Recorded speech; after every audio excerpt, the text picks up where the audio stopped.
And good morning, everyone. Welcome into our 8th stream from the 2025 New Mexico Open here in Rio Rancho, New Mexico, suburb of Albuquerque. Glad you're with us here today. We're looking forward to having a great day of bowling action. My name is Mike Flanagan from Inside Bowling. And we thank all 99,000 subscribers that we have on this channel. To those of you that are watching here this morning, if you're not subscribed, you can subscribe to our channel. It's free to do so, and you can interact in our chat room. We're broadcasting today in 4K high definition at 2160p in 60 frames per second, thanks to our relationship with our friends at Sony. Shout out to Sony.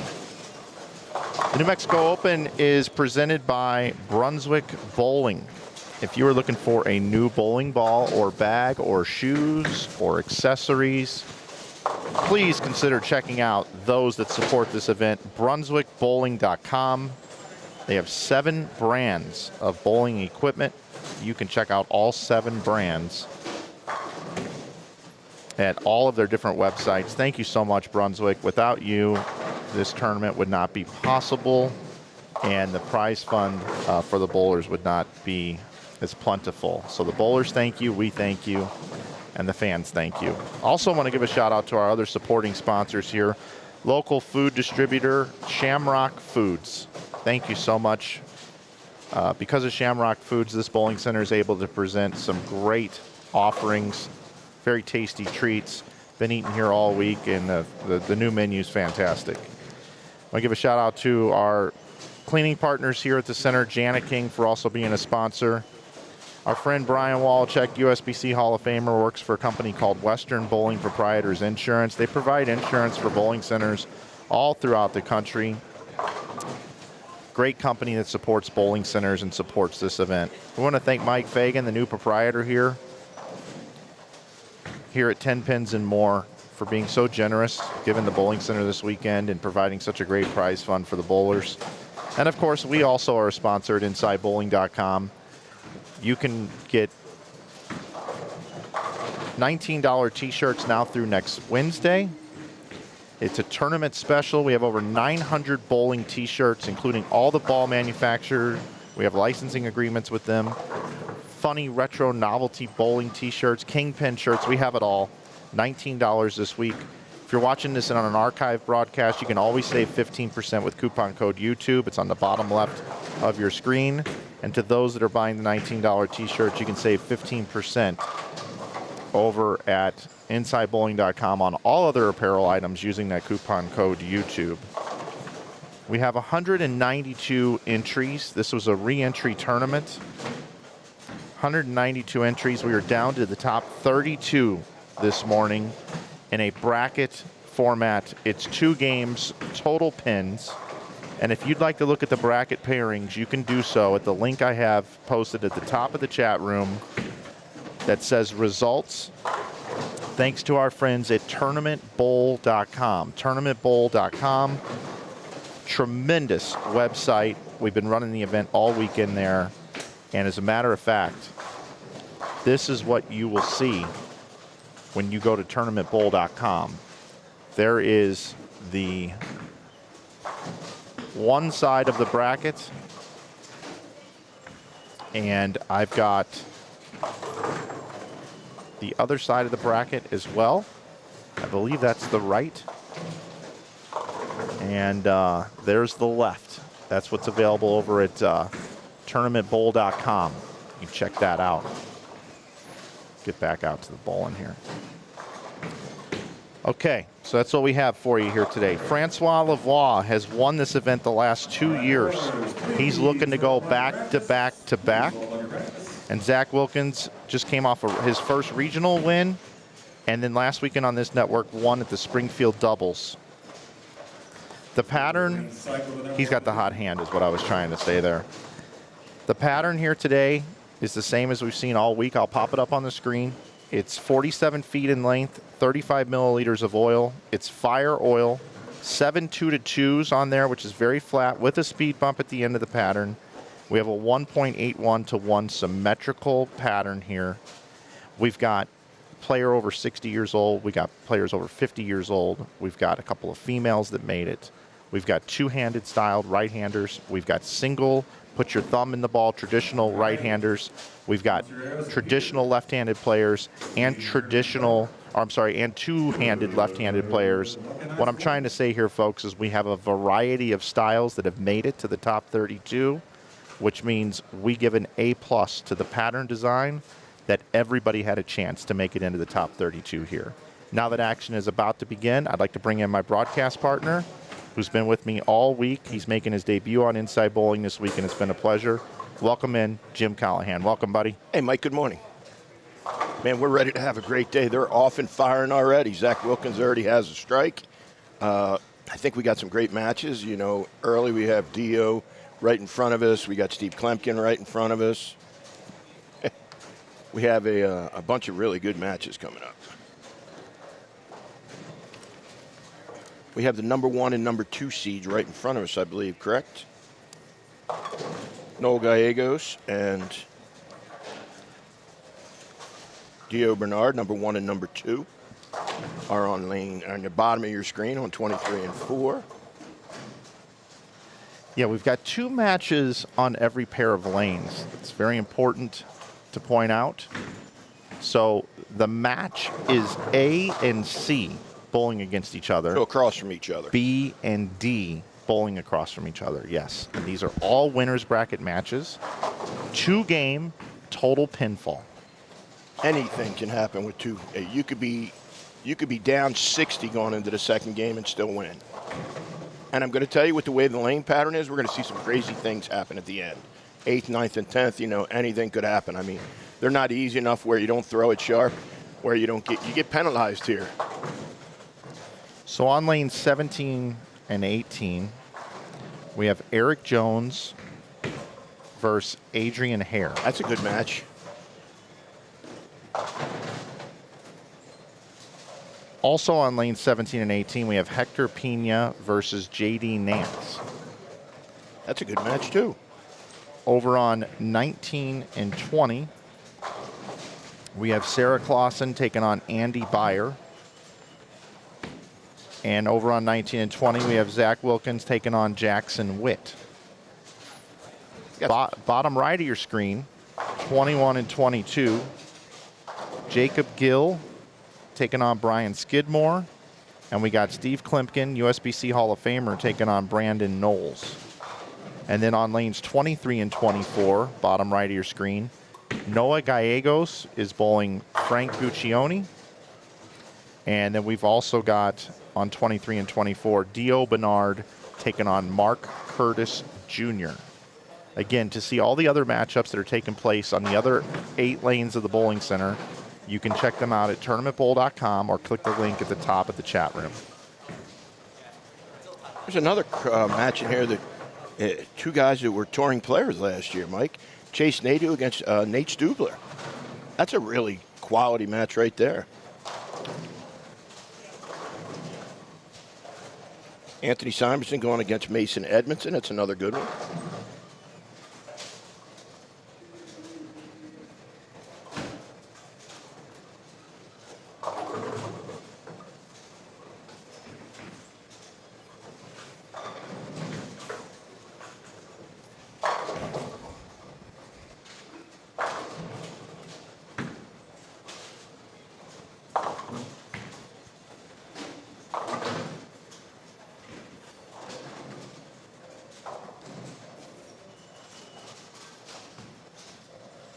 This lane pattern has been so tricky. Players play to the outside part of the lane. If you don't get your ball started, it doesn't hook. You have those 2-2, 7 2-2s that you mentioned that, you know, if you don't get it started in the first 20 feet of the lane, it just doesn't get started at all. It just goes right past it, Mike. I think one of my favorite things here, and I think I could say that for you as well, Jim, is we kind of root for folks that have a unique story, right? It's just 100%. It's just kind of human nature. And in this particular case, Sarah Clausen and Adrian Hare are 2 females here. Wouldn't it be cool if they make a deep, deep run into this tournament and maybe potentially win? And, I think it would be fantastic. And they can do it with the way this pattern plays. Correct. Down and in. Yep.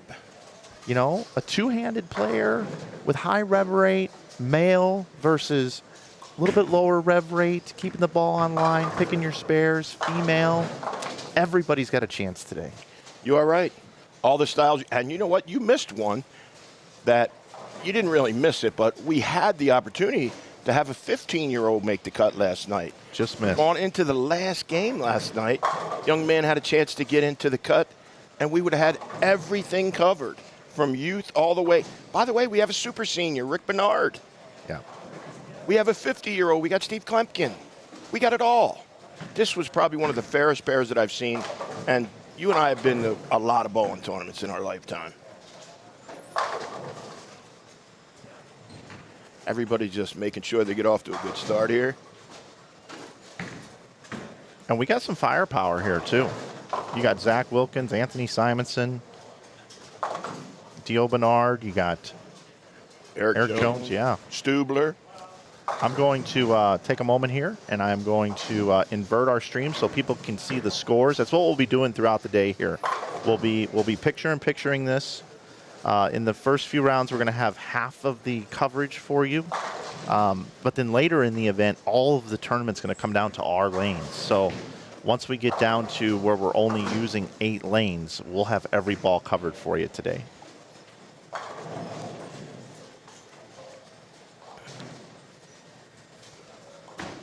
There will be a re-oil today between rounds 4 and 5. There will be a re-oil between rounds 4 and 5 today. So that means we're going to get 8 games on a pair. I'm telling you, the scores could be pretty good that 3rd and 4th round, Mike. You know that? After we get some games on them. They did open up a little bit as it got near the end.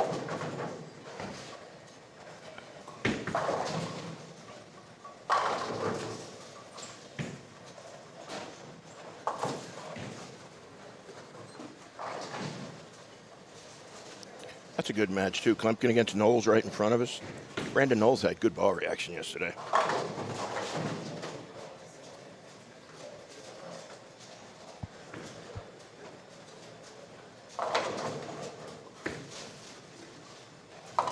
Again, winners bracket this morning, getting things started here, New Mexico Open.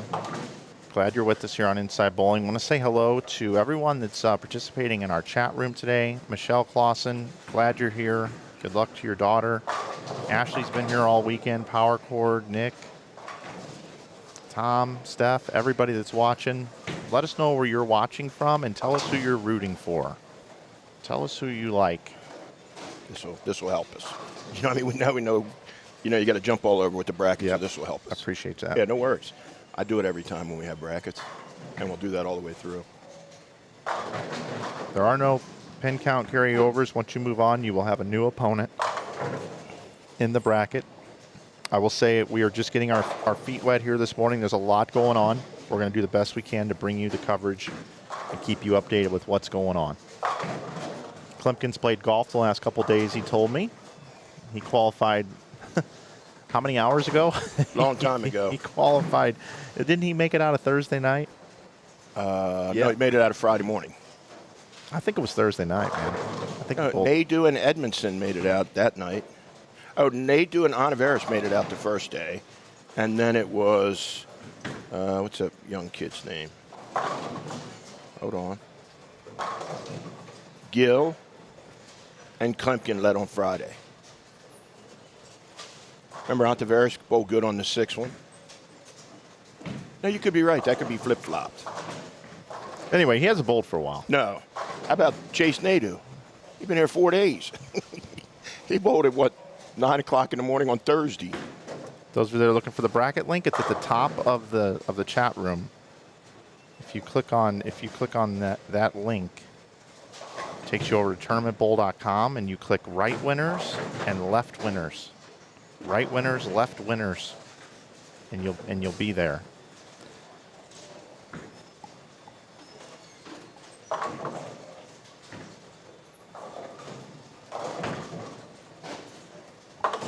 Don't see that very often. Young man standing right in front of the 4-pin and shooting right at it. Also in this event, it took a plus 18 to make the cut. 203 average.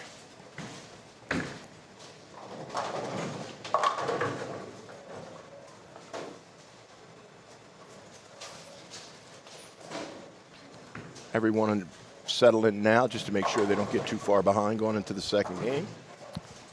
Jim, the scoreboard always tells a story, and I'm looking at this scoreboard right here, and I'm seeing a lot of fill-in frames.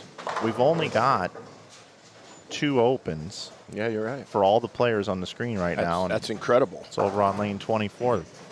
They came to play this morning. I would say that's probably why they made the cut, too, though. Yeah, that's a good point. Well, you're right. I mean, we saw a lot of 6s and 7s by people this weekend. You know, the people that made it here, especially right in front of us, these were the guys that had the really good ball reaction. You know, Gallegos was the leader. You had Dio was second. He bowled 289 the second game. Steve Klemkin had a really good look, bowled 138 over, 139 over. So, I mean, these guys had really good control of the pocket. We'll move back over to here, take a look at the scores, take a peek at how things are going. Also, just a reminder, if you're just tuning in, we're in the bracket play, 2-game total pinfall. We're in game number 1 right now, and the bracket matchups, they're bowling across from each other. It's across from each other are the bracket matchups. Because of the amount of lanes we have here in the bowling center, we're doubled up on the pairs. 4 to a pair. 3 opens on this side. I know. Yep. They're bringing it.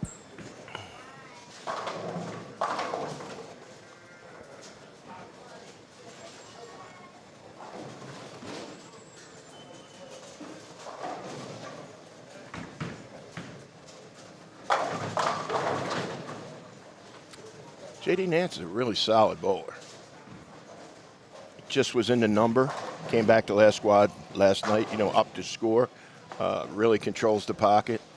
Young Mr. Pena, he had 6 200 games. Right off the plane from Mexico. You know that? One of my favorite Jimmy Buffett songs, Mexico. Right. I thought right off the plane, I'm like, man, I never heard that one. Kid's going to be a tough out. I could stand a little trip to Mexico right now, I think. A couple days on an island, have a cheeseburger in paradise, maybe a margarita. You go to Jimmy Buffett's in Vegas. Yeah. Actually, I think they closed it. Did they really? I think they did on the Strip. Yeah, I think it's gone. No kidding. Margaritaville. I don't go down there very often, buddy.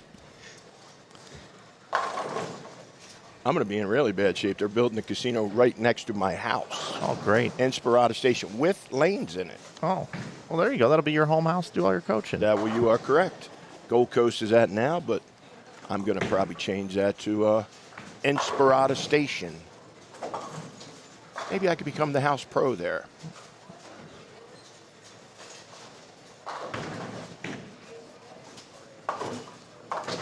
This is the first time I've had an opportunity to cover Adrienne Hare, and I know that she bowls really good at the Women's Open Championships, and she surrounds herself with some great bowlers on those teams that she's part of, so I know she's got a lot of respect in the industry. But to watch her compete here, it just goes to show how good she is. She keeps the ball in play, great spare shooter, and the other night when she needed some strikes down the stretch to get there, she threw the last 5. For 219 the last game. Which was massive at the time to make it into this cut. I mean, she's a proven bowler. You know, she bowled at college, University of Nebraska with Lindsey Boomershine. They won a national championship. I mean, she was an All-American there. I mean, she's a really, really good bowler.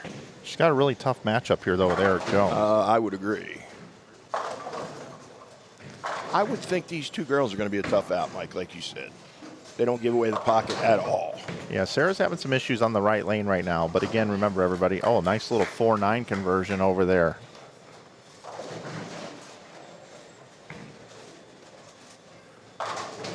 Oh, solid 8.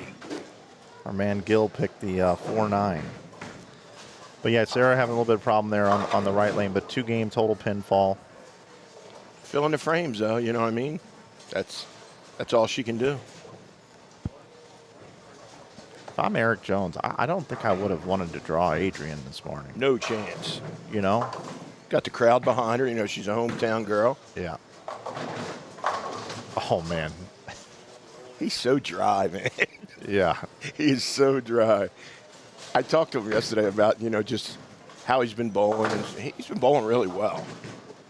And him and Sarah traveled all the events together. And, you know, he's helping Sarah get better. And it's just... He's a really good dude. He is GRY, though. Let's see how J.D. Nance does over here.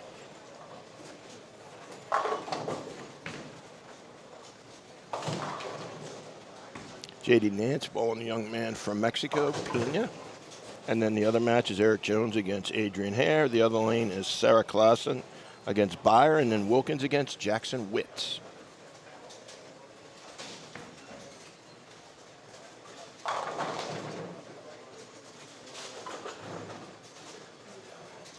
This is the time you really, really have to commit to that process. You have to, do the same thing over and over and over so you can get in a rhythm. So that speed control is super important. That's probably the biggest variable I've seen, is making sure that your ball speed is very, very similar and your ball is reading the front part of the lane.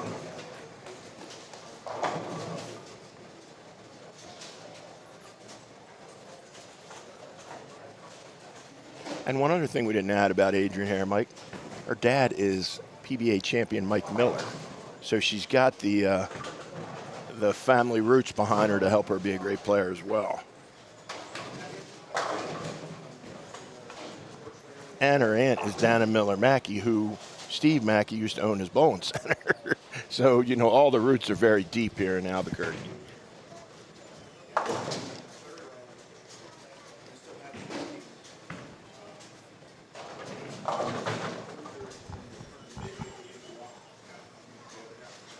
Zach Wilkins' look isn't as good as it was. What hat you got on today? Oh, another Royals hat with an R on it.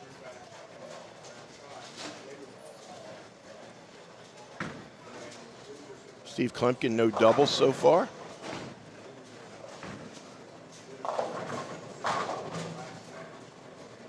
This young man getting ready to get up on 22. Mr. Gill, he had ridiculous ball reaction the other day. He was just throwing it right at the edge.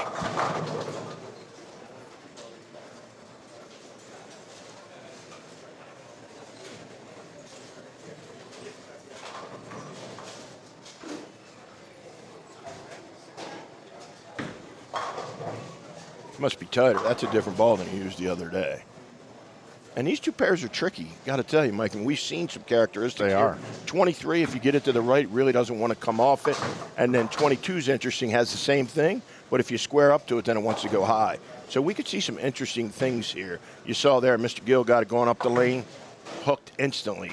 If you get it going away from it, doesn't really want to read it. So these two pairs are going to be very challenging. Anybody that's just tuned in, we've picked up about 150 viewers in the last 5 minutes. You're watching New Mexico Open. This is the first round of the bracket play. This is all winners bracket matches. Players are bowling across from each other, and it's 2 games total pinfall here in this round. If you want to see who the matchups are and what lanes they're on, you can do that at the results tab at the top of the chat. And you can click on right winners, left winners at the top of that link. And it'll show you all the matchups here today. If you have a printer at your house, I suggest printing it out and keeping it right next to you throughout the day. Klimpkin. Boom. Nice shot by Stevie. Sarah still didn't strike on that right lane. She left 2-4-5 that time. Tell you, this young man here on lane 23, Mr. Bernard, is going to be, he is very, very tough. Did you ever see in the poker tournaments they have, Mike, where they put the pulse monitor on the guy so you can see what their pulse rate is when they're in clutch situation? Heart rate, I mean. I think Dio's never gets above about 70, I think. Certainly seems it always seems very level and very, very solid player. So we got Knowles versus Skidmore here, and in that match right now, Skidmore has a little bit of a lead. Knowles has the, excuse me, hold on. No, Knowles is bowling Klimpkin. Gill is bowling Skidmore. Gotcha. That's what I meant. Yep. I got you. That's why I did this. Yeah, got it. Yep. I'm looking at your sheet here, and I got it. Yeah. Just trying to update everybody here on these match scores. Oh, you read across where I just did it as matches. I did. I did. Sorry about that. That's okay. So Knowles and Klimpkin here. Yep. They're a 2-pin match. And in Skidmore and Gill right now, 26. a little bit of a lead here for Skidmore. It's a good shot. Another deeply rooted man with Gary Skidmore, PBA champion, being his uncle. Dio Bernard is letter B. Bowling Noah Gallegos. No. No, bowling Curtis. Gallegos is bowling Guccione. Sorry. I see how they're up on the board, and then I'm looking at your sheet, so I'm just. I took it right off the bracket. You know what I mean? Yeah, So, I got you. Bernard and Curtis. Easier. I made it harder. Gallegos and Guccione. Yeah, I'll have it here after the second time around.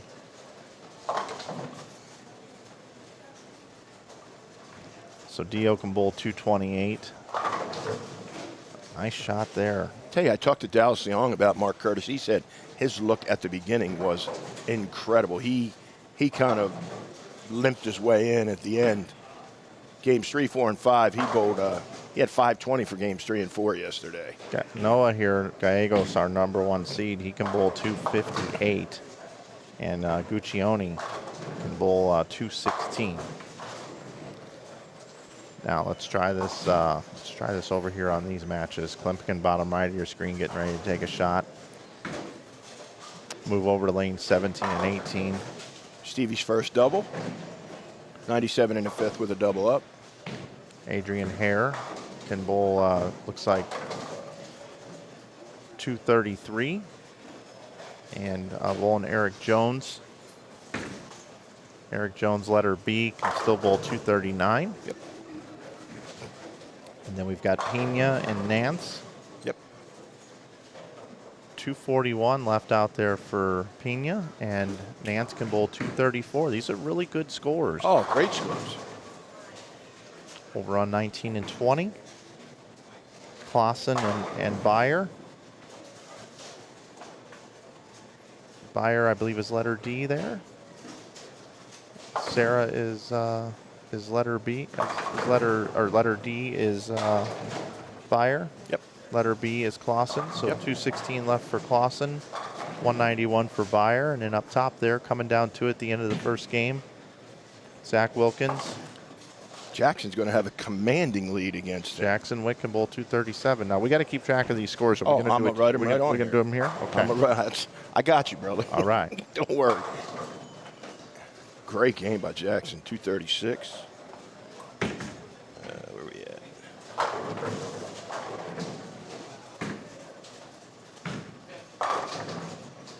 Eric Jones. Big double. Zach Wilkins had 190. He's got to find something quick. He's down 46 pins after one game.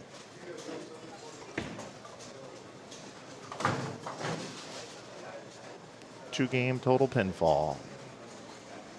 Yes, Sarah still has yet to strike on this lane.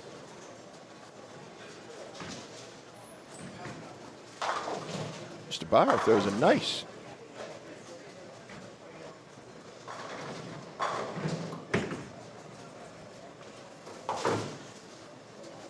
As soon as these matches are over here, we will definitely update you on the other matches taking place on the bottom right of your screen. I've also got Dennis Hacker patrolling the other 8 lanes, and will give us some updates on what's happening in those matches after game 1.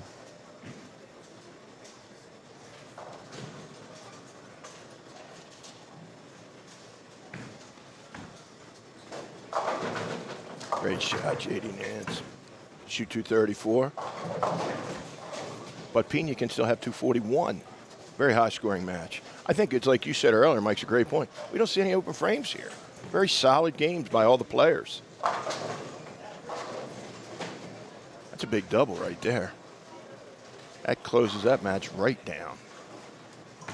Sarah makes this spare and strike. She'll have a 5-pin lead going into the second game. See if Adrian Hare can respond to Eric Jones's double. Look at that. Great ball speed. Really nice ball there. Klimpkin with a triple over here. Down in the bottom right. Klimpkin has gone spare, strike, spare, triple. 190 for Mr. Byer.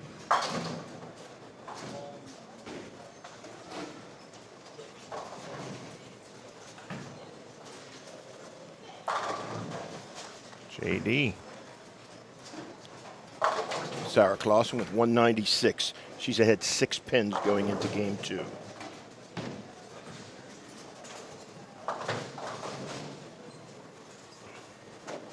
Adrian Harris bowled a solid game. You know, I mean, she could still shoot 220. That's the thing about the girls. I mean, you made a really great point about them, that they control the pocket, they make their spares. They're going to be tough. They may not bowl 7, you know, they may not bowl 500 for 2, but they're going to bowl a lot of 430s and 440s, Mike.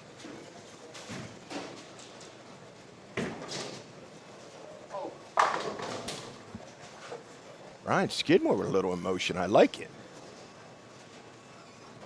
Been really impressed with Hector Pena here. Oh, yeah. Mike, he has yet to bowl a game under 200 since he's been here.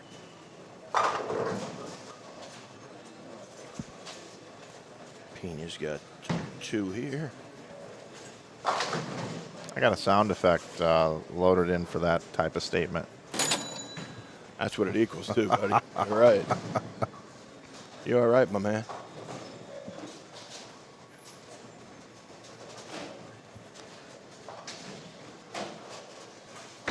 .196 for Guccione. Yeah, I'm going to take a quick look over here for a second. Yep, Guccione opens up with 196, upper right of your screen. Gallego's going to be in the he's in the 240s right now. He gets one more, be in the 250s. So it's probably a good reason why he was the leader. You know what I mean? He's had a good look. He struggled the first game of the event. Since then, yeah, you know, his scores have been fantastic. It's been lights out.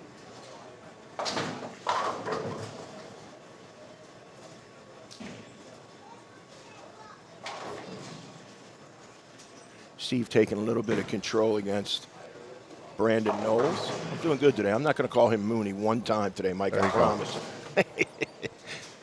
Tell you, Mark Curtis Jr., I like his look too. Oh, yeah. I know he's going to be sub 200, but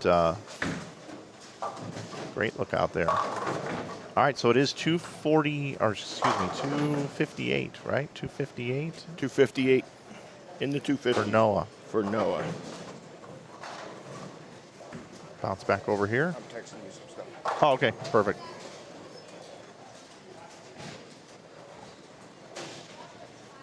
Down in some other matches, Anthony Simonson had 248 versus Edmondson's 224. What was that, 248 to 224? Yep. Go ahead. Duster and Robinson? I'm just Same getting pair, yeah. just getting some updates here. Okay. Robinson is about 40 up on Duster after game 1.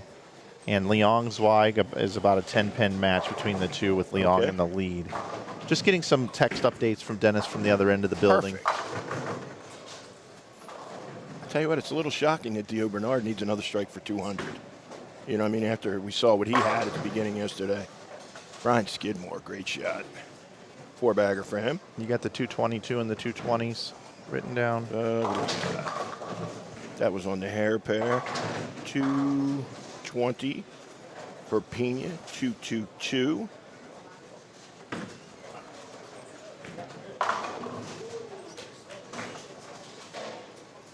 Big mistake by Mr. Byer. Down 6 to Sarah. 188 for Mark Curtis Jr. Curtis got it. Dio needs this one to get into the 2-0s. Missed a little right. Flat 7. He's going to be at 190 something.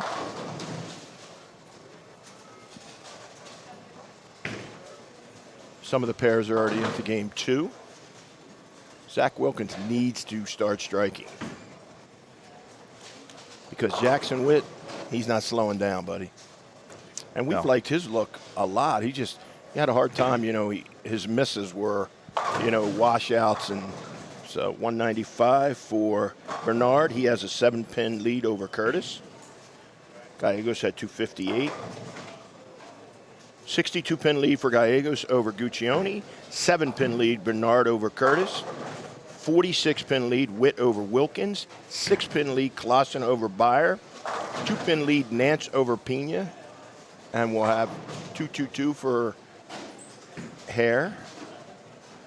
And Eric Jones is going to be in the 2 teens. So Adrian Hare is going to have a small lead going into game 2 against Eric Jones. Adrian starts with the first 3, finishes with the last 3. Professional game right there, buddy. It really is. Clean game, 2 triples. All right, we got some more games coming in here. Again, 2-game total pinfall. Players are bowling against the player across from them. A versus C, B versus D. Steve Klempken found a 6-bagger all of a sudden. Frankie has a 102-pin lead in his match Against Land Matthews, who bowled 6 games 4 days ago.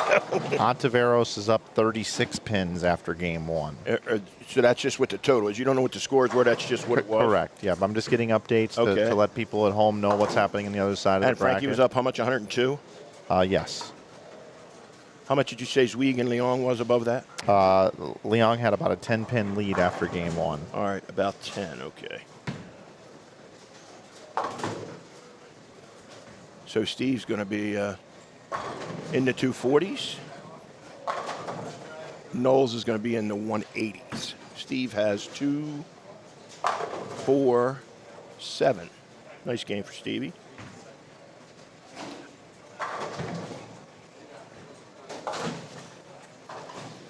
$185 for Mr. Knowles. So Steve has a 62-pin lead going into game 2. Remember, these are 2-game total pinfall matches. What did Eric Jones have over there? 215. So he's 7 pins down to Adrian Hare. We need a little update on Stubler and Nadu and Alvarez and Rick Bernard. That would be our one that we need a little info on. We have a bunch on everybody else. Moving into game 2 as soon as these 2 players are complete on 21 and 22. Yes, sir. We're kind of getting there on this groove. Yeah, we'll be okay. Kind of getting there. A lot of information to get to the folks, especially those that are just coming in. Yep. And like, what's going on? We're in round 1 of the bracket, all winners, top 32. After, oh, I'm sorry. That's all right. We're using 16 lanes. Yep. We got 8 of them. So we got half. Yep. Thought complete. Back to you, Jimmy. and after this game's done here, I'll give you a quick rundown of what we got for scores. Then you'll be up to the moment, and you'll know exactly where everybody's at. Let these 2 guys finish up. Brian Skidmore with a 4-bagger. He can shoot 259. And Mr. Gill can have 180. So Brian Skidmore's going to have a commanding lead going into game 2. That one ain't hooking. You get it right like that and look like he hung on a stump. Skidmore's going to be in there. 2. E.G. Baller, thanks for being here. Didn't know Inside Bowling covered events. I'm usually in the chat room on Bowl TV, however. Wow. You didn't know? You've been hiding underneath a rock? 99,000 other people found us. Glad you're here, though, E.G. Baller. Never late than, what is it? Never. Better late than never. That's it. Thank you.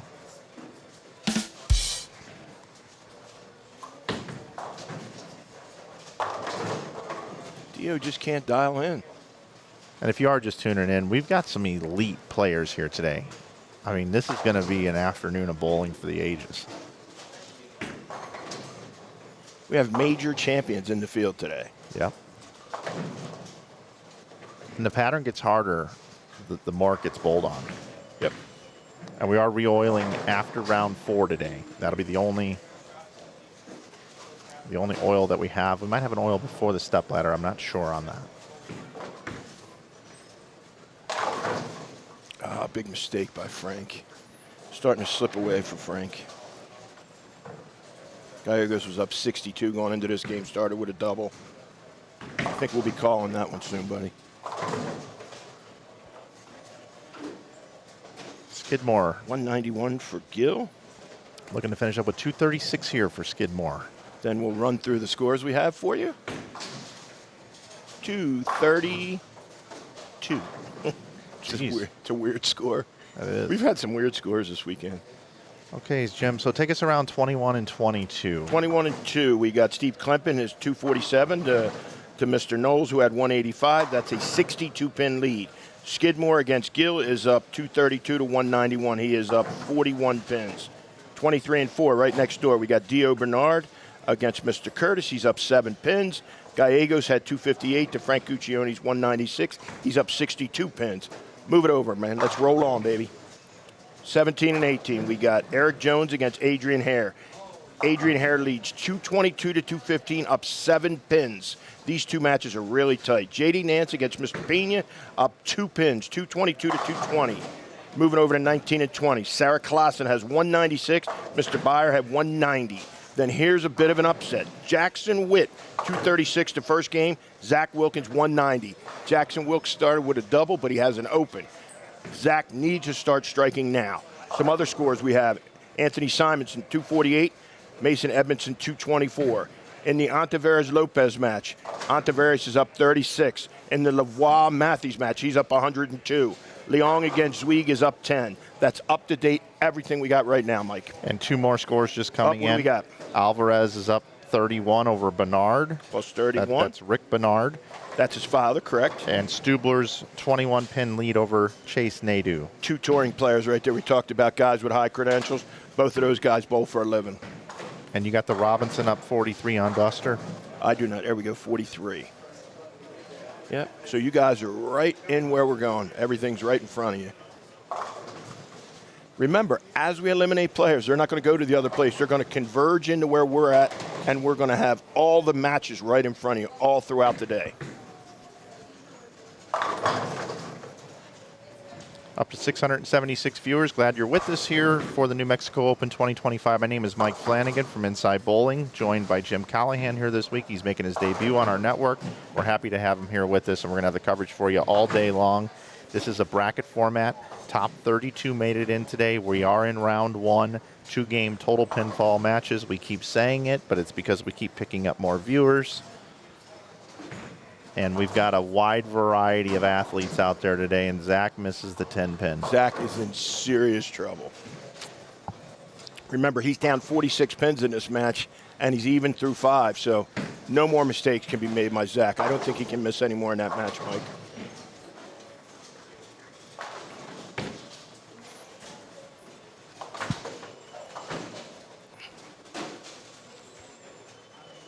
They threw me a curveball here on 17 and 18, the way they put the scoring in. So Adrian Hare has an early open. Eric Jones 2 spares. JD Nance with a double early. Oh, big mistake by Mr. Pena.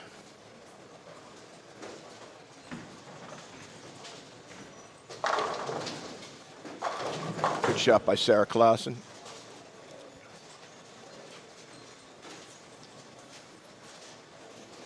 Peaks and valleys are what matches have. The key is having the best ball reaction when you're done. Really good shot by Adrian Hare.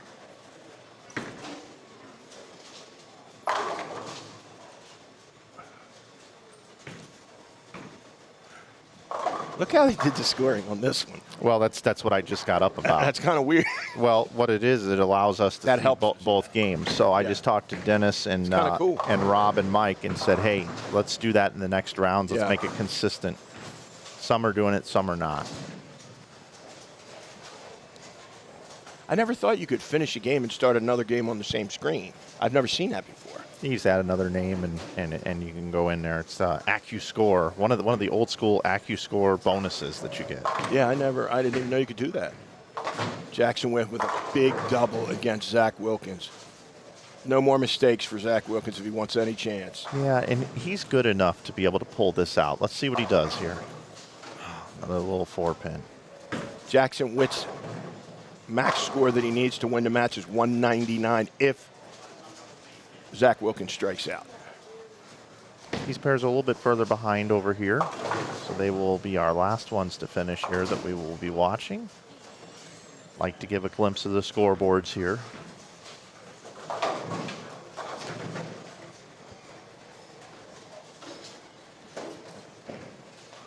We had 7 squads of qualifying, 192 entries with the re-entries. Really great turnout here this year. This is our first year bringing you this coverage. We're glad to be here. You called it, Mike, by the way. I don't mean to interrupt you. You said that was going to happen. Solid 5-7. Yeah. Boom. Yeah, 5-7. With a guy that has rev ring. 5-7s are in play. Yeah. 8-10s are in play. 5-8-10s are in play for some Anything players. can be left. We've seen more 2-4-8-10 conversions here this week than I think I've seen in the last 2 years. Correct. We saw 5 or 6 of them. And it's because the ball at the end of the pattern just kind of backs up. Good shot by Eric Jones right there. Which is a good tip for everybody at home. If you can get your ball to back up at the 2-4-8-10 on drier conditions, you have a better chance of picking it. It's been proven here. Pins go everywhere. Yeah.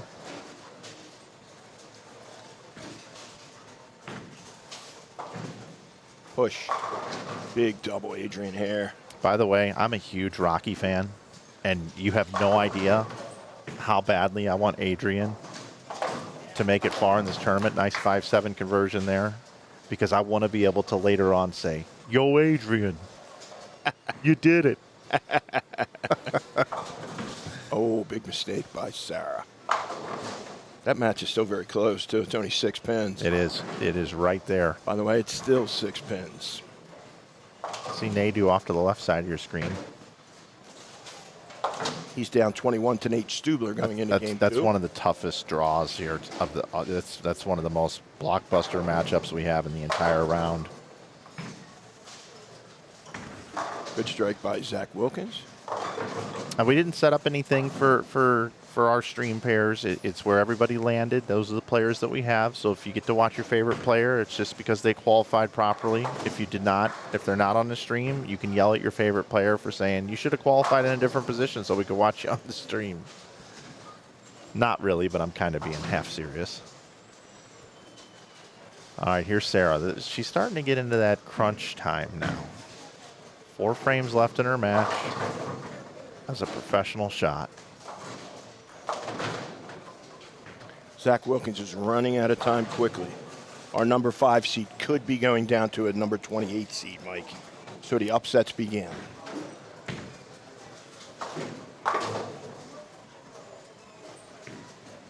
First round of the losers bracket will be 2-game total pinfall.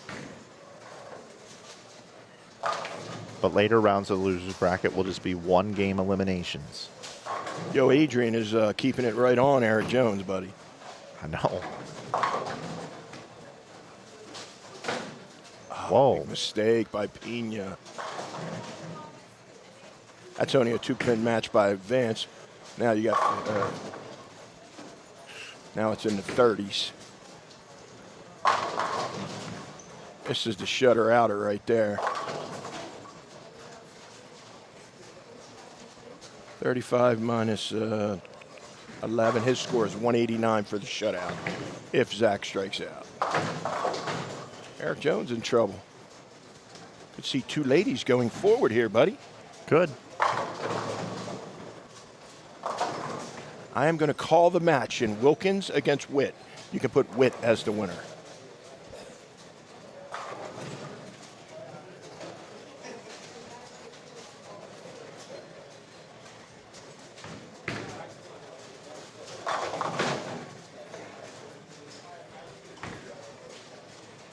Remember, the Jones hair match is only 7 pins.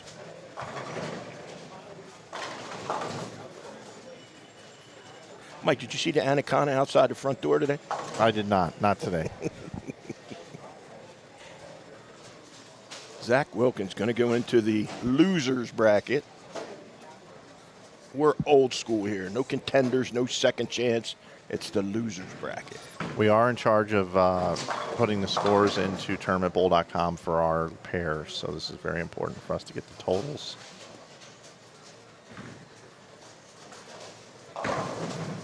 Mr. Pena is in loads of trouble. How much was guy? So we need the actual scores? You can't just put in the winner? Correct. Ooh. We need total pins. All right. If anyone is looking for the link to scoring, it is pinned at the top of the chat room. It says results. You click on that, then you click right winners, left winners. Big double by Sarah Clausen right there. Extends her lead to 16. JD Nance to take total command of the match. Great shot, JD Nance. I did call him JD Vance twice yesterday. You got my mind on it when you said it the other day. Can Adrian Hare extend the lead with the 4-bagger here? Pena does make the 2-8, Yep. which is harder than the 2-pin, but he didn't make the 2. Makes the 2-8. Dio looking for his first triple of the match. Got it, 10 back. The Dio match is only 7 pins. And Mark Curtis has a good look.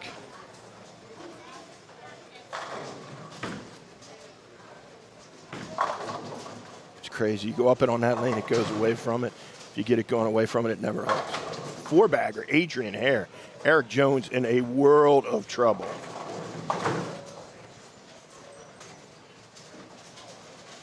So over there, JD and Adrian with the advantage. Yep. On lanes 17 and 18 right now. In control right now. JD letter C and Adrian is letter D. Correct. Eric Jones must start striking. He is in a world of trouble. Zach Wilkins is going to the losers bracket. Correct. We've already declared Mr. Witt the winner there. And Sarah here with that double has got a lead. Yep, she has a 16-pin lead now.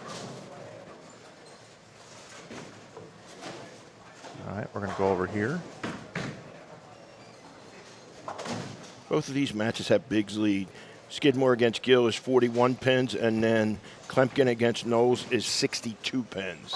I'll tell you what, Gallegos has really been impressive here. Oh, triple for Sarah Clausen over there, taking control. Remember, when he came in, what did I say? This guy's a good player. You did. You know? Yeah. Just left that 8-pin right there, bowling Frank Guccione. By the way, Stevie's look's going away. He's got 50 in the 4th. Sure is. The other guy has double spare strike. Klempkin locked up here against Knowles. 247 to 185 was the first game match in that one. Klempkin had 247. He's got a big lead. He's already made up 40 pins on it in 4 frames. Got Skidmore against Gill here. Skidmore had 232 in the first game. Gill had 191. And then Bernard and Curtis. She had 195 for Dio Bernard. Mark Curtis had 188.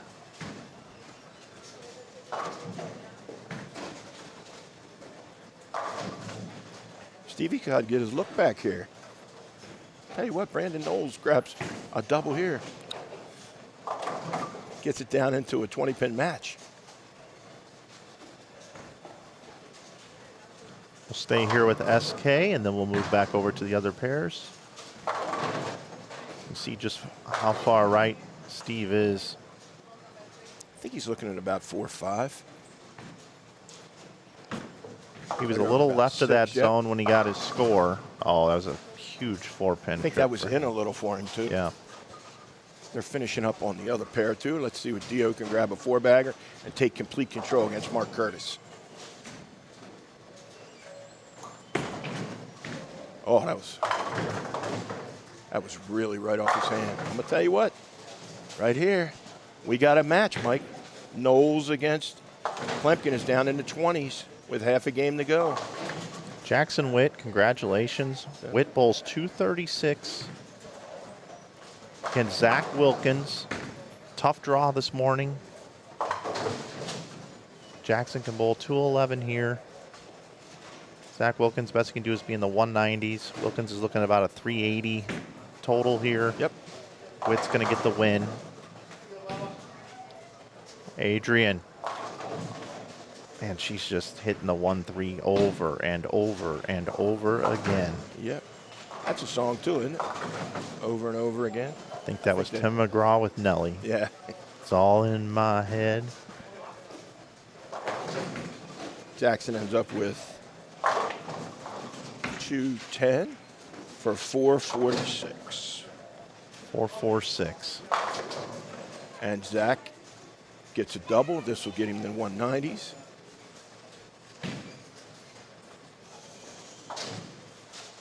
For our own pacing purposes, I'm not going to update the bracket until all these matches are done, and we'll update them all at one time. There's no need to do that while we're trying to run production. Adrian Hare up 28 pins now with 3 frames to go. Getting close to calling the Clausen against Air match. Fire, I'm sorry. Yeah, again, Clausen had 196, Beyer had 190. You see it on the right side of your screen there. That's letter B versus letter D. B is Clausen. 183 max score. If he goes spare strike, got to be 177. Clara has a six-pin advantage. Clara's already there. Sarah. I'm going to call Sarah the victor on that one. I'll be marking that one right as we speak. Where's she at? Clausen with the victory.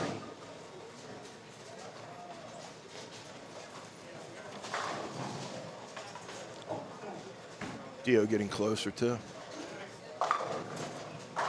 Sarah with a little 4-pin. SK with a double over there. Huge double. Battling back. Adrian needs to do exactly what she's doing now. No mistakes. Just controlling the pocket, Mike. She is becoming one of my favorite players. Just because of the consistency. What we got? 166 for Beyer. The ladies are moving on.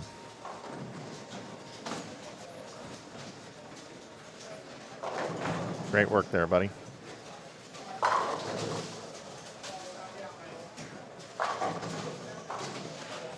My previous job got me into the style of doing this correctly.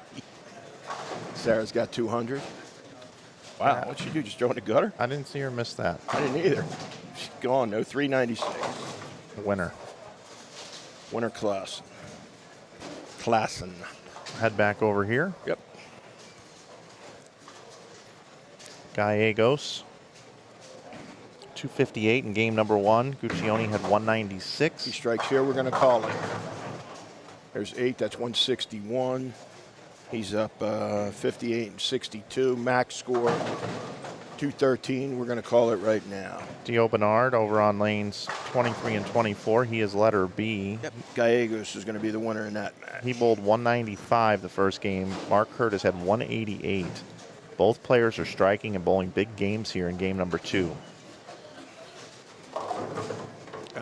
Oh, man. 7-pin match there. 8-pin match now with 1 frame to go. Tell you what, Brandon Knowles can put the heat right on Steve here and force him to keep striking. We're getting close to a Skidmore call as well.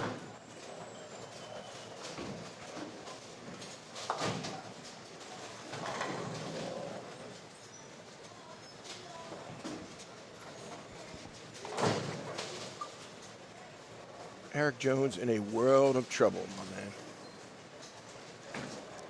28 pins down, 1 frame to go. That's bad math. JD's going to make it. JD's going to be the winner.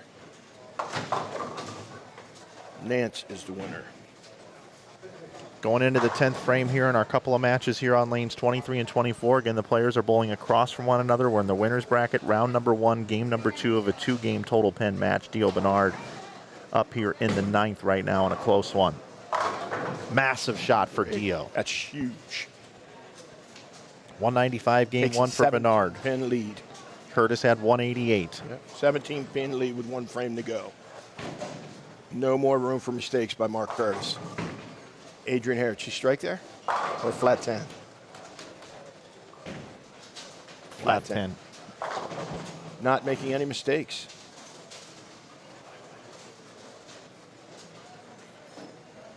Can you understand my scribbling? Yeah, there? I got it. Okay, good. Because this is what you're going to need, correct? Yep. Yep. Oh. Noah Gallegos, first round winner over Frank Guccione. Steve Klemkin, what do we got? 98, 28. Made up 48 pins out of that already. That's 15, 23.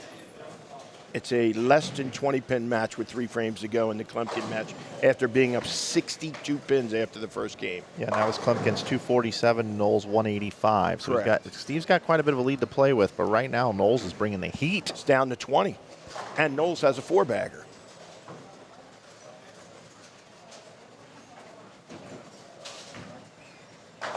Gallegos with 258 game number 1 is fine. Even though his opponent is bowling a pretty big game here, Frank is bowling a nice game, finishing the game. We're going to call Brian Skidmore the winner over Jacob Gill. have a final score for you. He was a 41-pin leader. Brian not making any mistakes. Told you to get it right on that lane. Jacob Gill cannot control the pocket at all. Gallego's going to be, he's going to be in the 220s again. How's his ball reaction? How about JD Nance? Yeah, 239.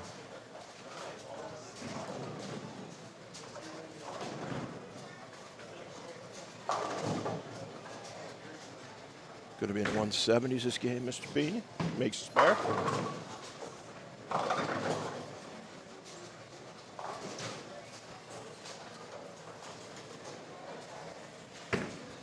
We'll update you with those scores. Yep, we're going to have all of them right here in about 2 seconds. 220. 478 for Gallegos. And 184, that's 380.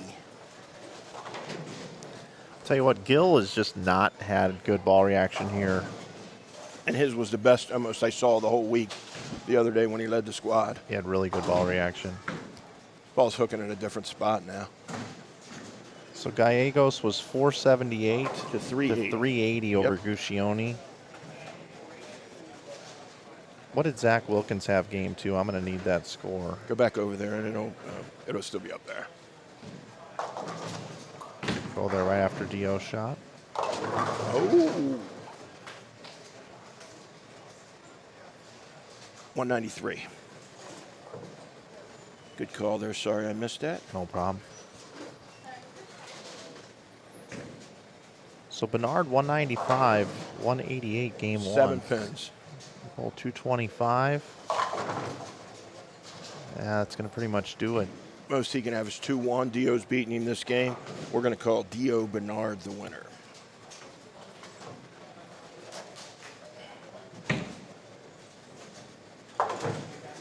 All we need now is final scores. So in these matches right here, Gallegos is going to be a winner. Bernard's going to be a winner. Klemkin match is still way up in the air. And then Skidmore's going to be a winner. Stevie is in trouble, my man. Lefties always hang out together. You ever 239 for Nance. Okay. 171 for Pena.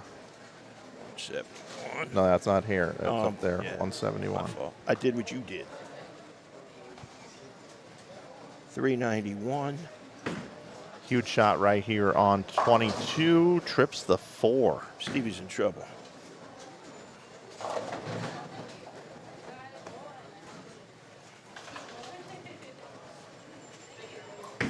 This is a heck of a comeback for Knowles. Dio final score 225. 225 Bernard. 420. All right, Steve, pick this up here. Bernard winner. Hall of Famer, USBC Hall of Famer makes it. It's behind in the match now. Adrian had 225. She advances. So that's 447. And Eric Jones, I guess they're waiting on something there with the pin setter. 214 over here for Curtis. That's 420. I'll space it out better next time. I didn't realize. Yeah, no problem. I didn't realize I had to write all this down. Yeah, we'll get it. Yeah. 402 for Curtis. We'll go through all the matches that we have. We have any texts coming in? No, he's at the table, so those will be updated online to see those finals. So we've got every completed match total done. Except here. Except here, yeah. And we need Eric Jones's final. Yeah, and he just finished up. 195. Let's take a quick peek. Yep, 195 is correct. Come back over here. We'll remove our PIP.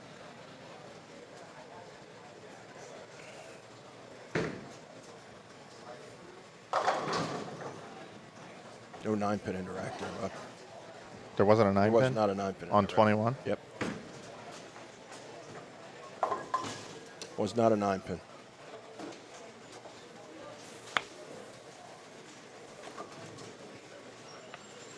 No 9-pin.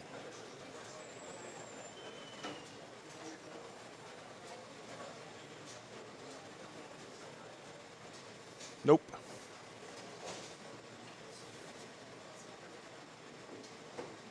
Got to keep it for fair play. Got to keep it for fair play. You know what I mean?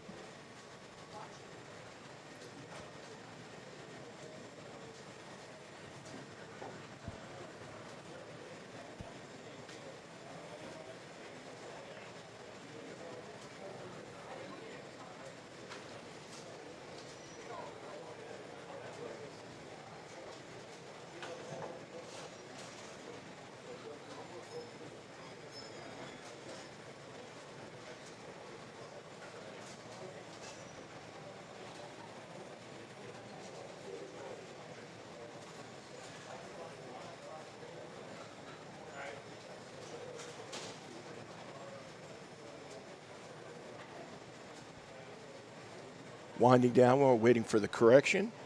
What we have so far on 23 and 4, Gallegos 478, Guccione 380, Gallegos the winner. Bernard 420, Curtis 402, Bernard the winner. Witt over Wilkins, upset 446, 383. Clausen over Beyer 396, 356. Nance over Pena 461, 391. Hare 447 over Eric Jones 410. You need those to start putting those scores in, bud? I'll put them in a minute, but I'm seeing other scores coming in that I can call out. Dallas Leong, 496 winner over Matt Zweig, who had 394. Jackson Witt, we already called that 446 to 383. Simonson had 506 and a win over Mason Edmondson. What did Edmondson have? I only have 224 in the scoreboard right now. Right side of the bracket. Looks like we've got Morgan Robinson 470 over Kyle Duster's 409. It's Sarah Clausen's 396 over 356 that we had here. Brian Waugh had 391 over Scott Ashley's 299. But that's where we're at right now. Okay.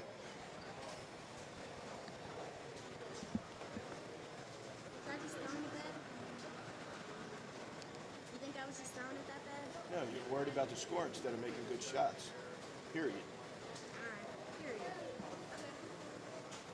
All right, so here we go. Here's Brandon. Can bowl 278 here.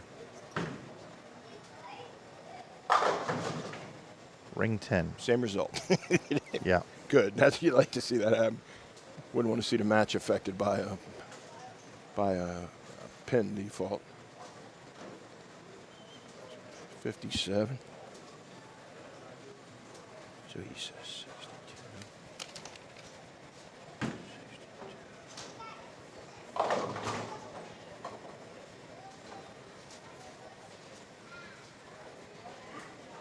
62 pin lead.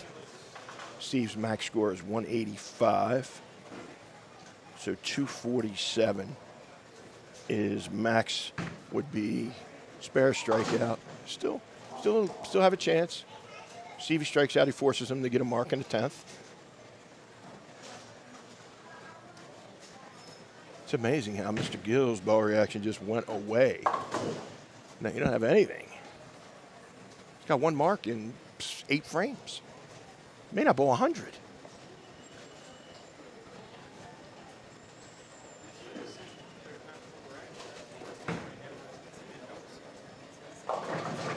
He's in trouble for 100, bud. Skidmore.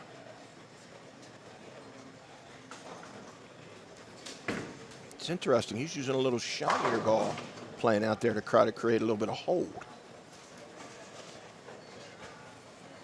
Got anything on the Stubler-Nadeau or Alvarez-Bernard? I didn't know if you were still on the scores. I'll look it up in a minute.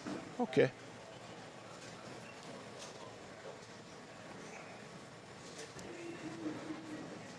Let me update my bracket.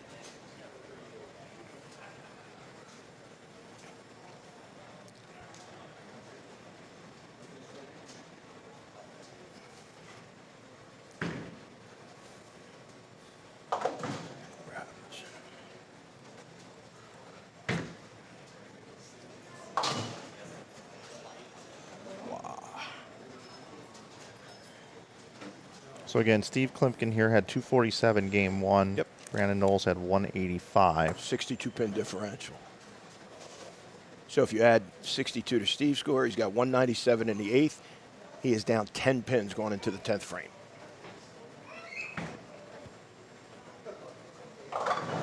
Stevie's in trouble. What a turnaround that is.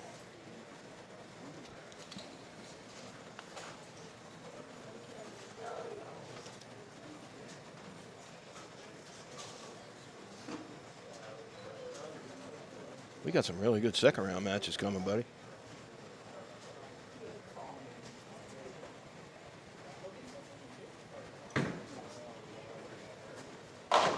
Brandon Knowles looks like he's going to be a winner. He's in the 240s. Knowles.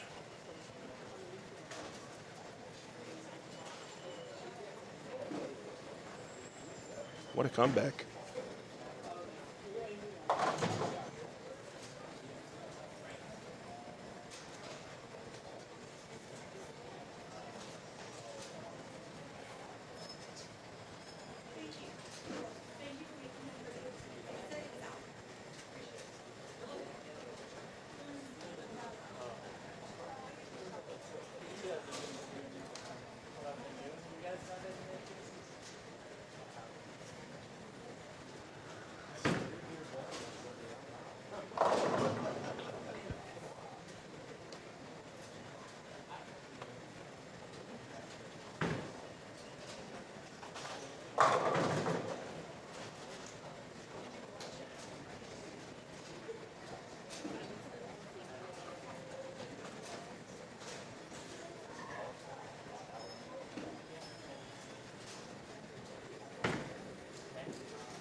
$247 minus 1215 is 432, so it's 432 to 420. Knowles over Klimpkin.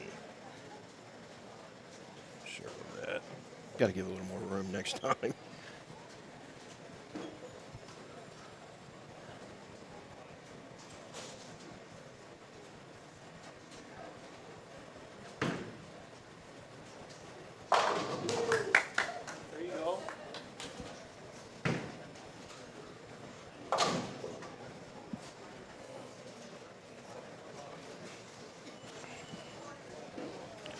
Results are coming into the bracket. They're becoming available online at that link at the top of the chat.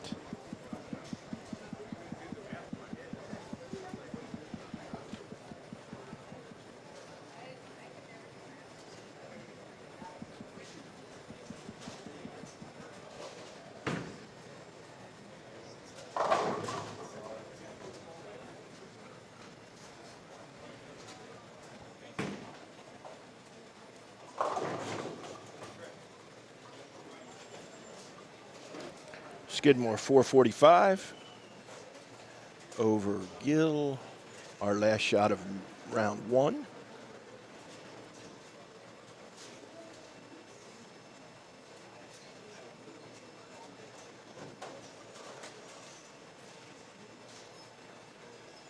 That'll be 116.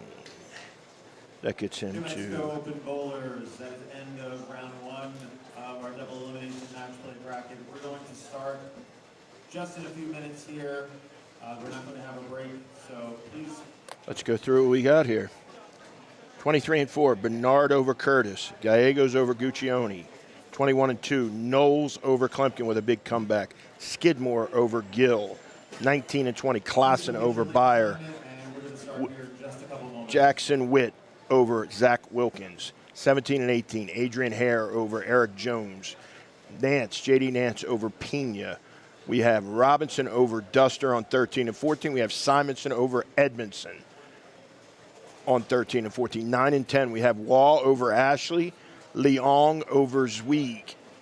We had on 11-12, Lavoie had a 102-pin lead after one.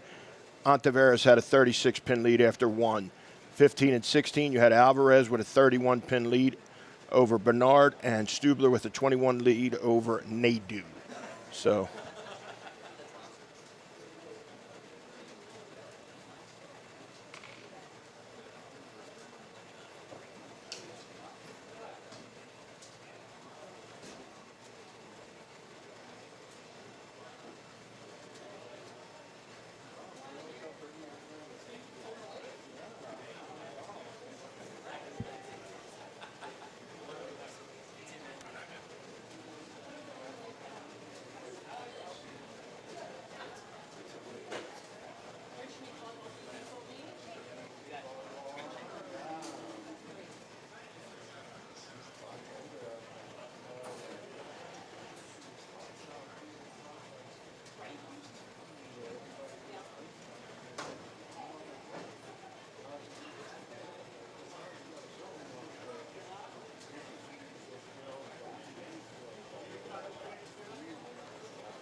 All right, Jim, we're going to take a break for just a second, and we will be back in just a moment here with round 2 coverage here from the New Mexico Open.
when you finish your 2 shots of practice, please hold up. We're going to start everyone together.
All right, bowlers, hit next game on your scores.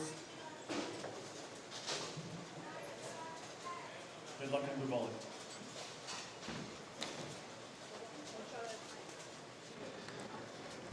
Okay, everybody. Action is fast and furious here at the New Mexico Open. We're so glad you're with us here today on Inside Bowling. And we've got winners bracket matchups here right in front of us. If you click on the link at the top of the chat, there's a results page. You can click on left side bracket, right side bracket, losers bracket. They're getting the losers bracket matchups put into tournamentbowl.com. They'll be up in just a minute or two. And we're already here into round number 2. Right here in front of us, lanes 17 and 18, 19 and 20, 21 and 2, 23 and 24 on 17 and 18. We've got Witt versus Anthony Simonson. We've got Clausen versus Robinson, 19 and 20. We got Knowles versus Ontiveros. And we've got Skidmore versus Lavoie. Bottom right of your screen on lanes 21 and 22, we have Dio Bernard taking on Waugh, and Gallegos taking on Leong. These are some really great matchups here in our second round here in the winners bracket. 2-game total pinfall again here in this round. See Sarah Clausen leaves the 10-pin. She's been right around the pocket in all of round number 1. Lanes 23 and 24, we also have Nance versus Alvarez and Hare versus Stubler. Woo! Bring in Jimmy Callahan back into the booth. We got some matches this squad. We do. This round.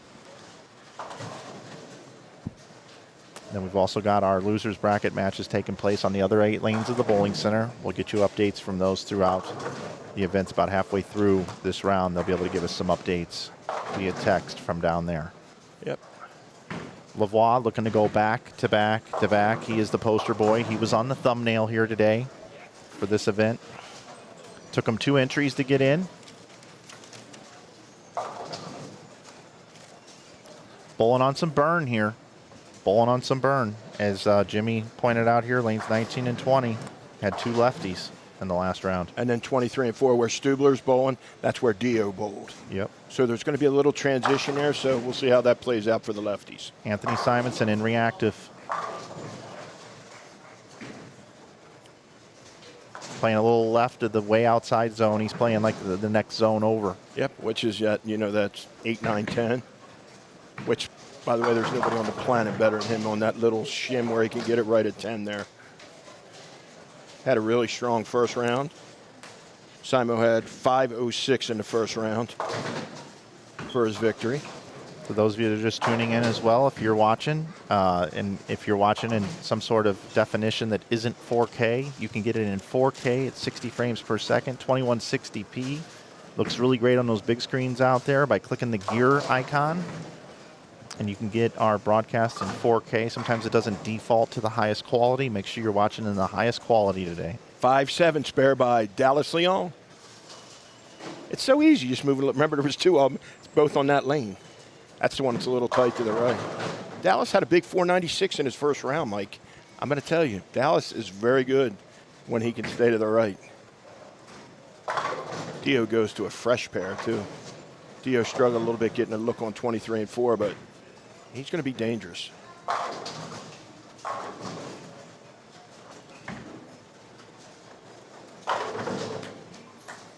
J.D. Nance took 2 squads to make it, but would have made it in both.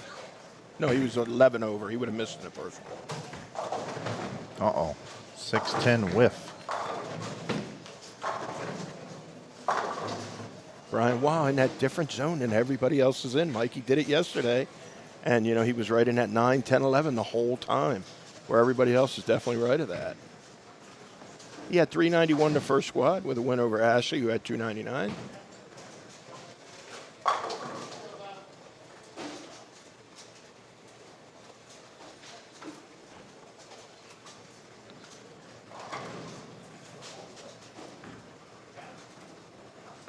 Maybe my favorite bowler in the whole tournament here on lane 23, Adrian Hare. That's the first one she really gave the pocket away. Every other one she's kept in front of her, and she had a little foot issue there, it appeared. Good spare by Brian Waugh.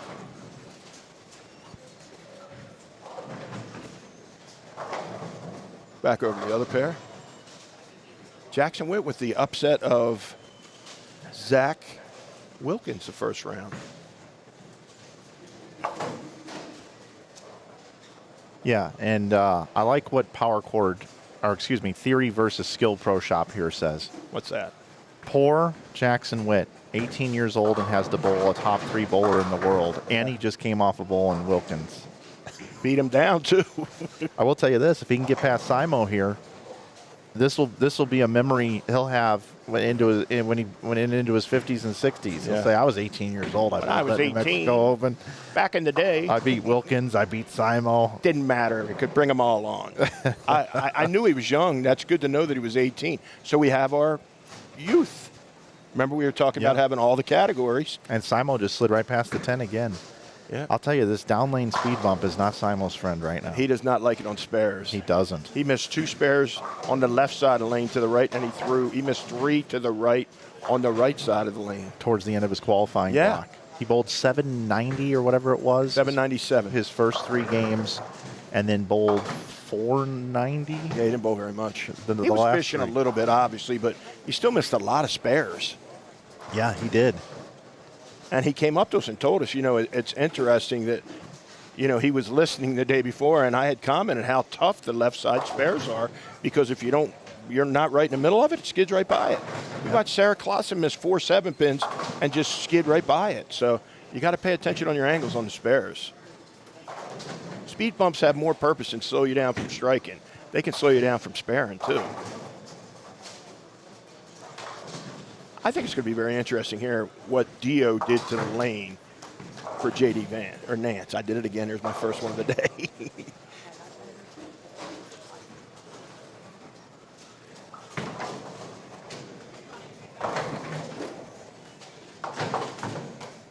Tell you what, Skidmore, he's been good too. Bolin Lavoie here starts with a double. I'm sure he's bowled a lot of games here in his lifetime. People forget this is where Dio Bernard grew up too. Yep. Oh, that was a break.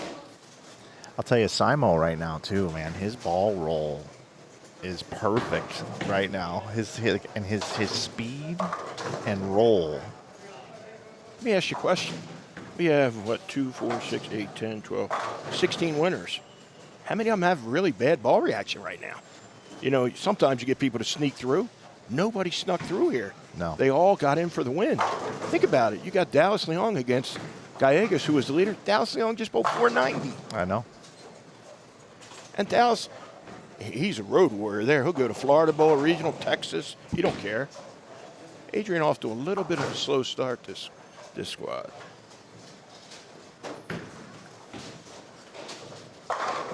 The key for Sarah Clausen is to not get down when she doesn't get 10. Correct.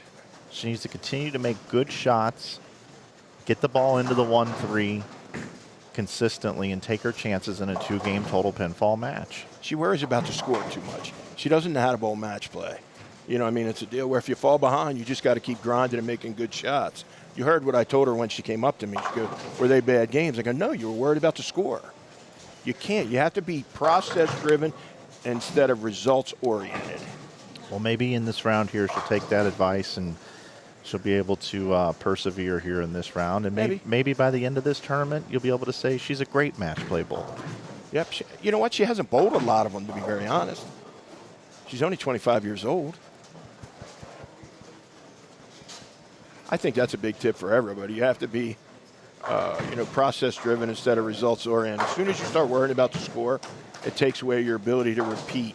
And then that's when you miss those spares, too, like you said, Mike. If you start worrying about the score, and on that second ball, your ball just skids right by it. Simonson didn't like that off his hand. It was a little right off his hand, but it still mixed him up. He was pretty happy with that result. He has that angry look on his face, though. You know where that... Yeah, that's bad news for Jackson Witt. Yeah. But I'll tell you what, I think Jackson's going to give him all he can handle. He had great ball reaction the whole week. What a great spare there for Skidmore. We'll watch Frankie throw a shot. We'll invert the stream. We'll take a look at the scoreboards from our other winners bracket matchups. See if Frankie's way over near the edge like he was before. He said he had to get it to 1, 2, 3 to get it to hook consistently every time. Pretty close. He missed the left. That was a bad shot. But he's still over there to the right. Red so early. Good shot, Adrian. Hair.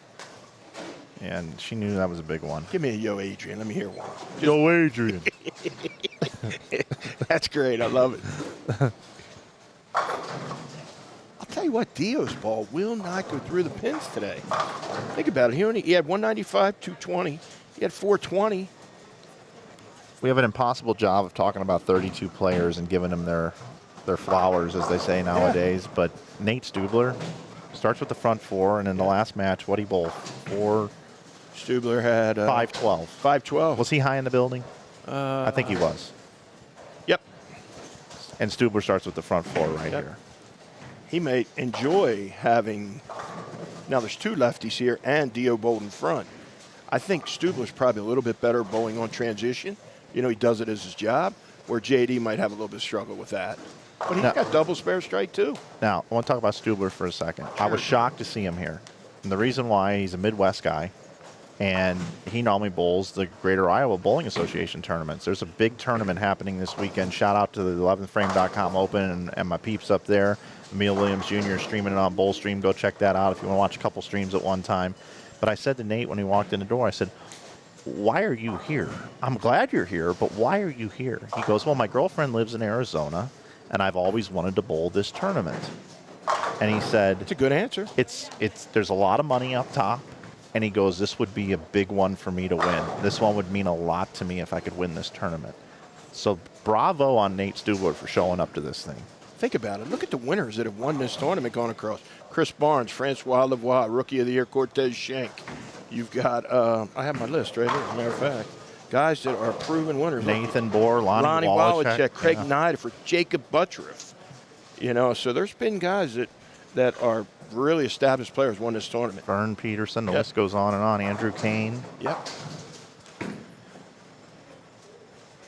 And you know what? The thing about here, the left always seems to be fair here. You know, they always have an opportunity to play. It's not easy. It's, you know, it's, oh, big miss by J.D. Nance. Not happy with that one. Back over to 17 through 20. You're right. Nate Stubler is quietly putting his resume together here. We forget we haven't talked about Steve Ontiveros at all. He's the guy that led the squad the other day that had ball reaction, had our eyes popping out of our head. It was so good. Remember, his ball would just hook early and then just kind of float up to the pocket. So that's a tough match, too. Ontiveros against Knowles, who just finished so strongly against Steve Klempkin after being down 67 pins in the first game.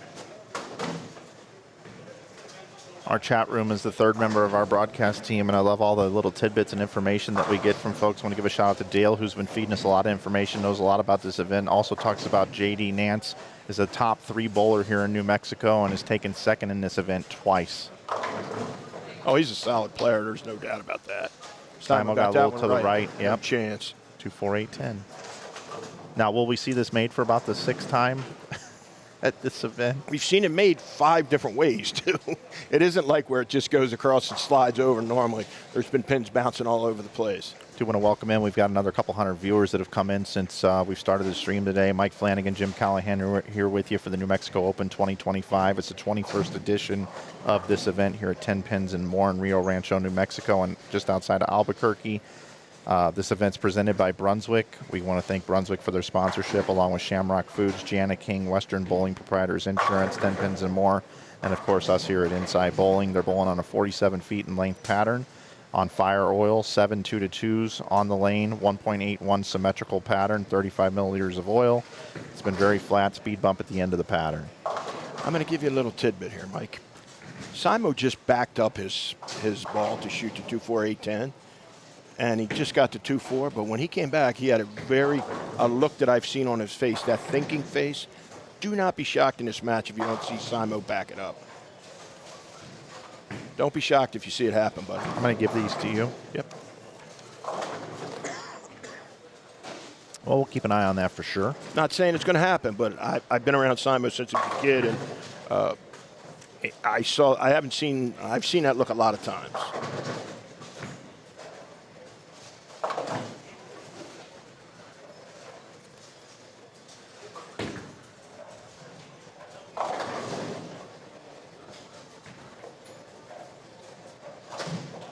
Also, if you want to chat with us today, you can. All you got to do is subscribe to the channel. It's free to subscribe. We're approaching 100,000 subscribers here. We are streaming in 4K here today, thanks to Sony. Camera is provided by Sony today.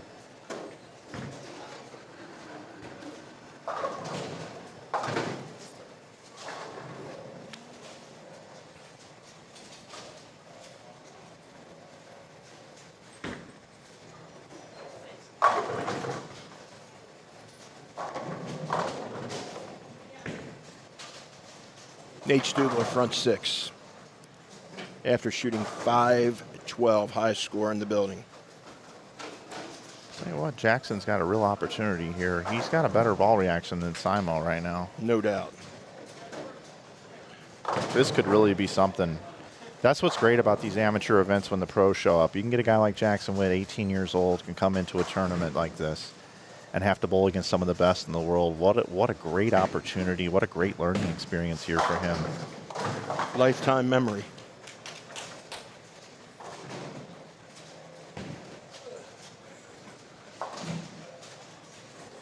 There's a lot of streams to watch today here on YouTube. I'm kind of checking some of the other ones out. The amount of support and the amount of viewers we have here today. You guys are amazing.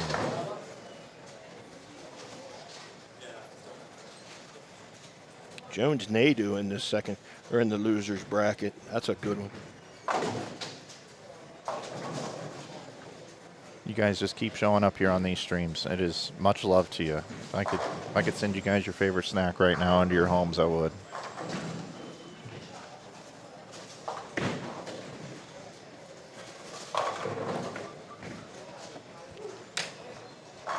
See, now you can look. There's no 9 on 21. That is true. Dallas sees it. Good. Hey, man. This is not a perfect environment here. We're all humans here. It's all good. You know what? Let's run down the. You want to run down the second chance? Who got there? Yeah, yeah. Who's in the losers bracket? Yep, there you go. Thanks for doing that. We got Beyer versus Duster down there on 9 and 10, along with Gill and Mathis. Down on 11 and 12 is Pena and Bernard. They're on elimination matches again. Guccione and Zweig down there on 11 and 12 as well. Eric Jones and Chase Nadeau. Are you kidding me? That's the matchup in the How's losers that one? bracket How's on that 13 and 14. Goodness gracious, we're going to lose one of those guys already? Trade me. Give me these. Yep. For these. Okay. And there you go. Curtis and Ashley also down there. Klimpkin and Lopez on 15 and 16, along with Wilkins and Edmondson. That's a good match, too. Wilkins-Edmondson. Yeah. Righty-lefty match. All right, here's Simo. This is kind of like that time where Simo's got to be like, all right, what am I doing here? This kid's bowling a bunch at me. It's a 2-game total pinfall match. I didn't bowl in Texas this weekend to bowl a bunch of brackets. I came here to win 10 grand. I've got to go after my 10 grand. He moved right there a He little sure bit. did. Used the bigger ball to get it to read the front a little sooner. I love the move. Read it pretty good. I love the move.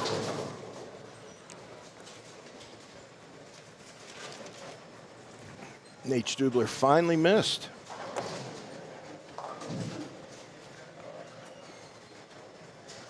Jackson with an unforced error there. Simo cuts it to 20 with a double.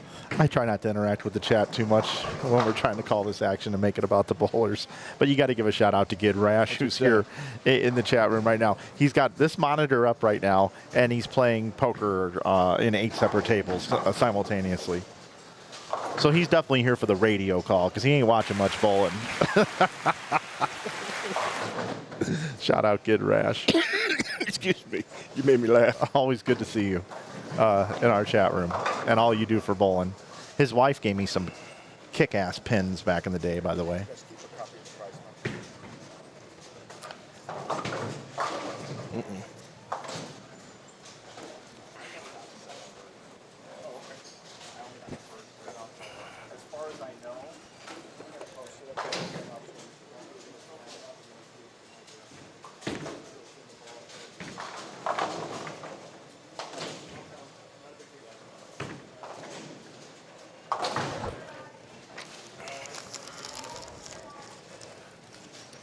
Stubler looks really relaxed, too. He's having a good hair day today, too, by the way.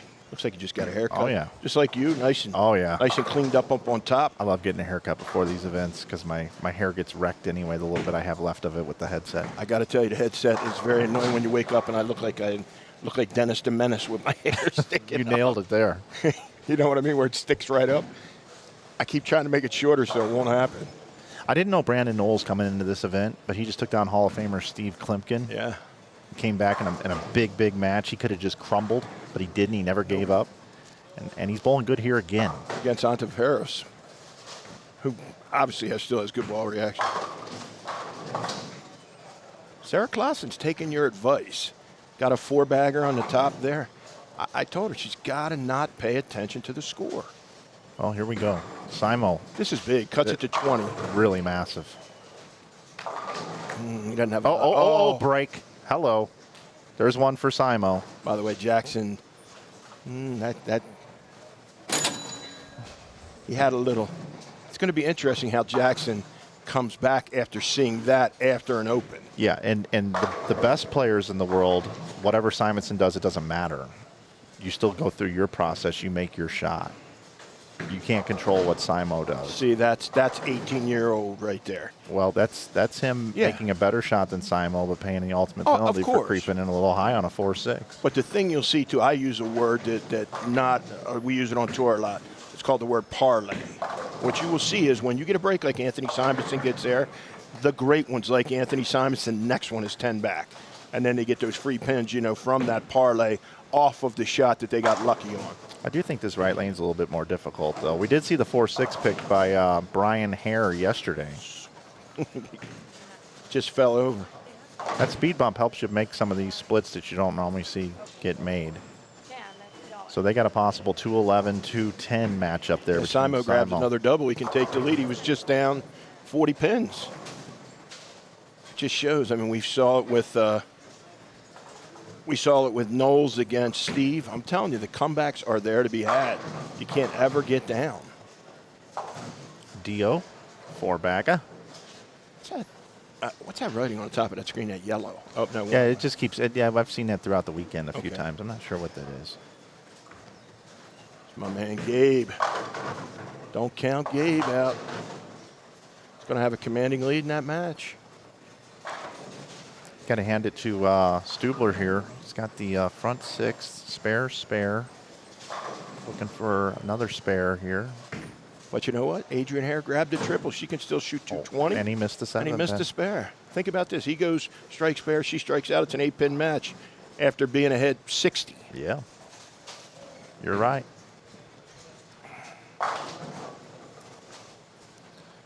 Really good shot by Knowles again.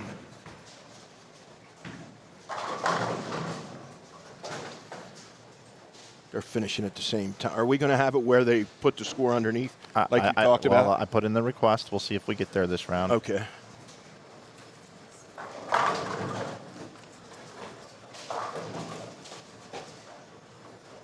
Got all the info right here.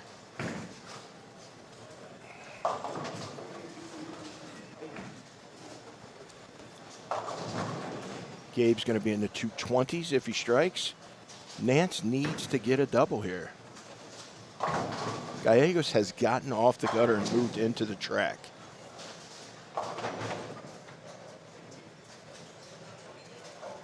After Nance's shot, I'll go over to the other pair. We have a couple finals coming in here Scores. of game 1. Again, it's 2-game total pinfall matches, and the players are bowling across from each other. Sorry, JD, didn't mean to catch you there. All right, 224 to 205 here on 17 and 18. Knowles going to bowl 240 again. What do we got there? 224 to 205. Oh, that's Sarah had 224. 205 For Robinson. Robinson. I think that left lane is a little better for these guys in this bottom match. This right here is why there's champions. Usually, I'm not saying it's going to happen. Guys like this, they parlay that into a triple off of that bad shot. Ontiveros 187. 187 for Ontiveros. Yeah. Going to be well behind 248 for Knowles. 246, I think, is the final. Yeah, that's what I wrote. Okay. I said 8, I wrote 6. All right, Simo strikes. Plus, that's what the great ones do. 59-pin lead for Knowles. Frankie's well behind. And just flew by the hit pin. Do have a 221 up here. For, oh, that's Gabe. Alvarez 221. Going to be in the 190s if he makes the spare there. If Simonson goes 9 spare, they're tied through 1. Strike here, Simonson will have a lead going into game 2. He's striking here. 10 back. I've watched him do it since he was. This move he's made over to the right now. When the he was bigger ball. he was a little left of it, and if he got it to the right, he could 2-4-8-10. Now it's impossible for him to 2-4-8-10 because if he throws it right, it's in the gutter. Remember our saying: keep moving right till your ball don't come up light. Yep, that's Think right. about it. You know, you keep moving right, so if you miss right, it won't come up light. Or And come up Anthony's light, done- yeah. move right. Correct. Same thing. I just make up little sayings. No, that's how I teach people. All right. Anthony's ball's reading the front perfect now. It's actually shaping before it gets to that speed bump down lane. Now it's shaping up. It looks like he's cheated even further to the right. Yeah. Is this a different ball? Nope, same ball. Ion Max. 810. Yeah, baby. High rev player 810. That comes into play with this much oil. 209 did he have? Yep, 209. What did the young man have? 199. 10-pin lead for Sima, which is incredible. Over Witt. Yep. So we need Skidmore and Lavoie. Lavoie had 172. Skidmore is going to be 216.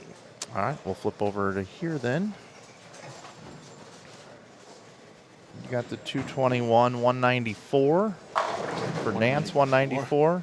Alvarez, 221. 27-pin lead in that one. We'll give you an overview of all the scores as soon as we get them. We're finishing up right now. Dio Bernard looks like he's heating up. 6-bagger. Dio had a fresh pair there, too, to himself. This is a big frame for Adrian Hare. 242 Stubler had after 2 early opens. Look at her, your girl. Yo Adrian with a 4-bagger. Yep. That is a great team. I didn't even think about that. You don't see Adrian. It's a very unique name.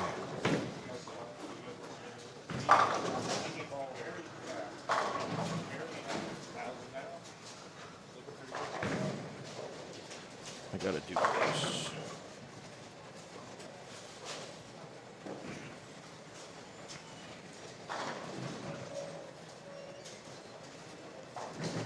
I think Adrian would have had a good career on the tour. She never went and bowled a whole lot. She's made the cut in some queens and stuff, but she never bowled that whole time.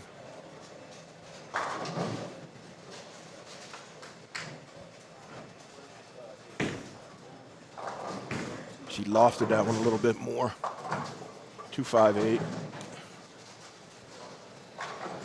We've got about 100 more new viewers that have come in to join us for the New Mexico Open. My name is Mike Flanagan, joined by Jim Callahan here in the booth, and we're bringing you winners bracket matches here, all of them, as we are in round 2 of the event.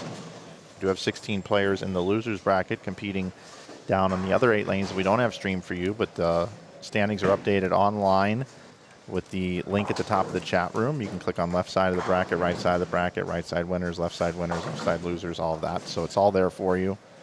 Glad you're with us here today. One other thing to add, Mike. In front of us on the live stream as we go forward, the winners will continually be in front of us. So all the way through the event, you're going to have the winners right in front of you at all times. 212 for Adrian Hare. She's down 30.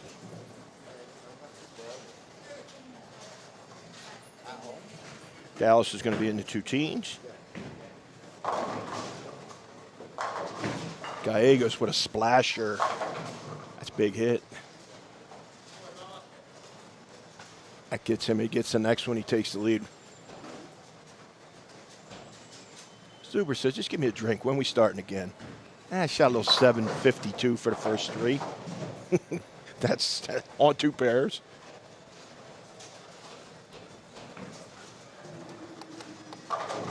Nice jacket Dennis has on today. Yeah. 216 final there. For our boy Dallas Leon. Gallegos takes the lead after game 1 if he gets this straight.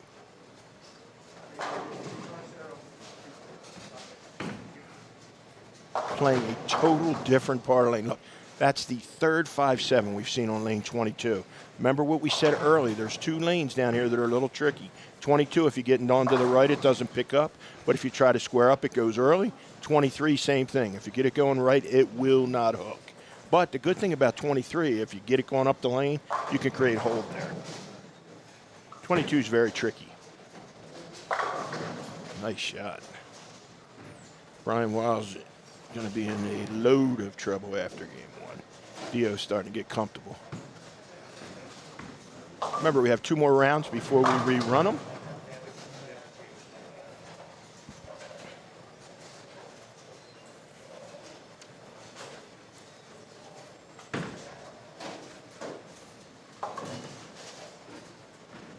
$216 to, what do we got here? 212 buck. 203 and 9, 212. Leong's +4. Let me get these last 2 scores and we'll go through what we got so far. Thanks for everyone for joining us. I got to remind everybody, Mike, because it's a really good deal. The t-shirt deal you got where till Wednesday you can buy t-shirts for 19 bucks. Yep. You know what I mean? And you got over 900 different ones.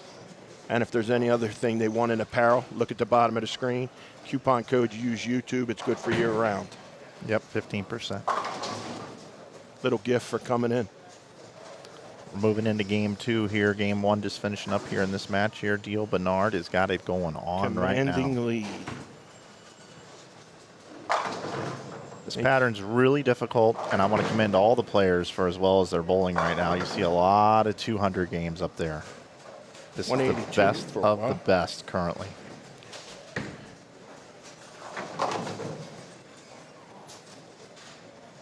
Matches are all spread apart pretty good. Not many are very close. Leong and Guy, I'll go through them in a second. Let me get one more here. Watch our man see if he can shoot 258. Got that one all the way to the edge. Boom, knocked the 7 out. Got his heart rate up to about 68 that time. Not very high. We'll give you a final on that one. We'll move over here. Yep, starting game 2. Double to double to start in this match. Looks like most of the pairs have gone to the double up scoreboard, but it looks like 19 and 20 will not have that. Get out of here. I'm going to tell you, this tournament right here, Mike, is going to be a huge confidence builder for Sarah Klassen. Yeah, DO 257. All right, let's roll, Mike. You ready? Yeah. 75. We're starting on 23 and 4. Gabe Alvarez has a lead over J.D. Nance by 27, 221, 194. Next, Stubler, 242 over Adrian Hare, 212. He's up 30. So that's Alvarez and Stubler with the lead. 21 and 2. You got Dio with a 75-pin lead over Wah, 258, 257, 182. And you have Leong, 216, Gallegos, 212. Leong up 4. We'll go to 19 and 20. We got Knowles, 246, Anaveras, 187. He's up 59 pins, so we got Knowles in the lead in that one. Next one down, Skidmore over two-time defending champion Francois Lavoie. Skidmore up 44 going into game 2, so Frankie has to get striking early. 17 and 18. Simo 209 over 18-year-old Jackson Witt, who had 199. He's up 10 pins going into it. The next one, we got Sarah Klassen 224. Morgan Robinson 205. Sarah is up 19, and they have double solid. Should have been triple. So we're up to date, and let's go into game 2.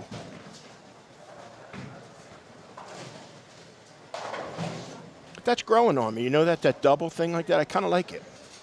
Yeah, it helps us out. Next year, we should have lane talk. Ooh, I hope so.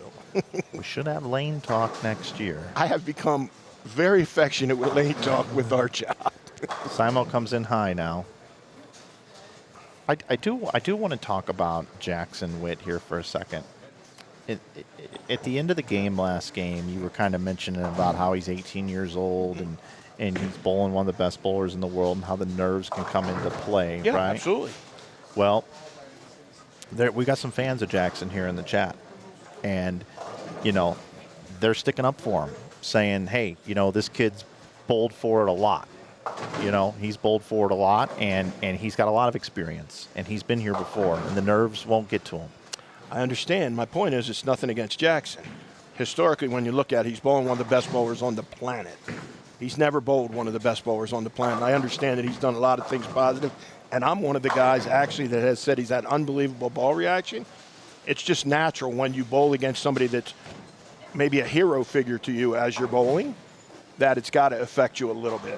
Nothing against Jackson at all. The kid is an incredible player. He just took down Zach Wilkins. Let me ask you this. If Jackson comes back in this game right here, okay, if he comes back and he takes down Simon, what would that mean? To him? To anyone watching, anybody. Oh, I think it validates that the kid's a good player. He's already done that with me by beating Zach Wilkins. He just took down Zach Wilkins, the guy that's one of the hottest bowlers on the planet. He won a regional and the Springfield doubles last week. So the kid is obviously a good player. In watching him, the one thing that I'll say that he does, when he misses, he doesn't leave a lot of nines. Remember he washed out 2 or 3 times yesterday. He's got to learn to take advantage of getting all the wood. Yesterday I watched he left some wood out on the lane. When you're bowling guys of the level of Anthony Simonson, Zach Wilkins, he did a great job last time. He's got to get every pin you can possibly get because the lanes are difficult. This kid he's good. They're slobbering for this kid to go to college. You know what I mean? All the top scorers of schools will be after Jackson. How about Sarah Clausen has been able to hit the 1-3 pocket 4 times in a row and get 4 times she got down 10. That's a 4-bagger. Yep. I just wanted to talk a little bit more about that because I wanted you to expand upon what you meant there. Yeah. Oh, to Jackson? Yeah. Oh, it was nothing negative against him. It's human nature. He's actually moved in a little. Threw that one like a world champ. This kid's a player. Go back and listen to the streams. I've been chirping on this kid since the first day. Oh, I'll take up with what I say. You know that. Pizza face here in the chats. What'd he say? He's just giving you the business on this. There's nothing you could say at this point. You're going to win over Pizza Face. It just ain't going to happen. By the way, when Pizza Face, when he's Hall of Fame eligible, I might swing my judgment a little different way. Hey, by the way, real quick, I do just want to state here, Jim. Can I give him the business? That's so far in this game right now. Yeah. Anthony Simonson is big forward and has gone through the face on the left lane. Okay. And Pizza Face's #1 bowler in the world has gone 3 strikes and a little light hit. Let me ask our boy. He's got the lead now. By the way, let me ask our boy Pizza Face a question. Can I get into this for 1 second? May I get involved? Pizza Face, you're a smart man. If you had $1,000 and bet 10 games in a row, who are you betting to win? It got awful quiet in the chat. No, he's got to have time to respond. Awful quiet. We're on a 15-second delay here. Anyway, we love having fun here. We love our audience. Make it like I'm bashing a kid. I'm not. Oh, you'll know if I'm bashing. Trust me, you'll get some. All right, we've got Moving on. We've got 7 other matches here that we need to keep people up to speed.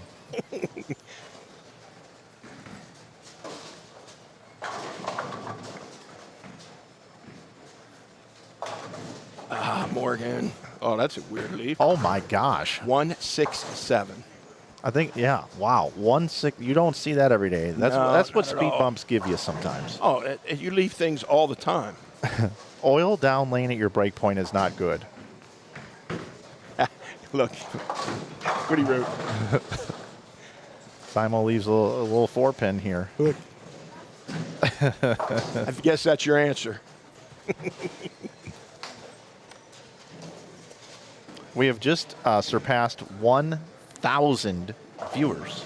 Thank you, everyone, for the support here. Has everyone subscribed? I don't know. No, We're never. trying to get to 100,000 here. I know. We're working. That's okay.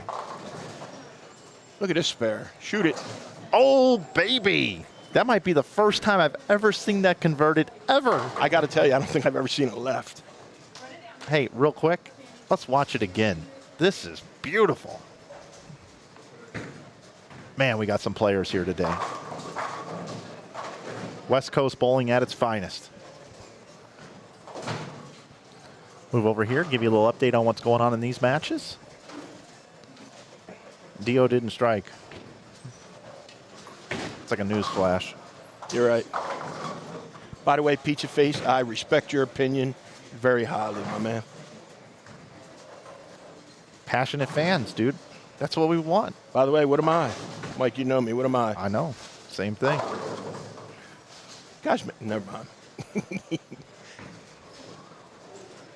Stupler's look starting up. Did that pin fall over? Yeah. I don't know what he had standing up.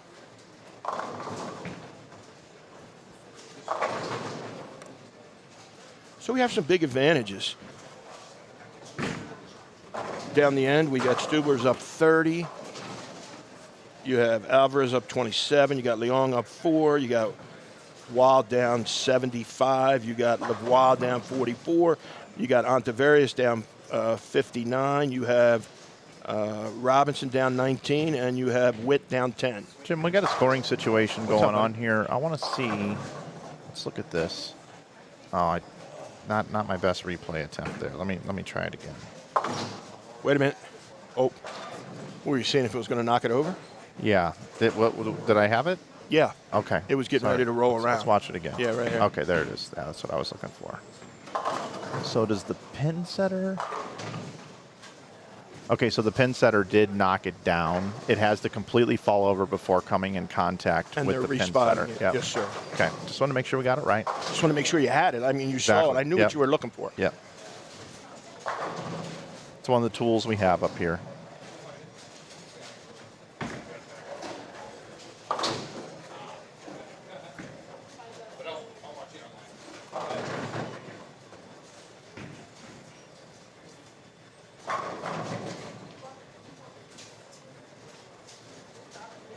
Our young man.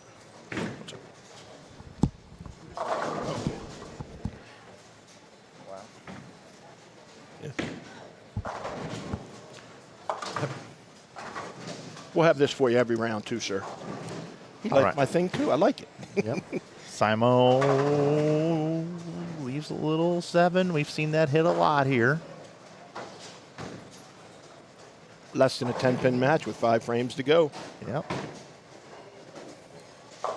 It's interesting, and the guys in the chat and the ladies in the chat, is this young man bowl adult or is he still bowl junior? Because I just came back from junior gold. Curious if he, by the way, he just backed it up. That was incredible. That's a bad break. I'm saying Yeah. it's a bad break. Is he a youth bowler or is he still a junior bowler? That's what the one question that I would ask. Youth or adult. Youth or adult, yeah. He missed it. By the way, this is what we talked about. He did it again. He's missed a couple of them. He's having a hard time with that speed bump I'm down just going to go on. I'm going to say it. That is a little mind blowing to me. Yeah. Those last few games yesterday when he was fishing around or whatever he was doing, he was already in the cut. But now this is for the cheese. Every single frame matters. By the way, it's a 4-pin match now with young Jackson Witt in the lead. You know who's got the best ball reaction on the pair? Sarah. Sarah Clausen. It's not even close. That is a lot of the last 2 days I've seen more unforced errors for Anthony than I have in a long time, just like you just said. Great shot for Robinson. Let's update everybody here on 19 and 20. What do we got shaking here, 19 and 20? We got Knowles has a 59-pin lead. He's holding court. He's up 10 more, so he's up 69 right now. That's over on Tavares. Yep, Steve and then we here. got Skidmore. Frankie, we got an open. Frankie's making a little bit of a comeback. He was 44. Let me see the other score, and I'll tell you where we're at. Simo Light with the bucket. So Frankie's made up 14. He's cut it to 30 after 3 frames. For the Jackson Witt fans out there right now, this is the biggest shot of the tournament so far for him. Everyone coming down, that's going to be the statement for him. All winners bracket matches here. This pair's getting nasty. Less is more right now. Sarah's line.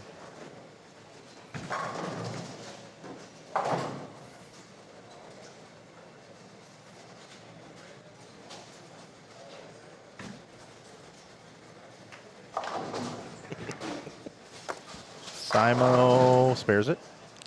He can't make the other ones. How's he making a bucket? He shot right in front of it. Yeah.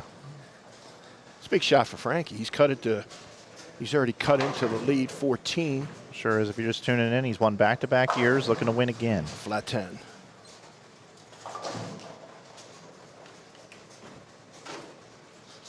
We'll slide over here. What we got? What do we got going on here? Stuber's picked up 6 more pins, so he's up 36 now. Up top, we had 27 for Gabe. He's up 34 now. So 34 for Gabe, 36 for Stubler. The match next to that, the Dallas match, which was the closest match. Dallas hasn't 15. struck yet. Gallegos is up 11. Tough spare. Ooh. So Gallegos is up 11 in that match. And Dio's still cruising. Dio is in control. We'll be able to call the Dio match soon. So everybody up to the moment, to the frame for score, Mike. We're adding it on the fly. Yeah, Dio had 257 the first game. Yep. As you see up on your screen there. So he's 75 pins ahead before this game. It's going to be up over 100 here in a second. Oh, maybe not. Still got a long way to come back. So, the one thing that I'm really noticing right now What's that, sir? is the lanes are truly in a transition Correct. period right now. You got to remember, about every 18 frames, you see some change, Mike. So we're in that range now. 18 is 2 games. We're in that second transition. And you know what? We're not oiling for 2 more rounds.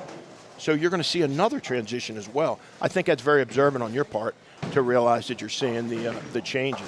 Well, when one of the best bowlers in the world hasn't thrown a strike in 5 frames, and Pretty good. young Jackson here is also finding some issues, and they were both having pretty good looks at the strike pocket. That's a good move. He moved left. Yeah. I think Simo should move back there. I think Simo should zone left and follow what Jackson just did. I think Jackson made the move ahead of Simo. It's funny, he hasn't thrown a strike left of 10 yet, Simo. You remember he tried to move over a little bit yesterday. I don't think he gets away from what he's doing. I think he's got to zone a little left here. I really do. I like Jackson's move. I think Jackson made the correct adjustment. Simo did. He did. Watch. Oh man, that one picked up 2. Has not thrown a strike. Nope. So 115 is 6. Simo's up 4 pins in the match. And this is going to be an adventure to 3, 6, 9, 10. Yeah, it's not easy. There's the best look on the pair. Yeah, straighter is greater. That's how Normie would be playing him right now. Not a doubt. That's how Normie. His ball be rolling right off 1, 2, 3. And he'd be giving that, when he get a bad break, he put his hand up on his head like that. I'll tell you what, when Sarah watches all of this back and she watches herself bowl here, she's thrown it as good as I've ever seen her throw it. And there are times when players get in a slump and they need to figure out, man, I'm not throwing as good as I was back whenever. She's going to have this footage. Oh, he missed chopped again. She's going to have this footage to come back and watch herself bowl. Her ball speed's been great. Her balance has been great. Her accuracy's been great. And her rotation has been consistent. Yeah, we actually, in between, she's been asking me some questions. We've been working on her spine tilt. When she gets forward, she gets around it at the bottom. When she stays tall, like you said, and uses her legs and stays upright and keeps that chin over top of her knee, she gets right, like you said, the arm is in next to the body. Good ball rolling, has a chance to strike. This is more spares than I ever seen Simo miss. The next spare puts Simo, or if Jackson doubles here, Simo's in a world of trouble. He's down 7 right now if Jackson spares. Simo can't miss anymore. More spares than I ever seen him miss. And because we don't have rolling scores here on this 19 and 20, let's update everybody one more time what's going on here on 19 and 20. 19 and 20. What do we got? We got Knowles is up 50. I'm sorry. Yeah, Knowles is up 59. Max score for him is 90. He's about got it. 59 on that. Yep. Simo throws a backup ball up the left side of the lane now. Maybe too little, too late. So we're going to say that Knowles is going to be the winner in that match. Let me get my update. And then sheet. Skidmore and Lavoie. Lavoie's down 44. 44. So if you add 40, he's 140 in the 5th compared to 129. It's an 11-pin match now. This is a but monster Frankie shot. Has to get a strike here, or it goes back to 21. Yeah, then this is a triple here coming up for Skidmore if he can do it. That left lane's on fire. Yeah, that's rough. This is Yes. All right. You hear him say yes. Yeah. We're getting a little bit of emotion going here now. Simo's missed 4 or 5 spares to the right already. Woo. Oh, he's happy. That's like. This, I will say, this is the speed bump that you guys have created when you built the counter. This pattern is way more skiddier than what it normally is. This is a tough spare. This is tough. Simo missed it. He just threw at it. Oh, Jackson makes it. So 41. Jackson's going to get this dub. 7 pins going into the 10th. Biggest win of the kid's young career. Take down Wilkins and Simo. He hasn't done it yet. There we go, right there. Frankie said, not yet. Still an 11-pin match. Stubler striking down on your bottom right of your screen. That one there is coming off of a spare. That one there, he leaves a 10-pin. So he's 16. He's 46 ahead with 3 to go. The other one's getting really close.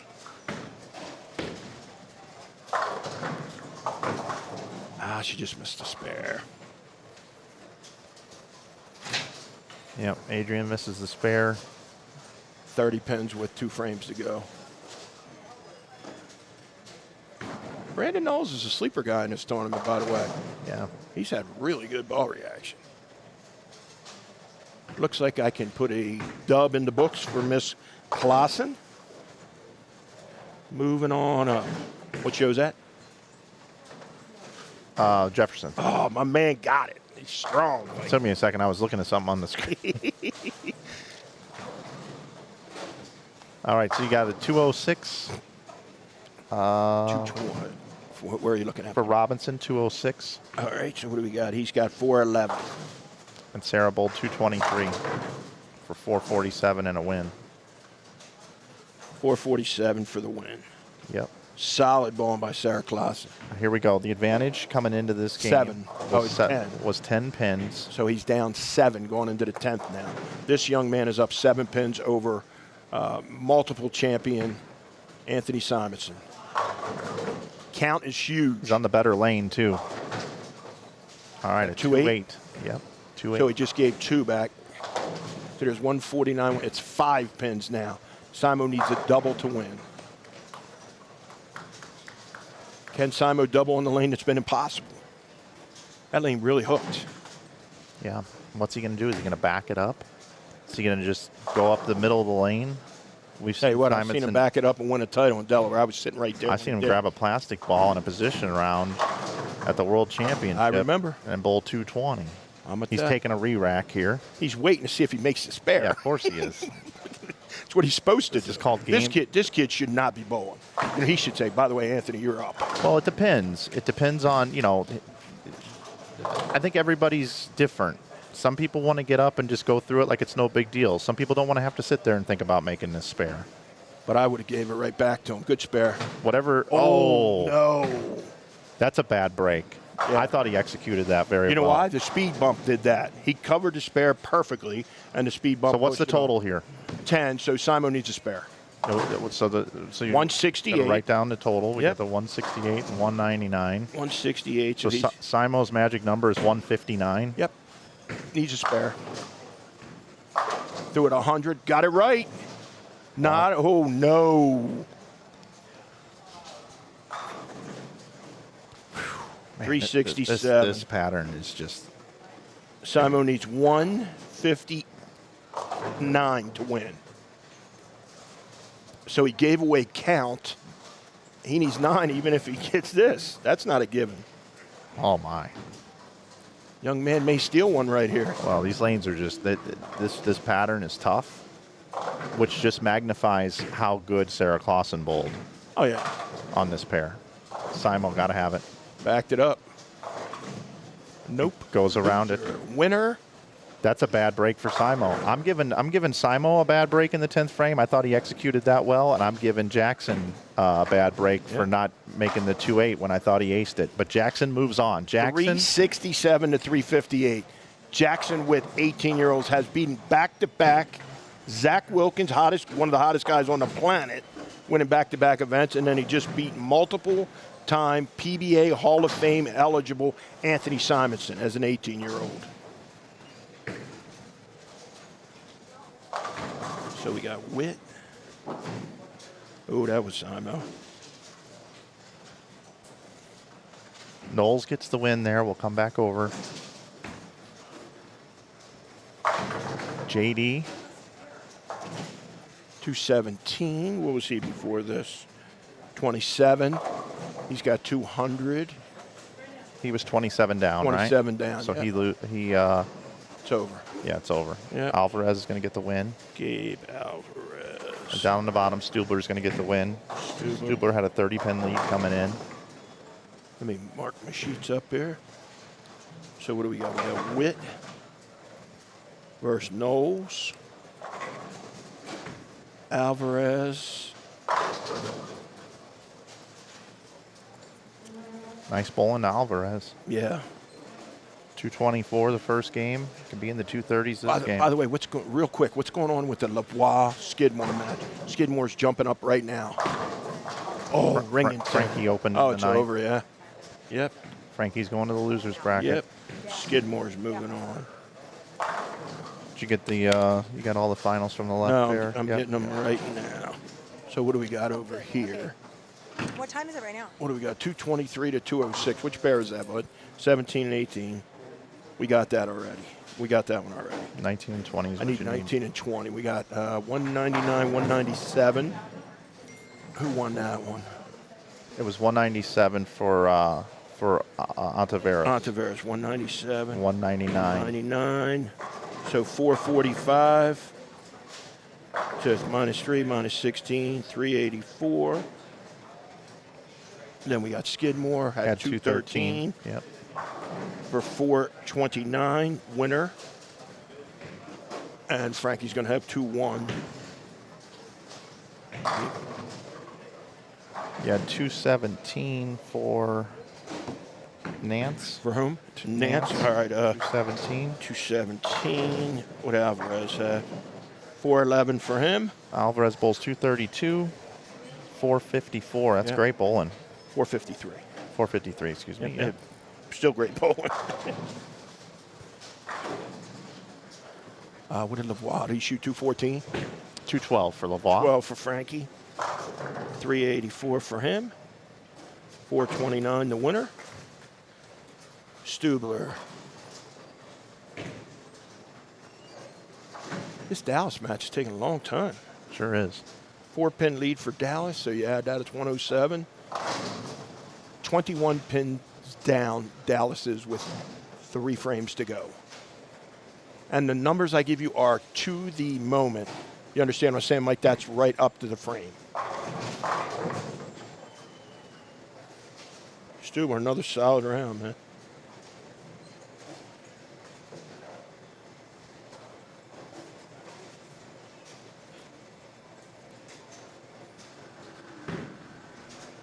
What did it say? Back up.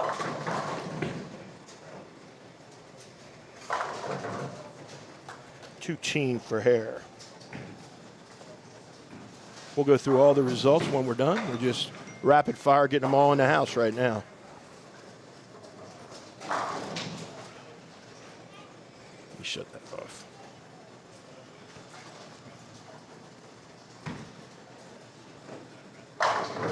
Nate Stubler bowls 512 in the first set. Going to be in the 450s. Adrian Hare bowled solid again. She did. She's got beat. Going to be 420s. She bowled 212. 216 if she strikes. She's going to be a tough out in the loser's bracket. Yeah.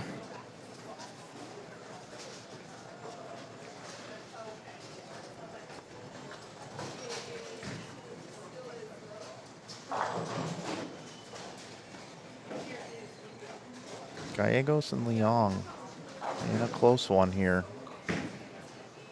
Dio just about wraps that one up. Dio Bernard opened up with 257 against Waz 182 in game 1. Stubler, 456. Winner. We have 2 more matches and we'll give all the results.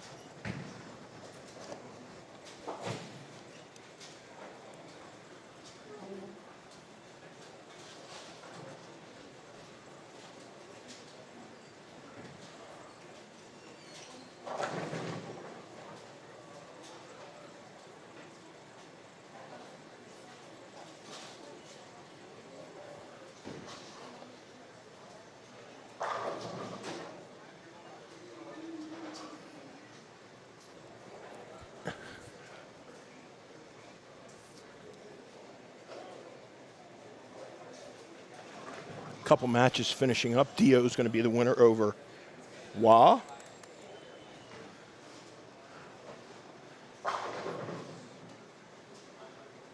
Gallegos with an open, so that's 143.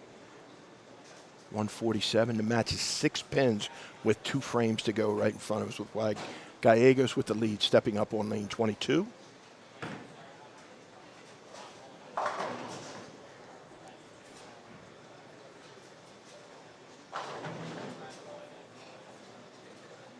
Left the 9-10.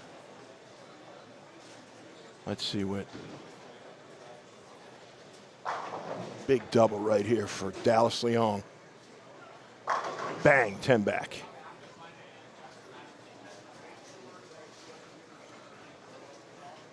Gallegos has to make this spare. Leong just took the lead. What a turn of events. Open. Dallas in control now.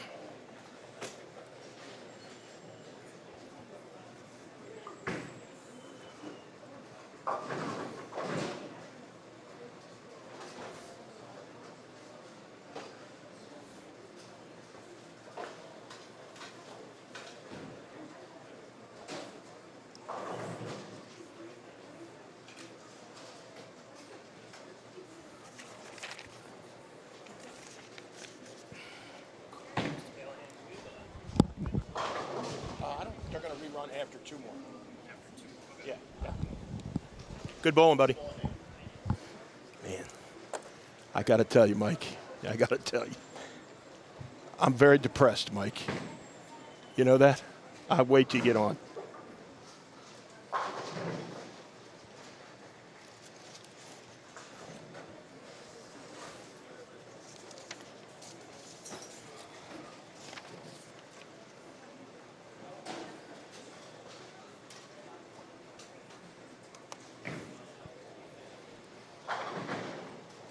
Can Dallas Leong shut the door? Got it right. A lot of 9 right there. So max score he can have is 192 for Gallegos.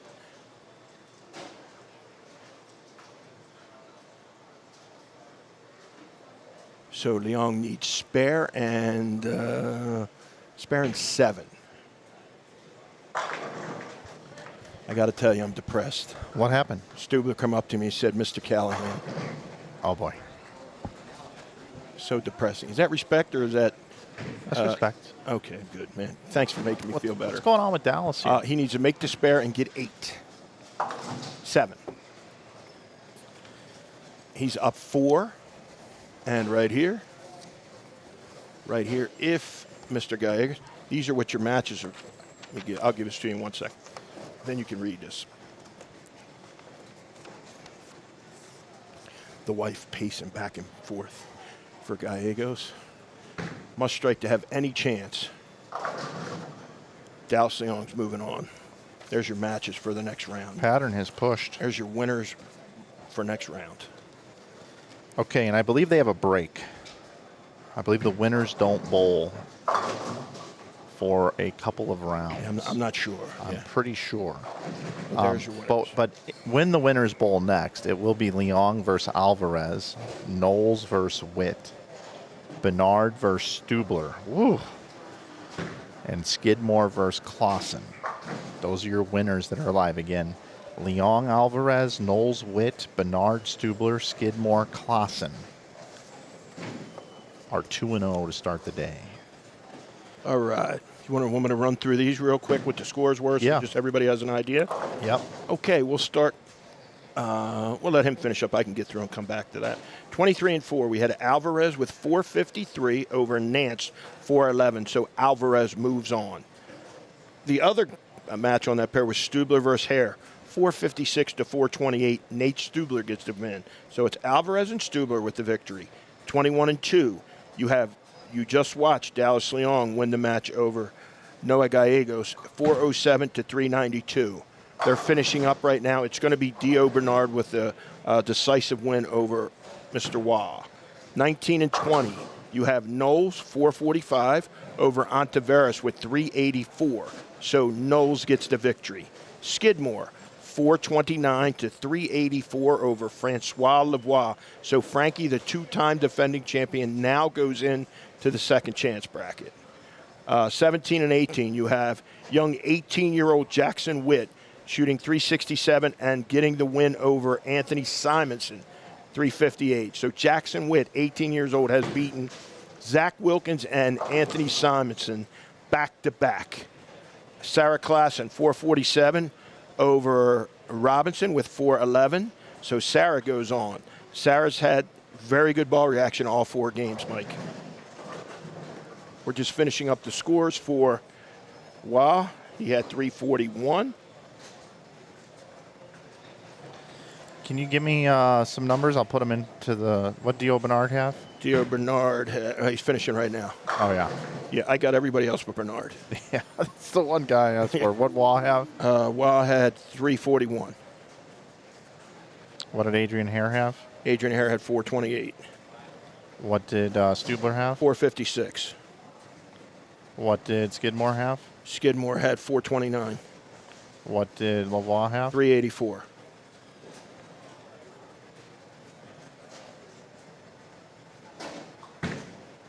Dio Bernard finishes with 250. Hold on. 252 on top of 257, so he had 509. It's outstanding. Next match, a tough one, though, against Stubler. What do you got next, sir? I'm working on that right now. All right, that side of the bracket is done. Yep. Left side. Hit me with Gallegos and Leon. Gallegos and Leon. 407, 392 for Leon.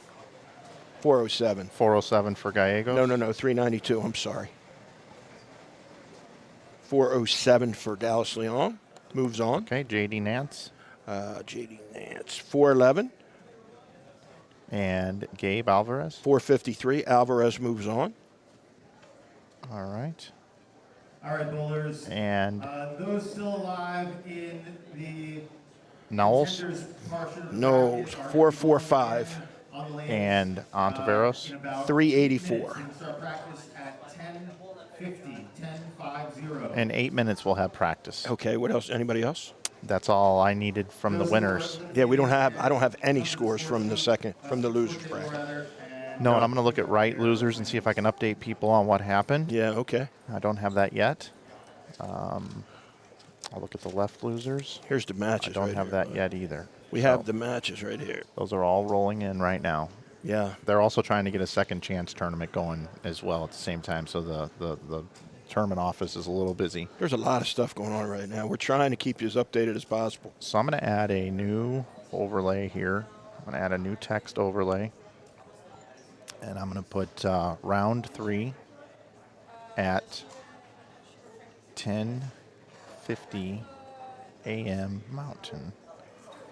And put that in Arial font. And we're going to put that about 130 on the size, maybe a little bigger than that. Let's go 200. And let's bold it. And I just got to be smart enough to figure out where I put the Thanks bold. again for everyone joining in the chat. All right. I think We I'm appreciate good right you. here. I don't know why I didn't capitalize at. Never do that. You both There good? we go. It's a long day. You just want these games. You know what I'm saying? Good round. Yeah. All right, everybody, we are going to take a short break while we can, and we'll be back here in just a few moments, in 8 minutes, with round number 3 right here on Inside Bowling.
All right, everybody, welcome back. Round 3, New Mexico Open 2025. Round 3 are losers bracket matches, and it is one game.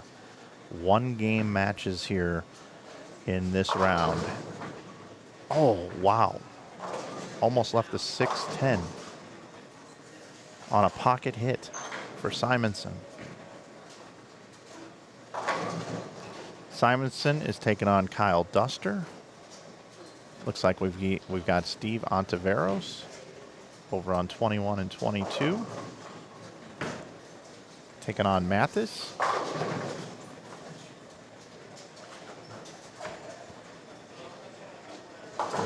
Simon makes the spare. And it looks like over here we got Francois Lavoie taking on Lopez. And over on 19 and 20, we've got Robinson versus Wilkins. Remember, one game matches. Yep, and then down on the other end of the building, we got Gallegos and Ashley, Nance and Nadu, Zweig and Waugh, and Hare and Pena. Round 3. Here we are.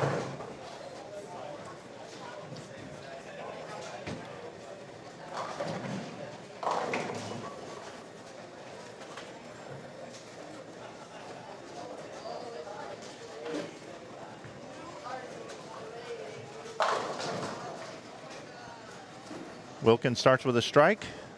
One game. All losers bracket matches moving forward are one game matches.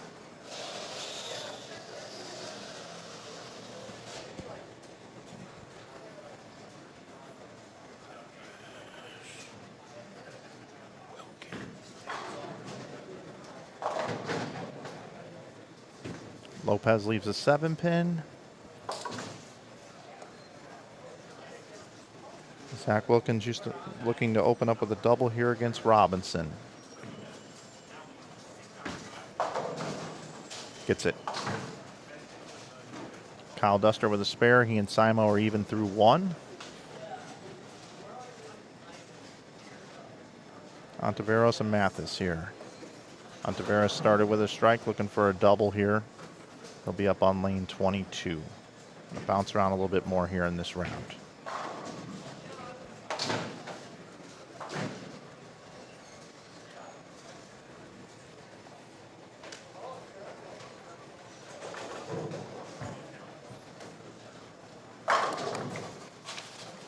We have these.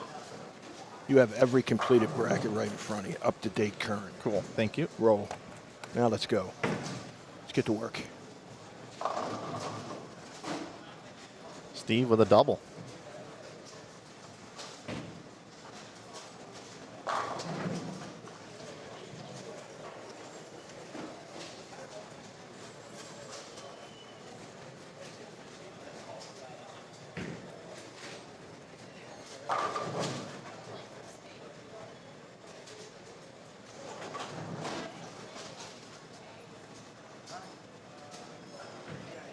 Man, down to just 10 frames for your tournament life. Yeah, it's crazy.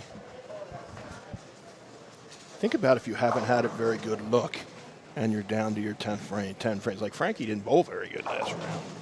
You know, you think about it, Frankie only had.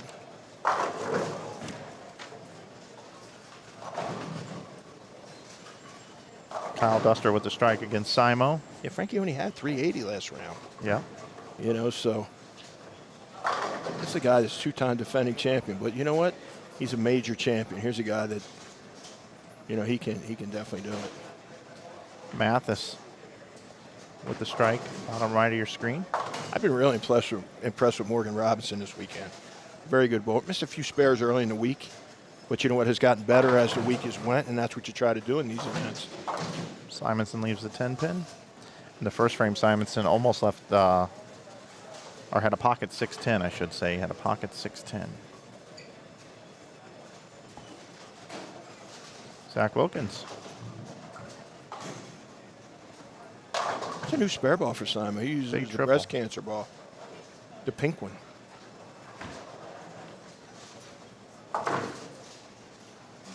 Six fell out late on that 610, I should say. He left back-to-back 10 pins now. It's a weird leave.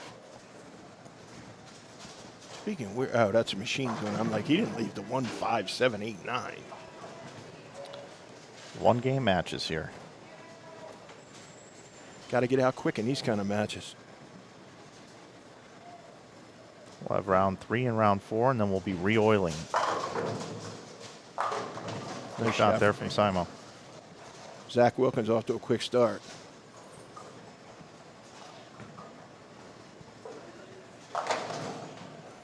Four-bagger. Ontiveros. Looking for an opening triple.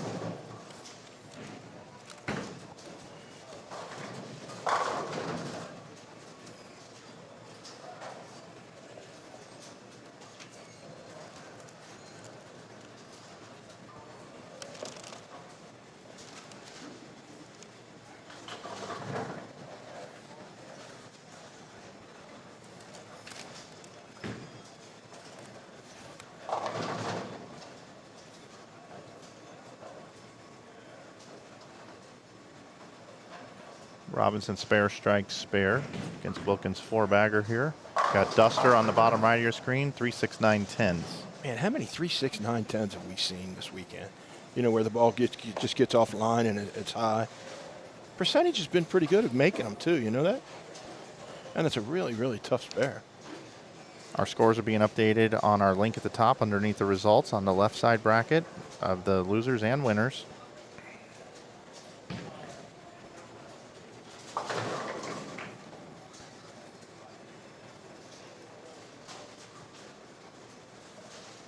Got you a water there, by the way. Thank you very much, sir. Oof, left to 10. I'm a good cloud this weekend. Ow. Great shot by Morgan Robinson.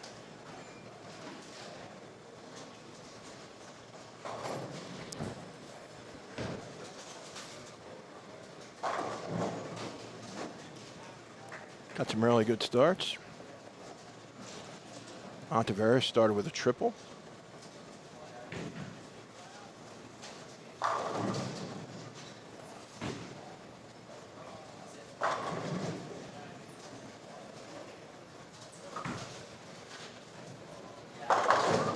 Starting to hook into fronts. You know, you noticed a couple pairs where the ball goes off the line much easier. And nobody's really moved left, you know, throughout the week. A couple guys have, which, you know, I mean, where they could use that friction and shape. They're not really sure of you know, what the balls are going to do. Mathis now. In qualifying, bowled every game over 200. Very impressive.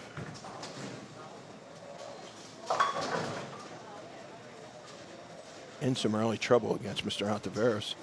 Two squad leaders of the first day bowling each other here. Ontiveros and Mathis. Zach Wilkins is dialing in.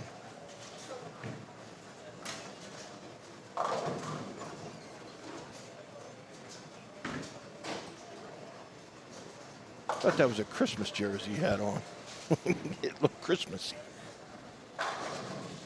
Frankie with an early double. Again, Lavoie's won the last 2 years here. Simo, bottom right of your screen, up quickly. Leaves a 10. Ooh, Frankie with the sticky 7. Slasher. Good spare. Simonson up quickly at the 10 here.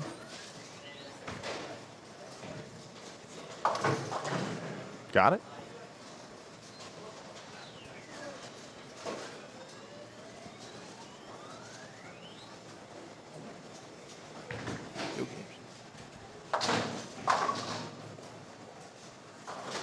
Told you I have that dog hearing where I can hear the sounds. You could talk to me and I can't hear you, but I hear little noises.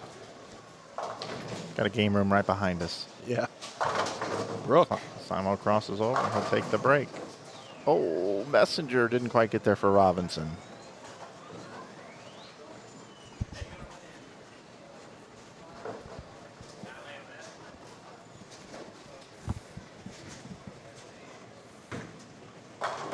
Francois Lavoie.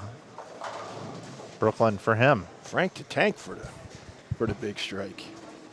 I will say, man, they start out real nice and then they get nasty. Oh, they get dirty real fast. Yeah, they get bad. They, you know, it's funny that the hook that everybody uses early, like multiplies hooking, but it gets even tighter down lane. So if you try to stay straight,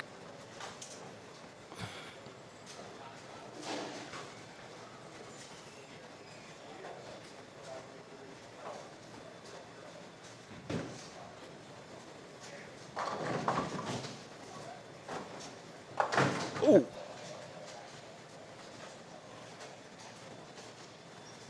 170 for Simo. 77. Duster. Got any other finals over there, bud? Sorry, our stream had dropped. I was working Oh, no on worries. that. That's obviously way more important than me getting a score. 161. Lopez Lavoie, is it still coming down to the 10th?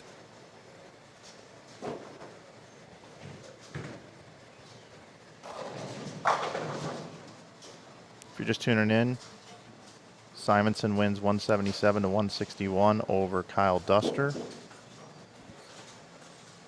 We got Wilkins 268 over Robinson's 204.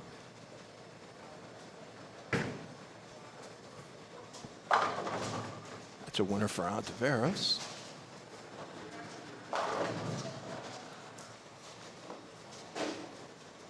Lopez get another one? Nope, up to 10. So he can have 178. What's Frankie got? Frankie's going to be the winner there. Lavoie. Go make it up and take a walk and see what the scores are down the low end. That way I can have them all and you can input them. Yes, sir.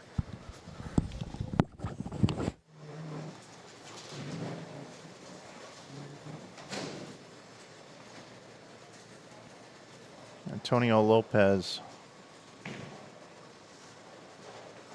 misses the spare, and that's going to give Frankie the win there. Frankie already has 170, so that is a win for Frankie.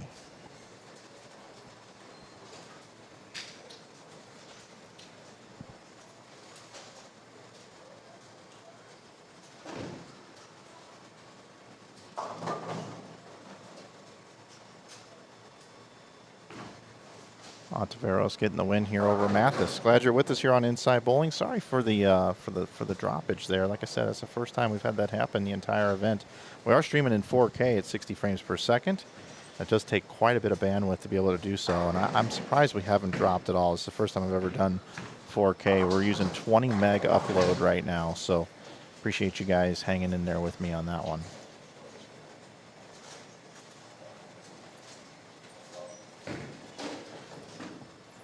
So I'll give you a little recap here. We started this morning with 32 players in a double elimination bracket match play and 2-game total pin matches. Once you get into the losers bracket out of the first round, it goes to 1-game total pins in the losers bracket. And that's what you're watching here right now. We also have 8 winners that are awaiting to bowl. Dallas Leong and Gabe Alvarez, Brandon Knowles and Jackson Witt, Dio Bernard and Nate Stubler, and Brian Skidmore and Sarah Clausen.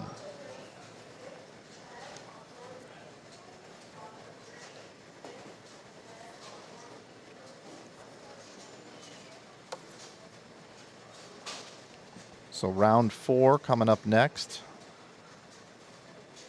It'll be Lavoie versus Wilkins. It'll be Ontiveros versus Simonson. We'll have Leong and Alvarez, Knowles and Witt. Bernard, actually, that's round 5, excuse me. The winners are off for 2 rounds. It's just round 4 coming up. It'll be losers bracket matches in front of us. First time streaming this event. Very unique format here.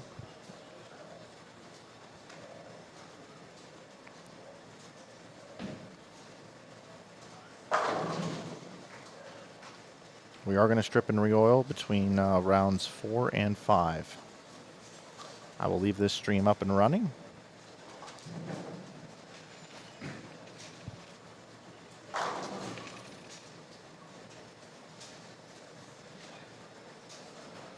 Jim's getting the other finals from the other matches for us.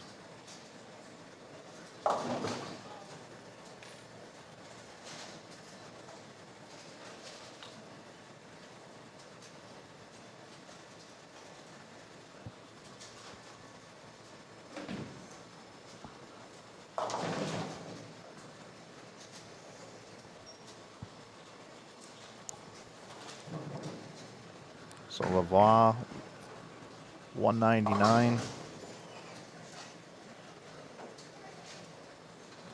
Lopez, 166. Wilkins, 268. Robinson, 204.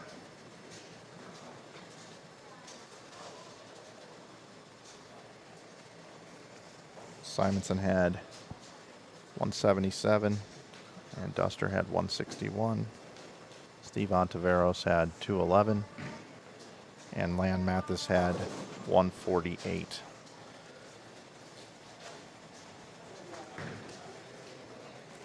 Jim's coming over with the other scores. I'm going to update our scores online.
All right, I believe our losers bracket is updated as much as it possibly can be. It was Matt Zweig, 203 over Brian Waz, 194. It was also Hector Pena's 225 over Adrian Hare's 221. So Hector Pena advances. Will bowl Matt Zweig. Francois Lavoie will bowl Zach Wilkins. And in the right side of the bracket, Steve Ontiveros is going to bowl Anthony Simonson. And I'm still awaiting the Gallegos Ashley match and Nance Nadeau match. Those results are not in yet. It's a great opportunity to take a moment and just thank all of you for watching. Also, we'd like to do a quick little reset here. 2025 New Mexico Open is the 21st edition here at Tenpins More in Rio Rancho, New Mexico and Albuquerque. Our proprietor is Mike Flanagan. This event is presented by Brunswick. If you're looking for a new bowling ball, bag, or shoes, make sure you check out brunswickbowling.com. Also want to thank our friends here, local food distributor Shamrock Foods, Jani King, the service that cleans the bowling center, Western Bowling Proprietors Insurance, Tenpins and More, and of course us here at Inside Bowling. We're running a special this week. It's $19 t-shirts on all of our t-shirt designs. We have over 900 of them available. You can check those out at insidebowling.com. $19 now through Wednesday. A lot of people have taken advantage of that. It helps us out if you want to help support the stream. Also, you can save 15% off all apparel with coupon code YouTube over at insidebowling.com. We also sell balls, bags, and shoes and all of other accessories that you may need. And we get those shipped out same day, Monday through Friday. This pattern the player's been bowling on is 47 feet in length. It is a 1.81 to 1 ratio pattern. It's very symmetrical. Fire oil, 35 milliliters. Symmetrical, and there's 7 2-2s on this pattern. And giant speed bump down lane, and the lanes get really nasty, really tough as we move along throughout the event. Really tough out there. Brackets are available to view online. The link I have pinned at the top of the chat. You can go to tournamentbowl.com, click on current tournaments, and click on New Mexico Open. That'll also take you there.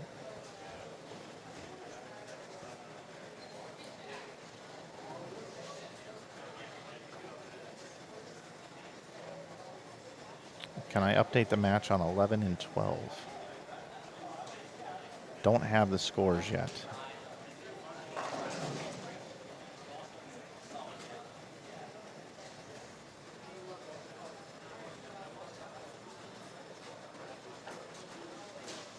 See, players are moving in for round 4 right here. I'll be back in just a second. Gonna go look at one thing real quick.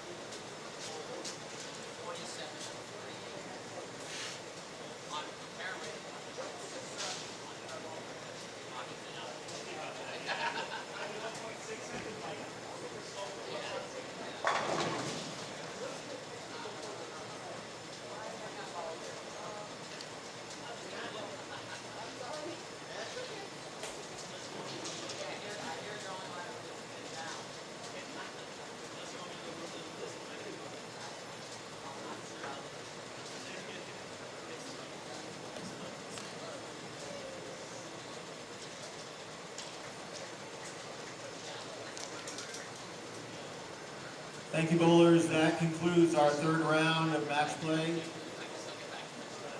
Everyone who advanced from this round, please report to your lanes. We're going to start here in just about 4 minutes for round 4 of the contenders bracket.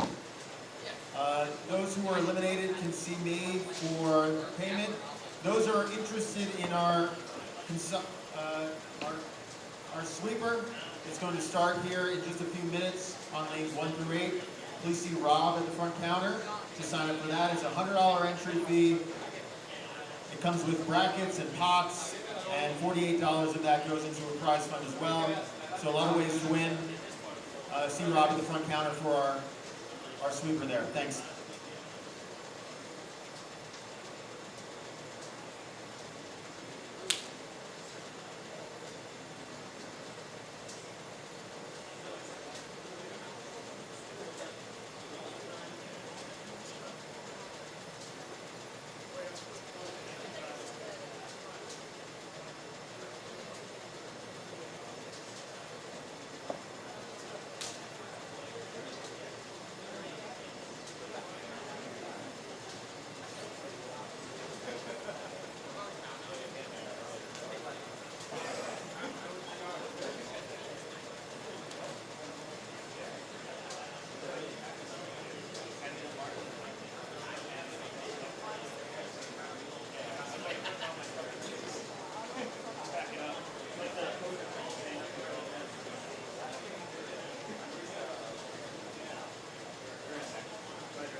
I can report that Chase Nadeau defeated JD Nance 212 to 182. That is a final.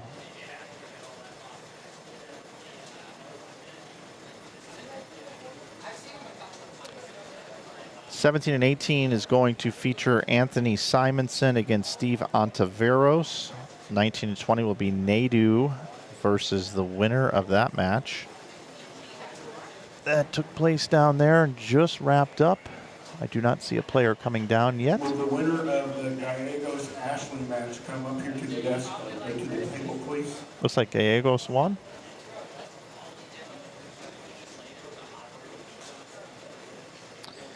And then on the left side of the losers bracket, we're going to have Matt Zweig taking on Hector Pena down on 23 and 24. And then on 21 and 22, we're going to have Wilkins and Lavoie.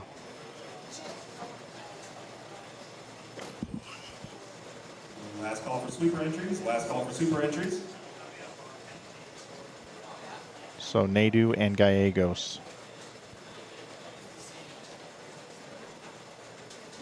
And the rest of the format here, everybody, is once we get through these matches, we will stop for about 15 minutes for a recondition of the lanes. And then we'll be back with round 5, which all the winners will bowl and the players that are left in the losers bracket will continue on. And also when we get down to the 2 winners in the winners bracket, they will bowl each other to determine who will be the 1 and 2 seeds on our Stepladder finals. And then when the winners of each of the losers round sides get down to bowl each other, they're actually just going to be seeded into the Stepladder seeds 3 and 4 based off of their prior game score. So we will have a 4-person Stepladder around 3 o'clock today. Maybe even sooner. Glad you're with us here on Inside Bowling. Had one stream loss here just a little while ago, but other than that, we've been smooth sailing in 4K. Big pipe to get that stream going out there at 20 megs. If you're not watching in 4K, you can click the gear down below, and you can watch in 2160p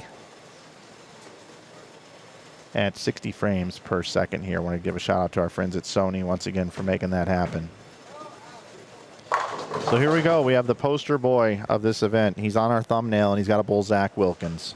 2 great players squaring off in a 1-game match. Zweig and Pena, also great players. Everybody that's left has earned their way here. We got Ontiveros taking on Anthony Simonson. And this is our first look today at Chase Nadeau. The way he qualified, he has not been on our live streams. I know a lot of people support Chase. Great bowler out of Colorado. PBA bowler as well.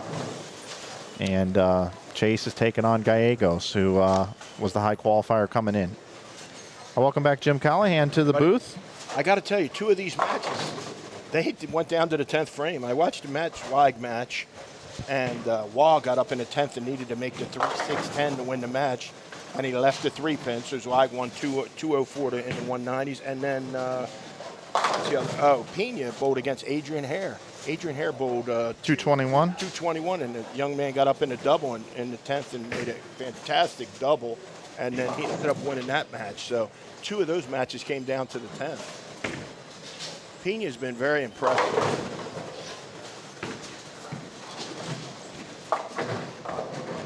Question about what cameras are we using here today? We're using Sony AX30s. Sony AX30s.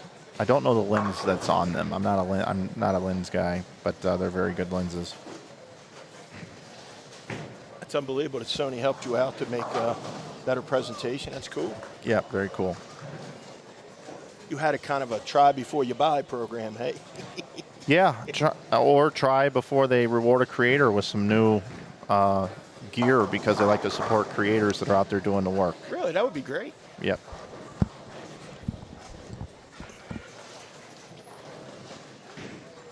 You got any feedback in the chat or any text of how the people have liked, the resolution? And Oh yeah, how nice it looked. Everybody likes it.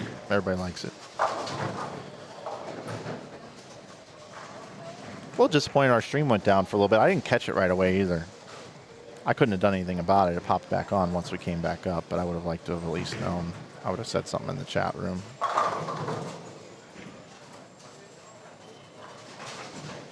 Always at the mercy of our streaming, but it's been rock solid here this weekend. I am also recording in the background just in case something really crazy happens. I have to upload it later. I haven't had to do that in years, but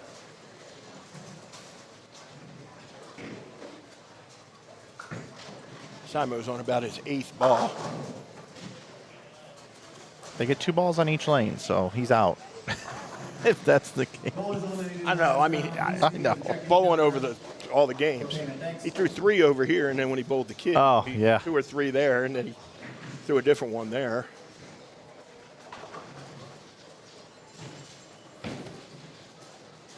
But I just handed you. You give those back to me then. Just trying to keep you updated, buddy. Yep, appreciate it. We're doing good. We're doing good. People can't say they're not getting the information in a timely manner.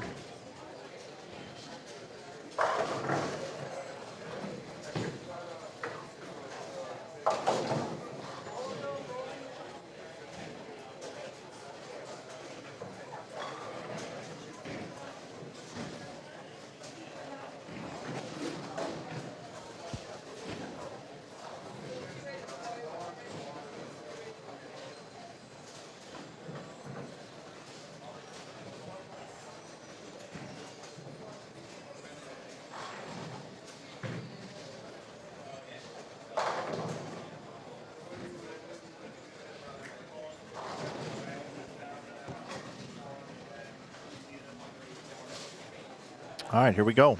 Roll. Underway, round 4. 1-game matches. I got to tell you, Zach Wilkins' ball reaction is getting better as they go. The more they hook, it seems to be better for him. He's the only guy that's been really able to move left and get his ball to recover when he misses a little right. We have a Team Canada match up there, too, with Wilkins against Lavoie.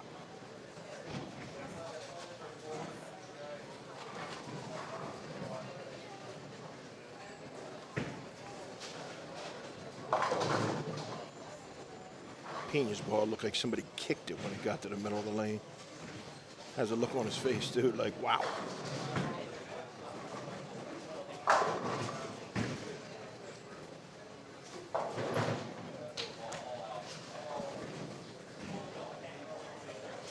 Steve Ontiveros, who's been very consistent the whole time, got a little right and still didn't pick up. It just shows how difficult the pattern is that, you know, even with, what do we into the 4th round? 2, 4, 6 games on them already, that they're still where if you don't get it off your hand good, it's magnified down lane. And we saw 2 of them. We saw Frankie in front of us with a flat 10, and we saw a washout on the left over there. They're the 2 leaves you can leave. It's either going to burn up or it's going to, you know, see that speed bump and go to the right. Nice spare, Steve Ontiveros.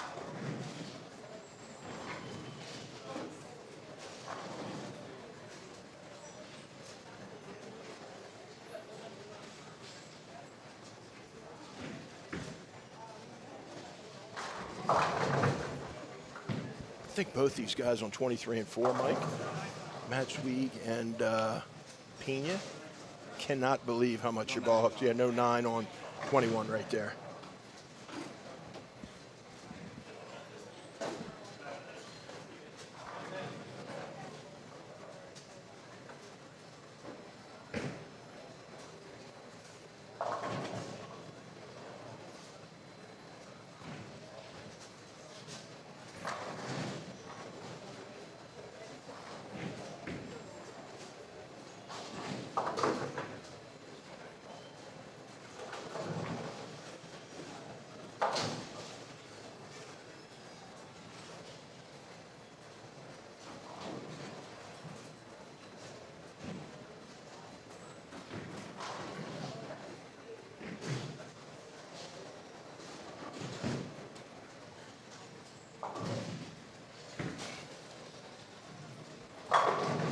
Frankie got to 10 out that time. Wow.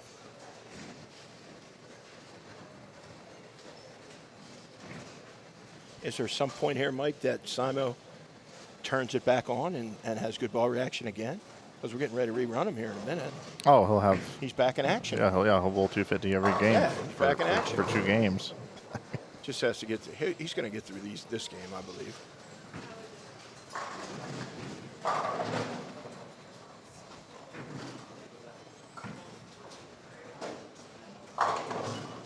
Oh, slashing 7, ping tomahawk to 10.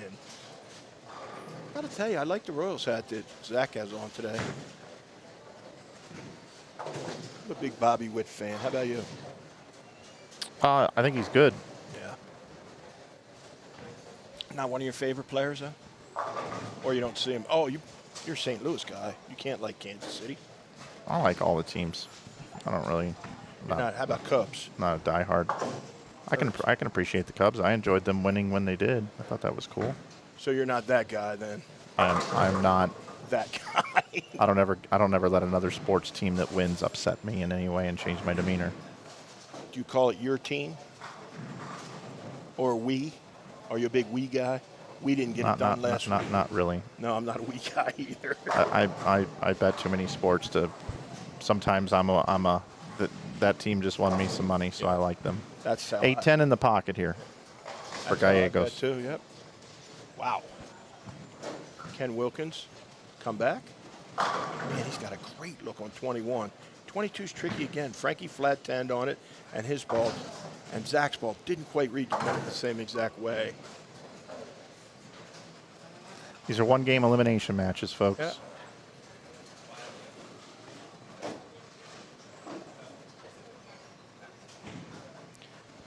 Question I got is Frankie's ball going to go through the pins on 22? Because we just watched Ontiveros' ball hooked about 4 times in the same spot right there, and then it went offline and went high. Frankie's going to have a hard time on 22. That's what we've seen the whole time, Mike. Like we've said previously, the 21, if you get it right, it doesn't hook. You try to square up to play the hold, it hooks. That's exactly what Frankie's had the first 2 frames.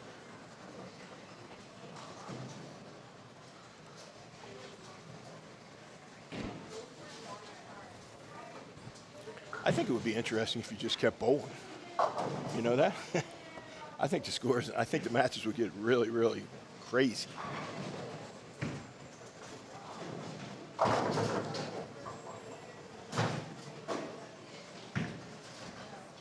I like the pace of today, too. Not a lot of time in between matches. Keep it flowing really quickly. Really good.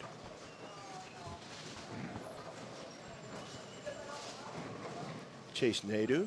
19 and 20. I mean, Zach just pulled 268 on this pair. These guys are not doing good through 2. They don't have a strike yet. Are they both as far in as Zach was? I mean, Zach was in around 15, 16 at the arrows, getting it to, 11, 12. I watched the end of Nadeau's last match, and that's where he was at. Frankie ring 10.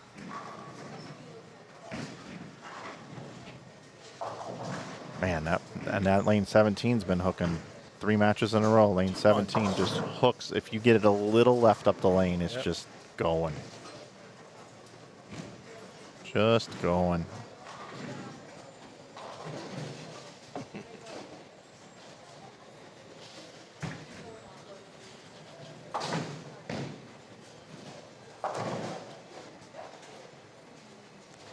So we have a couple stories building. Can Frankie strike on the right lane? Can Simo and Ontiveros figure out how to strike on lane 17? Can the guys on 23 and 4 get to be able to control the puck? Because it's hooking so much more than where they played before. I.e. Matt Zweig just left 3-6-10. There you go, Simo.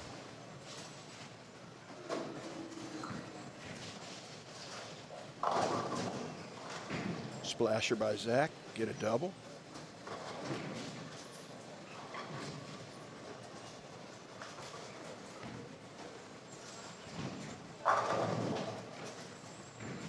All right. Simo's like, here I am. Yoo-hoo, I'm back.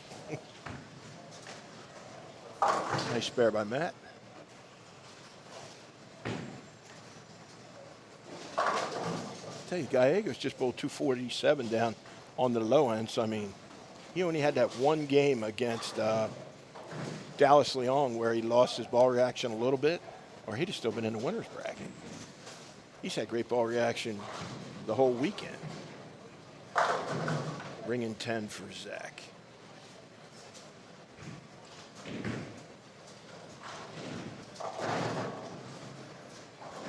Ontiveros misses the head pin to the right. If you're just tuning in, we are in round 4 of the New Mexico Open. Round 1 was 32 bowlers in a winner's bracket. Everybody bowling their first match, 2-game total pinfall. And then 16 went to the loser's bracket, 16 went on to the winner's bracket. We had those 16 matches, 8 are left in the winner's bracket. These are the players that are left in the loser's bracket. So we've gotten rid of half the players. We're down to 16 players left here in the New Mexico Open, vying for $9,000 first place. Yep, and in round 5, we'll see Dallas Leong take on Gabe Alvarez on 19 and 20. That'll be in the winner's bracket. On 21 and 2, we'll have Brandon Knowles taking on Jackson Witt. Then we'll have Dio Bernard on 17 and 18 taking on Nate Stubler. And on 23 and 24 will be Brian Skidmore taking on Sarah Clausen.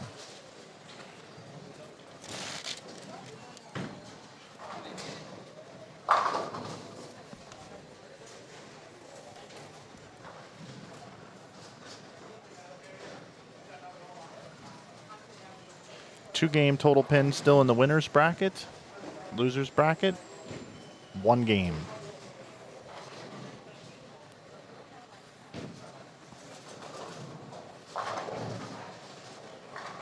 All right, Steve, how about that? A little thumbs up, a little fist pump with it. Steve's been bowling great this entire event. It's been fun to cover.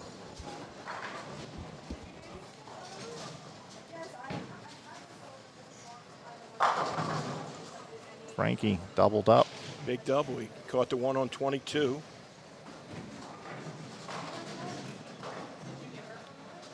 Swag and Pena over here, man. Whoops. That's a tough pair. I mean, that's where Simo just bowled against Kyle Duster, and the scores were very low. Yeah, they bowled 177 and 161 on that pair last game. You know what I mean? So it's not looking too friendly. They got 1 strike and 8 shots. Simo double, spare, triple.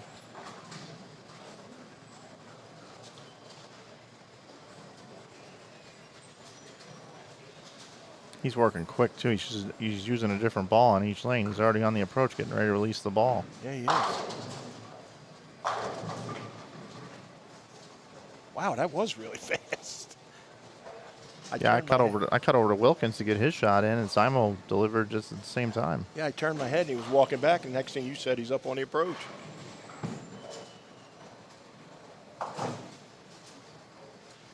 I think Frankie's made a match out of the one with Wilkins.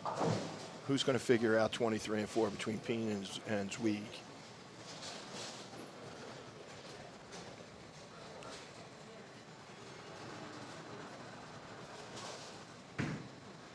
To the little left. Pushed right off. Nice shot by Zach Wilkins. Yeah, it's a tough one for those two guys. LeVon Wilkins. Yeah. Just like the next winner's match, Stubler against Dio is a tough one, too. There's 2 guys that have had the best ball reaction. 2 highest scores of the winner's bracket today have both been by them over 500. Can Frankie get to triple on this lane? Can he get it to go through the pins? There it is again. You get it going up the lane, it hooks.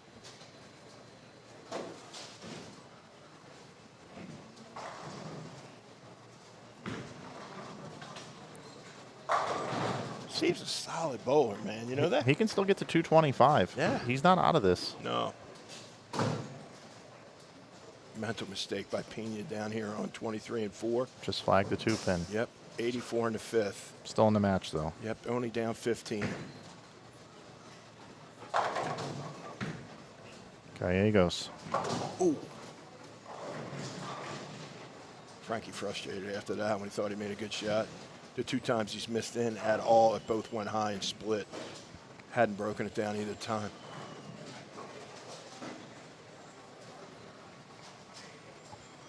Matt Zweig.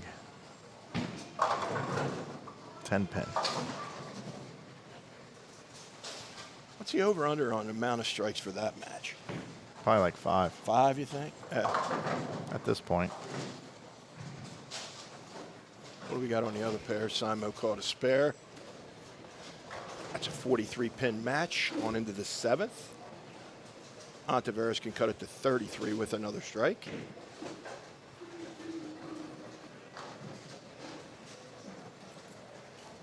Gallegos down 5 through 4 in his match with Chase Nadeau. You are right. He just bowled 268 there, and he got nothing.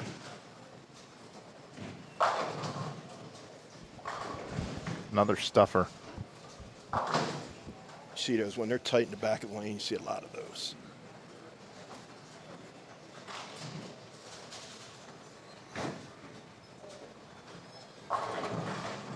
Good shot by Steve, though. He does a really good job of controlling the pocket. You know what I mean? He doesn't really make too many errant shots. Even with 3 frames to go in that match, I mean, anything can happen. It's easy to go 5.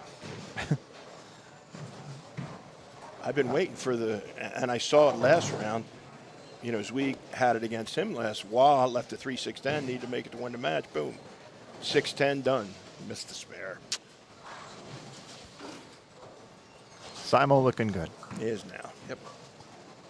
All right, Wilkins looking good. Matt Zweig.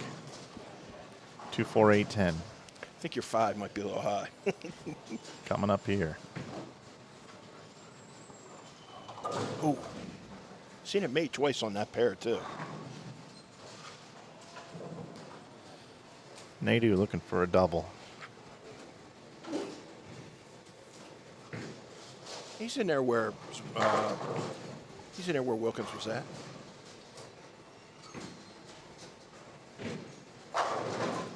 Simo right up the track there. Yep. That looked like pitch black or level. I'm not sure. I think it's 11. He's just trying to hit the pocket.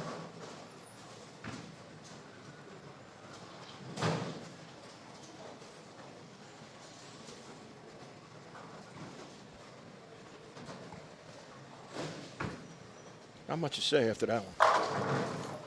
Nice shot right there for Pena and Wilkins.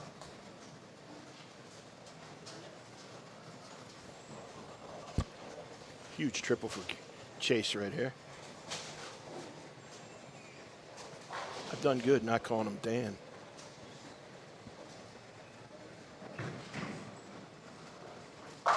This kid has a world of ability, man. He's a great bowler.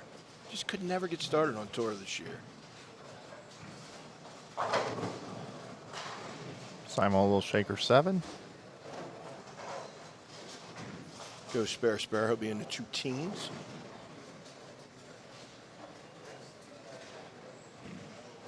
It's a big double because I don't know if Mac can throw a double on that pair if he gets this one. You got it in. You got that one a little farther right than the last one.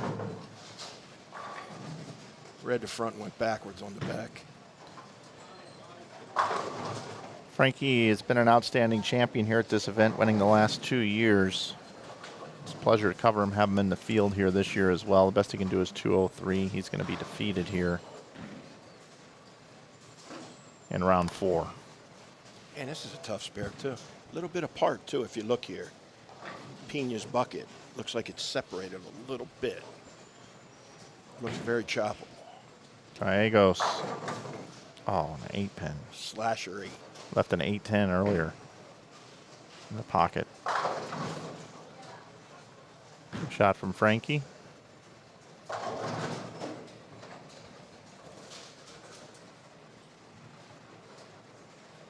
Looks very choppable here, Mike.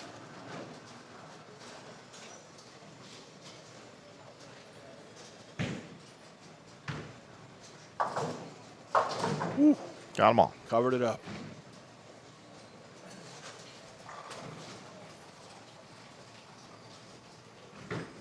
Question is, can Matt Sweet throw a double?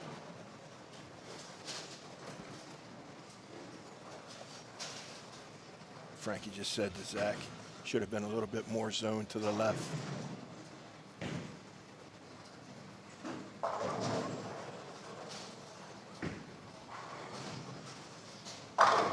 Swag strikes. That was a great shot.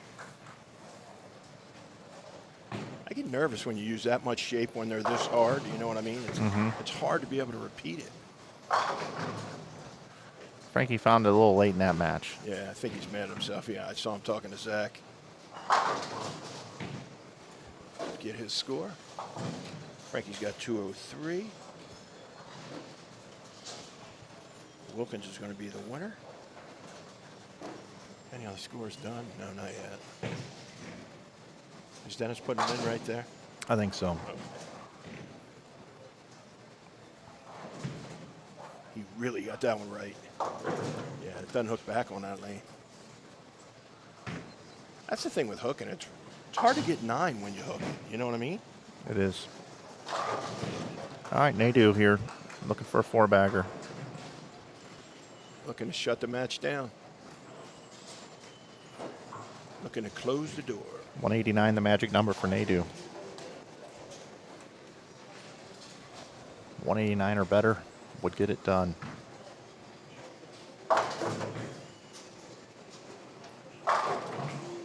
Beautiful shot. He's locked in. Yeah, he's good. Just in time to re-oil the lanes. By the way, it's good, but Simonson's going to be really, really tough these next couple of rounds. you are right. He is the best on the fresh.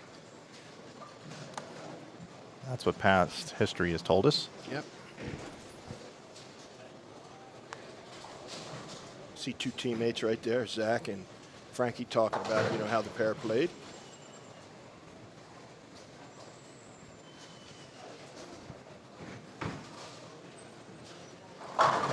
Pena. First guy to get a double wins this match, buddy.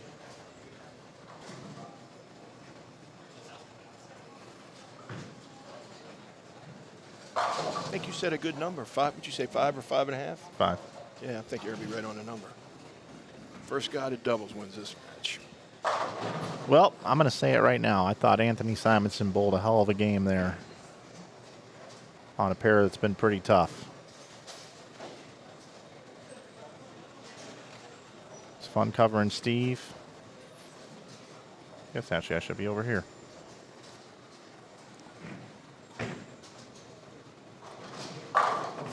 Great weekend for Noah Gallegos, too. Bowled awesome. Can he get a double? He's been 2-8 bucket, missed more left. Is this the 13th through 16th? Those that get eliminated here will be 13th through 16th. I believe so, yes. $1,100 is what they're receiving for this. That's a beautiful check right there. 1,100.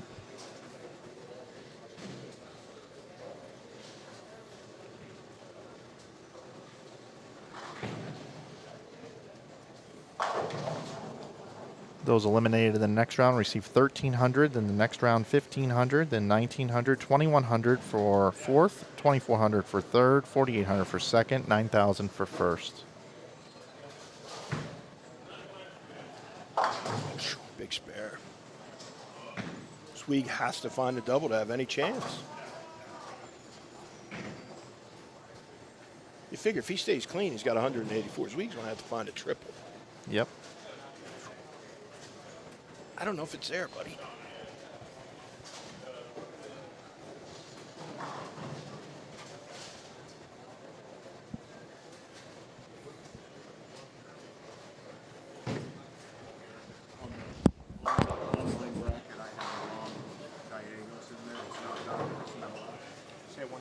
Noah Gallegos, not Donald Gallegos. If you're looking at the online stuff or the print stuff, it's I know him, so it's okay. easy. Good. All right. Thank you, sir. Yep.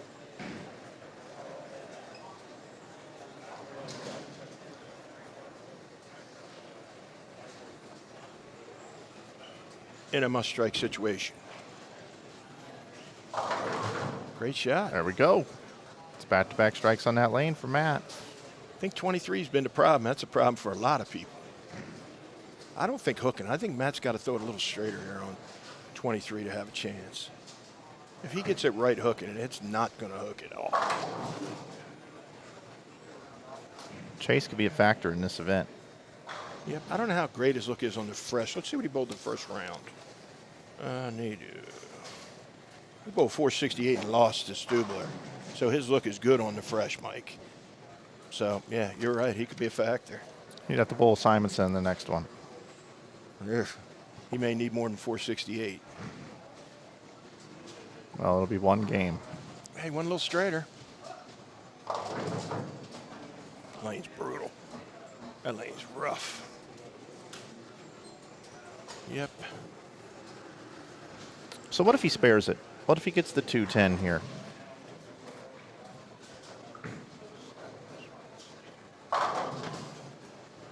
Then would be a winner.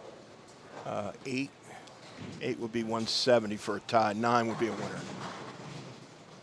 If he goes spare strike, it's 170. 9's a winner. That would be 163, and 9 would be 1.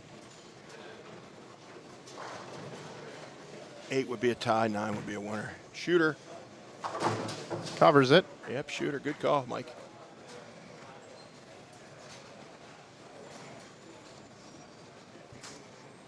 Nobody's figured out 23 in a while. I don't think Anthony and Kyle threw many strikes on that lane either when they were here. The score was only one. This is a very similar game. 179 and 161 that one was.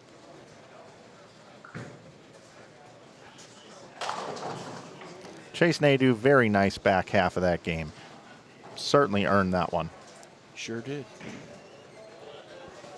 Finishes with 238. He moves on. He'll bowl Anthony Simonson the next round. Zach Wilkins is going to bowl the winner of this one here between Zweig and Pena. I have a question. Yep. Winners brackets is still 2 out of 3? Yes. Well, not 2 out of 3. It's two game total. Two game total wood. Sorry. And then these are still single, right? Single. Yep. Okay. Just want to make sure we got it clear.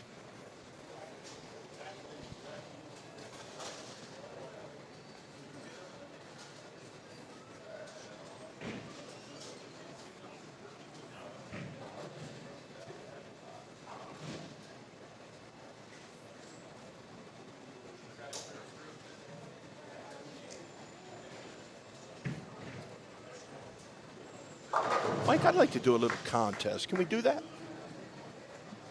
Okay.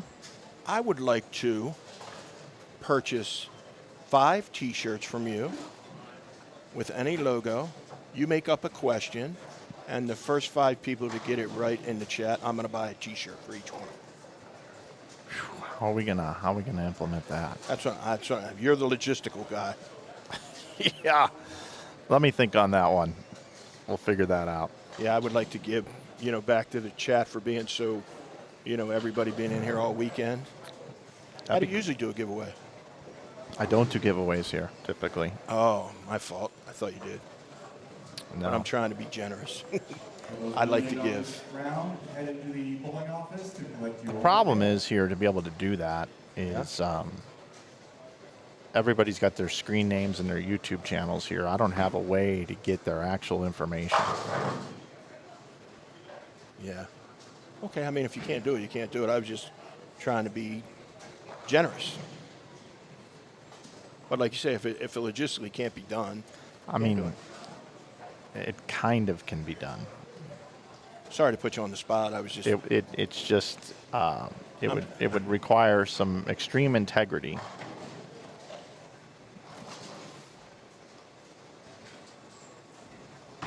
Probably should have asked you that off the air. Sorry about that. I just was. Yeah, no, you're good. It just popped up on me, and I really would.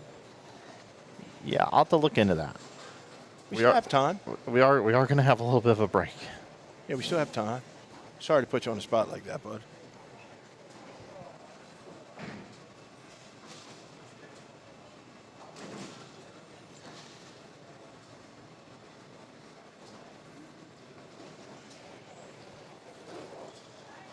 Both of these players going to be happy to get off lanes 23 and 24. No kidding. Matt Zweig, another good finish here. All right, Brewers, that concludes round 4. That's a tough pair to draw right there, you know. And round 5 will be all winners, one match on a pair, 2-game matches.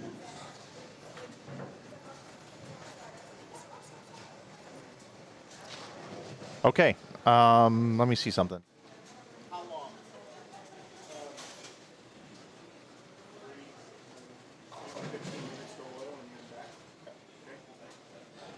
Folks, we're going to step away. I've been told it's about 15 minutes to oil.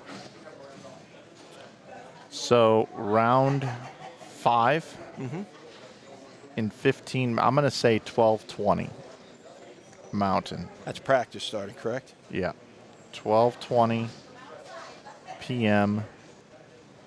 Mountain Time. Yep. There we go. Folks, we'll give the quick rundown.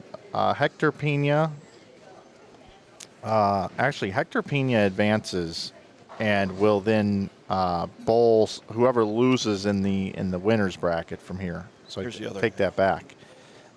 Wilkins is going to bowl whoever loses in the winners bracket. And then Chase Nadeau is going to bowl whoever loses in the winners bracket, and Simo will bowl whoever loses in the winners bracket. So it's not Simo Nadeau like I thought. That was my miscombobulation there. Now, we've got here in the winners bracket, Dallas Leong and Gabe Alvarez are going to take place on lanes 19 and 20. 21 and 2 will be Brandon Knowles and Jackson Witt. And then Dio Bernard will take on Nate Stubler on 17 and 18, and Brian Skidmore will take on Sarah Clausen. Those will be 2-game total pinfall matches coming up right here on Inside Bowling. We'll have it for you in about 15 minutes coming up here in just a few. You've been watching continuing coverage of the New Mexico Open 2025 edition here on Inside Bowling on YouTube in 4K high definition at 60 frames per second. We're looking forward to seeing you back in 15 minutes.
All right, everybody, round 5. The players are reporting to their All right, lanes. guys, we're going to turn the lanes on. You get 5 minutes of Going to practice remove our on these graphic pairs. here.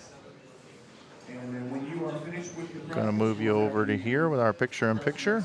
And after they receive 2 balls on each lane, this is a 2-game total pins match. we will be here on the call at that point in time. Remember, we're going back to 2 games now, everybody. It's 2 games, total pins. Now moving forward after they receive their practice. Actually, I don't think it's 2 balls on each lane now. These guys have been sitting for a while. This is probably 10 minutes of practice. Probably give them a little bit more, I would think, but Yeah. Okay. All right, folks. Well, practice is going to take place here. Jim and I will be here with you for the call here in round number 5. Round number 6 is going to consist of the 4 that lose here with the 4 folks that are left in the losers bracket. That'll be round 6. Then round 7, we'll have our top 2 in the winners bracket face off.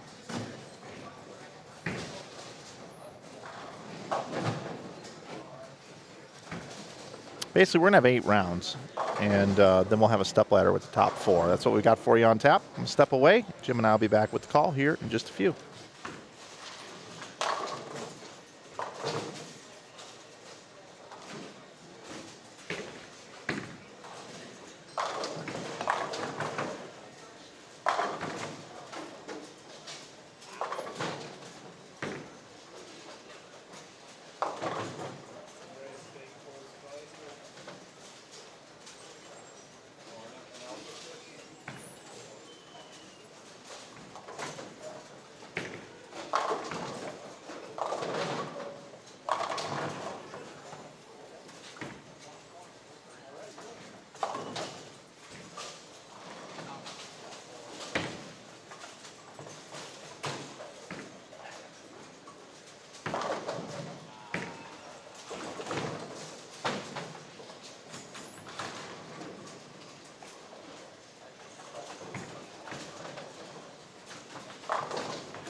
Goers, please hold up on your practice.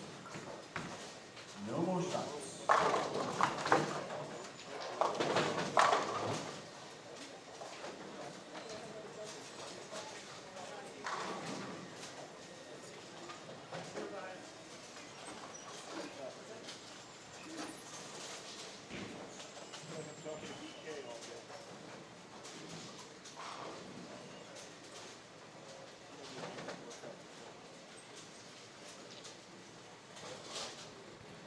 All right, practice is complete. Welcome back. New Mexico Open 2025 presented by Brunswick.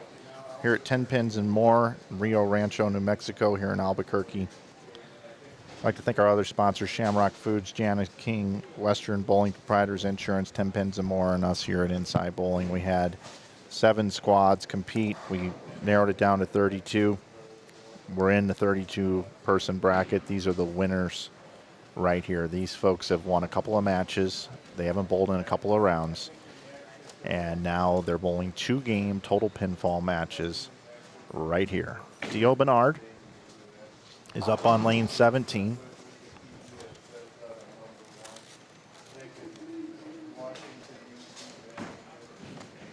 Dio is taking on Nate Stubler. Over on 19 and 20, we've got Dallas Leong taking on Alvarez. We got Knowles and Witt on 21 and 22, and Skidmore and Clausen on 23 and 24.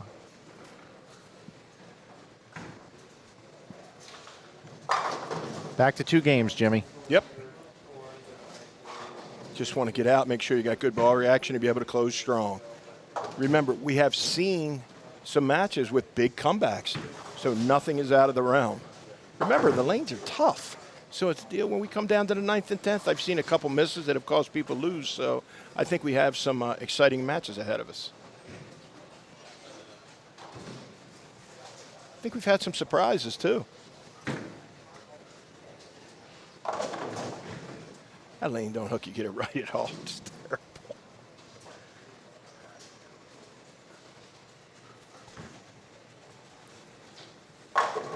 Thing we got to remember, too.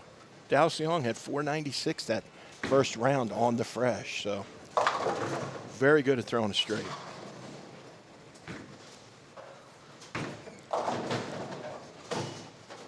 Stubler collapsing the 3-pin out. I think the people that are going to win this round, Mike, are the people that are most patient.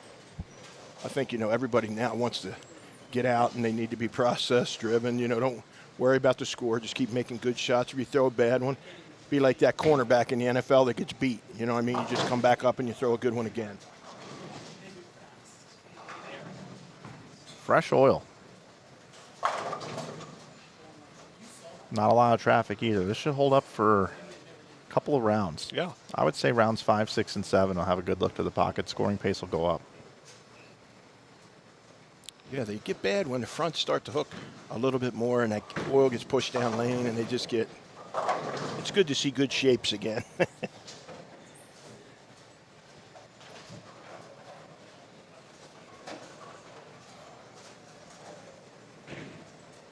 Yep, 2-game total pinfall here.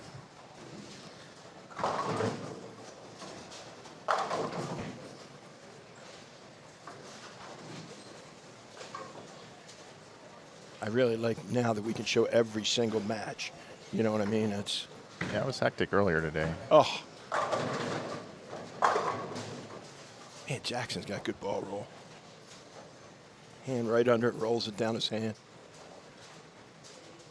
What do you think the key match is here, Mike? Which one do you like the most? I just want to see if Stubler can keep doing it. I mean, the lefties here, he and Dio, that's my match. Yeah. That one there. They're the, how many remaining lefties do we got? We got 2 here. Wilkins, no.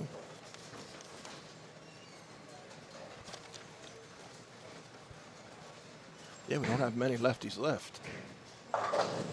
I'm curious how Sarah's going to, as she gets farther in, is she going to be able to continue to make those good shots? And it appears so. I told her you said something nice about her. She was really happy about that. You know how you said that she was using her legs and making good shots and, the best you've been. She needs that affirmation sometimes, just to, you know, to show that she's going in the right direction. You know, that wants to be a bowler every day. I think it's there. I think she's very good. Nice shot by Jackson. Jackson's got a little shim. Yeah. That's dangerous.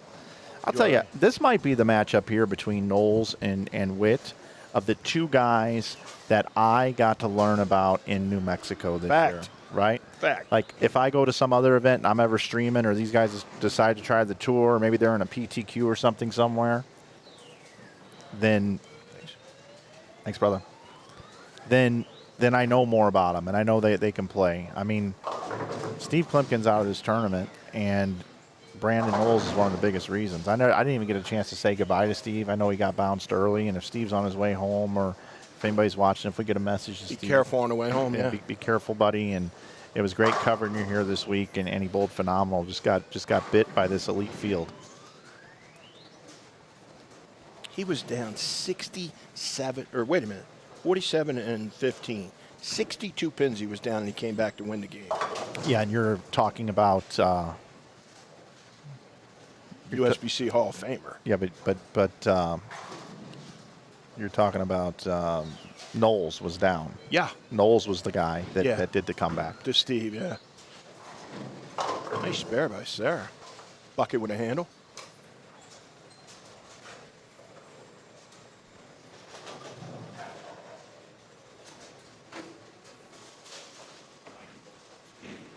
Oh. Get the food in this place, boy.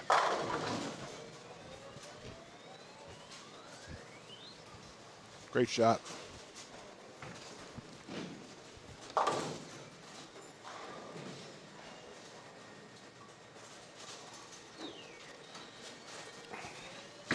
That's really cool.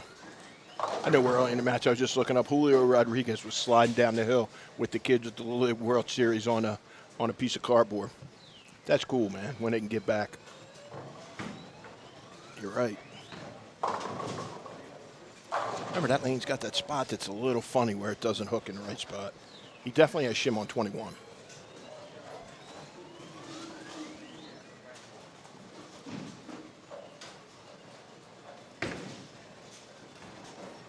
Spare, and there's Dallas on the left side.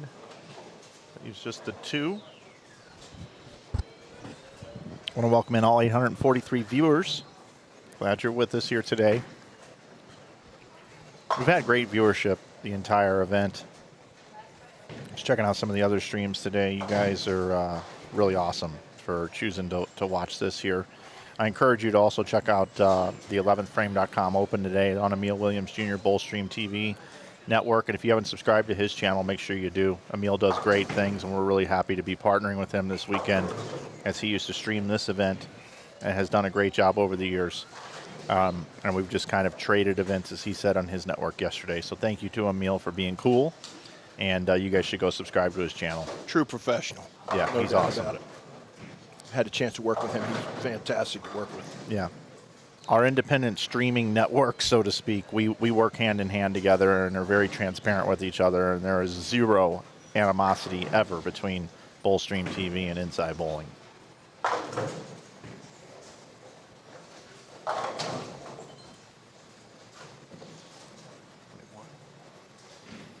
No 9.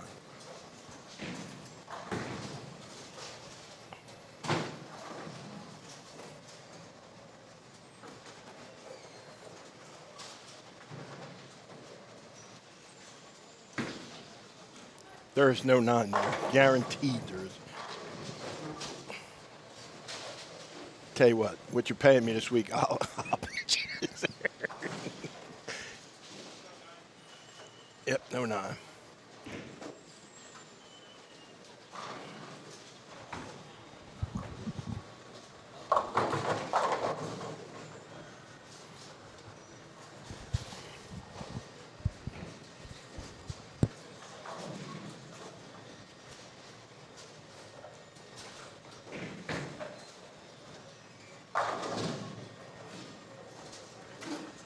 I think it's interesting, too, Mike, that the two highest scores from earlier, first two rounds, are bowling each other. Yeah. Stubler had 512, and Bernard had 509 the second round. The sleeper guy Gabe Alvarez, 471, 453. Consistent as could be those first 2 rounds. Simo had 500 the first round, I think, too.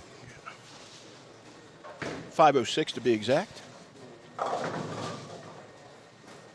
You can get some wood on the fresh.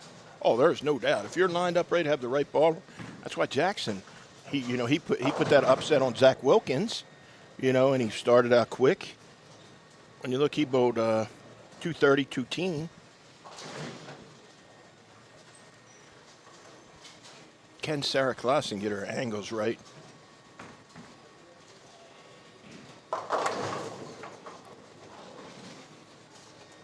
He's trying to fit it. Got to let it roll.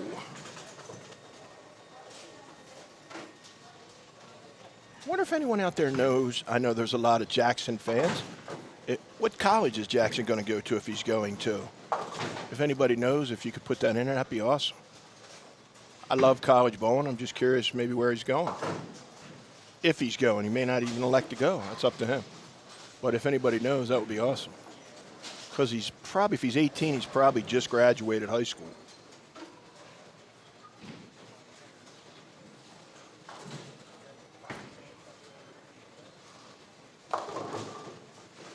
Oh.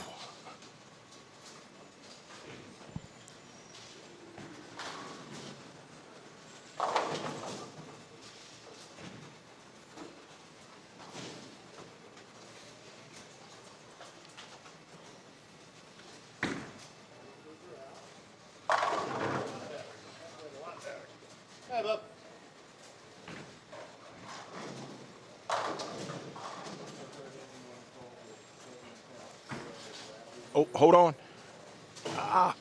Come on, Jackson.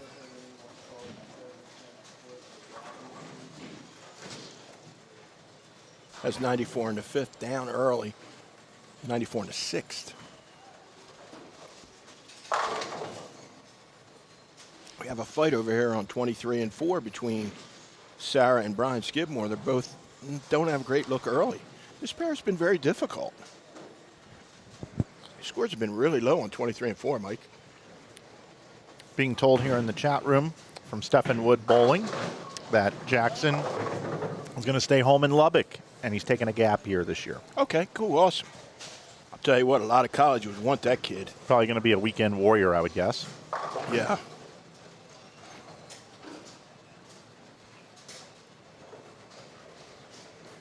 Gabe Alvarez. So he lives in Lubbock, eh? Mm-hmm.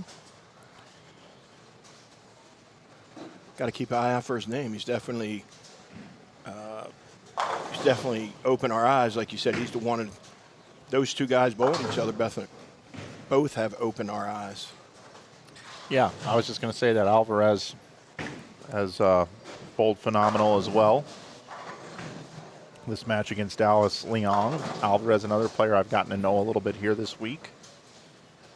Good kid. Bowled at Wichita. Had a baby, moved to Vegas, been working in the storm booth. Vegas guys bowling each other, Dallas and Gabe. Family man. That was better by Sarah. There it is again. 5-7. 5-7. You said it yesterday, bud. When you move oil down lane, that's what happens. Yep, when you put those speed bumps there, man, it just takes the ball offline either way.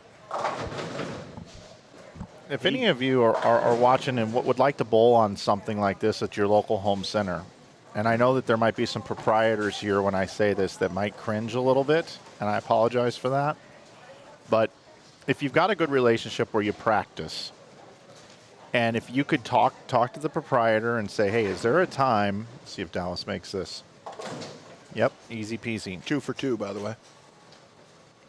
Is there a time I could come into the center and I could bowl on something that has down lane wiggle? You don't even have to have them bring the oiling machine out. All you got to do is ask if the mechanic could apply oil across the lane at 35, 36 feet.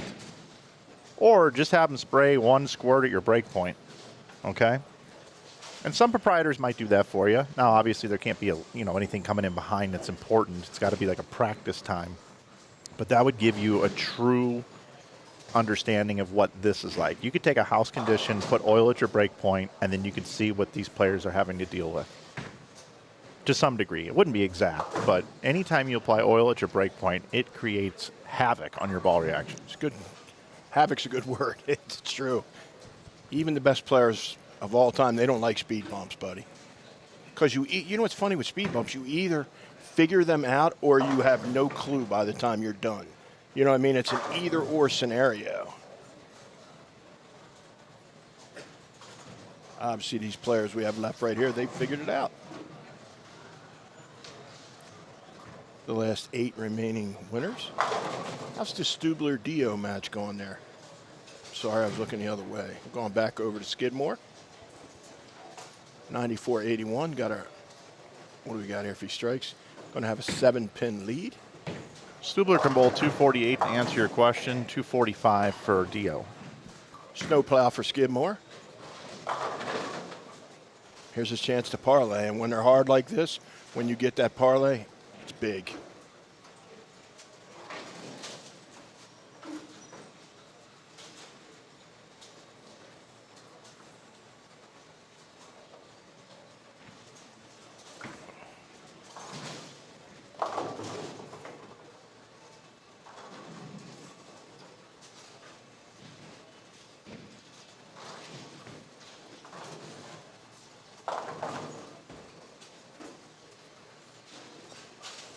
Scores aren't as high on the freshest this time, Mike. A couple reruns during the day. Usually when they run them again, they're hooked a little earlier, a little tighter down lane. You know, they get a little different every time you run them a couple times in one day. Well, and because we're moving so quickly here, they did not get a chance to settle. Correct. We only had them set for 10 or 15 minutes. It's a missed 2-pin. That's the second one. But anytime you see it, I mean, they hook a little earlier, they're a little tighter down lane, so your ball, you have a hard time getting it to shape in the middle, and you can see it by the scores right now. Ryan Skidmore has 2 strikes, and one of them he was dead through the face and knocked the 310 out late. I think Sarah has 1 strike. Yeah, Sarah has 2.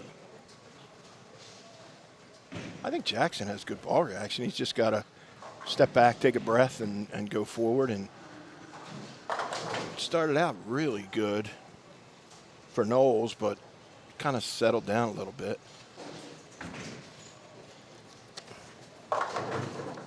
Wow, that was never right at the head pin for Sarah.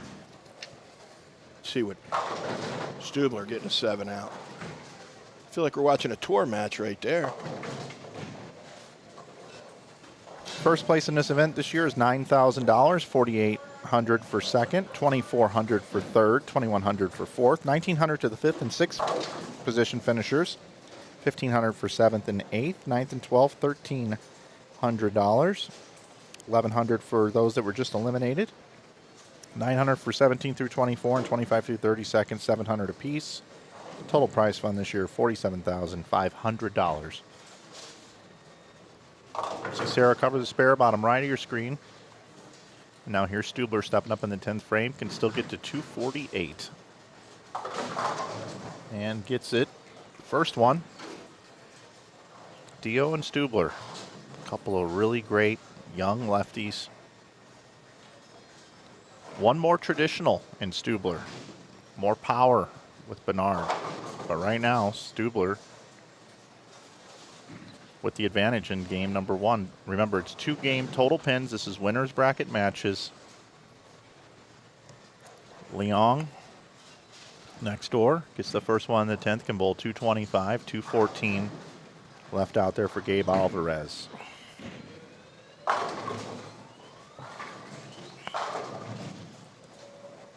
Double now for Stubler. It's funny, you asked me a question when Eric Jones and Stubler started, who did I think was going to have a better look? I remember we both said we thought because he's one-handed that, you know, he could control the front a little bit better. And Stubler, yeah. Yeah, he's definitely not let us down. Dallas waved that one home. Sure did. Let's head over here. Getting ready to enter the 10th frame here in just a moment.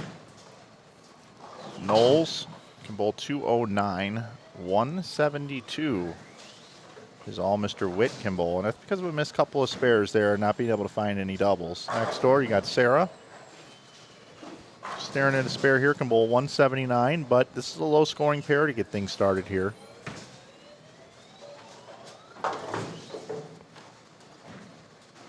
.201 left out there for Skidmore. When's the last 200 game we saw in 23 and 4? It's been a little while, I think. Been a while. Dallas with that solid 225. 225 for Dallas. Speaking of which, that's what everybody watched. My mom and dad watched Dallas like crazy in the late 80s. Who shot JR? Less channels. Man, Dallas, I still think it holds the record for the most watched television show of all time. The Who Shot JR, definitely. Yeah. Bobby, I sold the ranch. Yeah. Big shot by Skidmore. Gabe right in front of us here. Where can he go out? 214. Yep. 248 we got for, who bowled 248? Nate? Yep, Stubler. Dio can bowl 212. So, I mean, these two pairs right here, every game is going to be over 200. Well, assuming Dio makes this. To the right.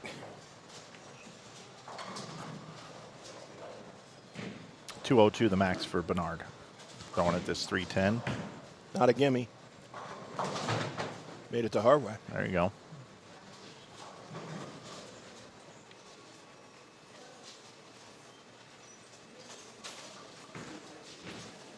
Gabe. Oh, tomahawk to 6. Look like he was going to leave a 6-pin. Came across and crushed it.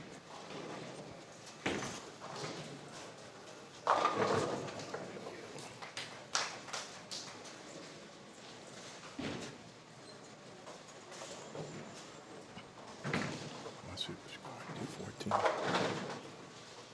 201 for Bernard, so he's down 47 to Nate. And Gabe can have 214. So he's in the 2 teens right now.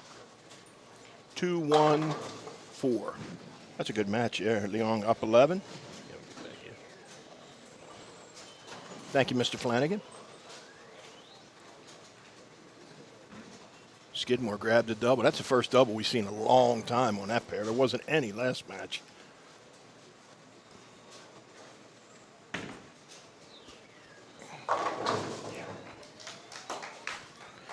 Big one right there. See if Jackson can cut the lead here. Kid's got touch. What did Knowles have? 186. A couple opens late. Had a 4-bagger early. Missed, yeah, he gave away some count that game too. Yeah, this is a nice little gift here for Jackson. It looked like he was going to be down a lot more, and Jackson's taking full advantage here in the 10th frame with a double. Yeah. He's only going to trail by less than 20. Yeah, 14 if he strikes. Yeah. After a couple, couple mistakes. Got that one a little farther right. This ball's way better. You actually can get that one a little right. He's trailing right now, but I think right now he has an advantage in terms of ball reaction. I would agree. Knowles started out better. Sarah's trying to fit it. Got to let it roll. Well, it's a tough pair, too. Yeah, 100% it is. What's she going to be in the 160s? Yeah. That's the thing, it's like if people have been listening to us in this tournament, when the lanes are tough, what do we tell them to do? We tell them to fit it. Throw it straight. We tell them to throw it straight, right? Keep it in front of you. And she's on a rough pair, and she doesn't have much room out there. Yeah, it gets a little magnified. And then, but also trying to fit it also creates not as many strings of strikes. Correct. You're just looking to keep it in play, which Funny, means Skidmore caught a couple breaks, shoots 201. Right. Could be the reverse next game. You don't know. Yep.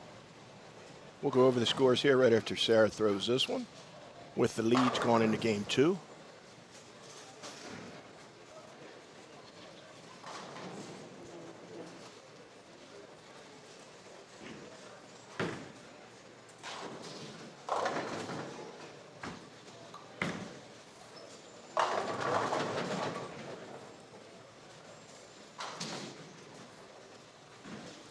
$167 for Sarah.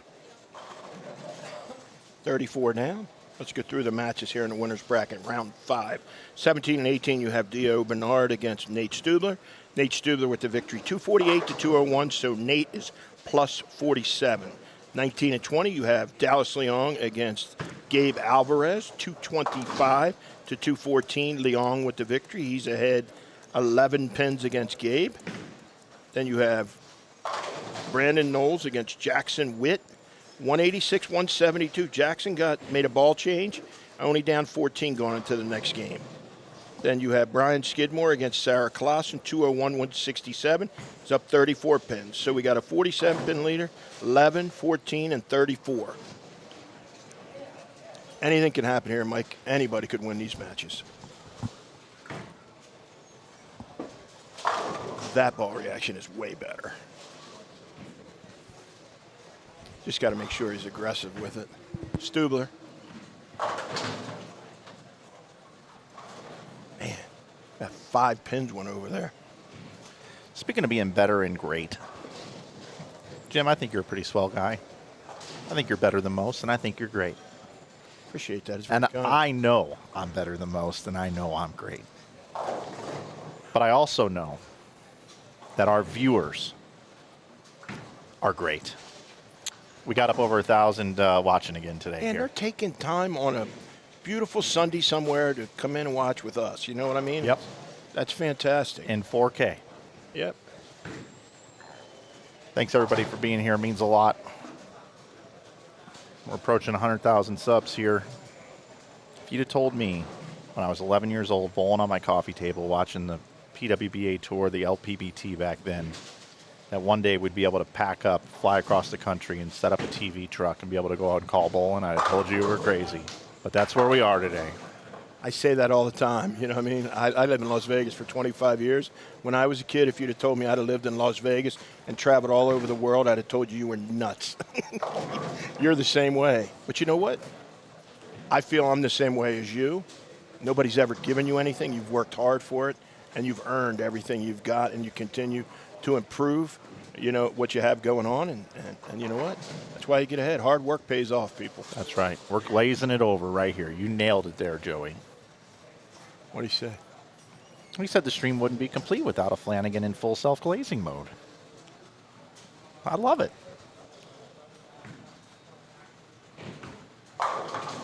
Oh, Dallas. He's left 5 7s, 8 10s. But you know what I want to say for a second? When that is your rev rate and you're bowling on this, you're supposed to leave some of these. You really are. I got to tell you, I've known Dallas a long time. He bowls the Masters and bowls Tour every week. He leaves it on those patterns too. Yeah. You know, his rev rate, that's what it is. So some people might say, let's see if he picks it. Some people might say, well, he's at an extreme disadvantage in this tournament because the revs and the power are going to... No chance. If they hit the pocket 10 times, they're going to outcarry him. That is true. But when they miss, Greek churches... It is all over the place. 4 through the middle, 3, 6, 9, 10s. That was a bad break that he left the 8, 10. I think Dallas is an advantage, actually. Dallas should have left the 8 or the 10, not both. Let's go over to Sarah. Let me ask you a question. What's the difference between Dallas and Sarah? You know, I mean, they both lower rev rate. You know, Similar. I mean, Sarah's going to leave she's left a 5-7, you know. I think she left 1-8-10. Well, that double there for her, being able to mix them up and get that 7 out of there, she can now sit down, take a deep breath, and have a little bit of confidence now trailing in this match over here. Yeah, she's down 34 pins. That was a ball change, too. Flat 10 with that ball on the fill, and then came right out and went flush. Let's head back over to Stubes.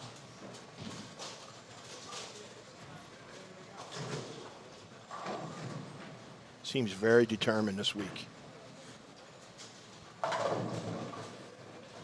I remember what you said about him yesterday. Said he told you it would mean an extreme lot if he won this event. Yeah, I was surprised he wasn't in Iowa, being a Midwest guy. Bowl on the 11th frame. Says his girlfriend lives in Arizona, and he's been wanting to bowl this one for a long time. And if he could add this trophy to his trophy case, it would mean a great deal. Wow, look how far left Dio is to start. Yep. Wow. Left-handed player. Front of the ball return. You don't hear that very often. He's got to get that ball started. If he's not that far left and sees that early friction, it's not going to hook. Pure talent right there doing that. Gabe. 2-8. 2-8's hard today. Yeah, that's why I went Gabe. It almost caught our man Jackson. Almost cost him the match. Correct. Simon gave him a gift with that. We thought he washout. made it. We thought. Oh yeah, no. He told me he thought he struck on the first one when I was talking to and we him. thought Simon made the washout. Yeah, he said to me, he goes, "Man, I thought I struck on the first one." That 10th Delete frame the was, 2-8. was cruel to both players. Yeah. They both made the spare. Even though the scoreboard said no.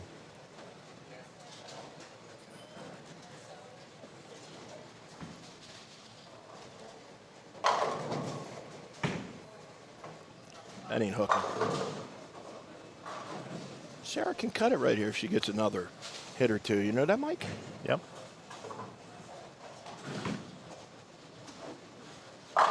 Man, his ball reaction's really good with that. Not to steal a line from my great colleague Emil Williams Jr., but that deserves a bang. That was a bang.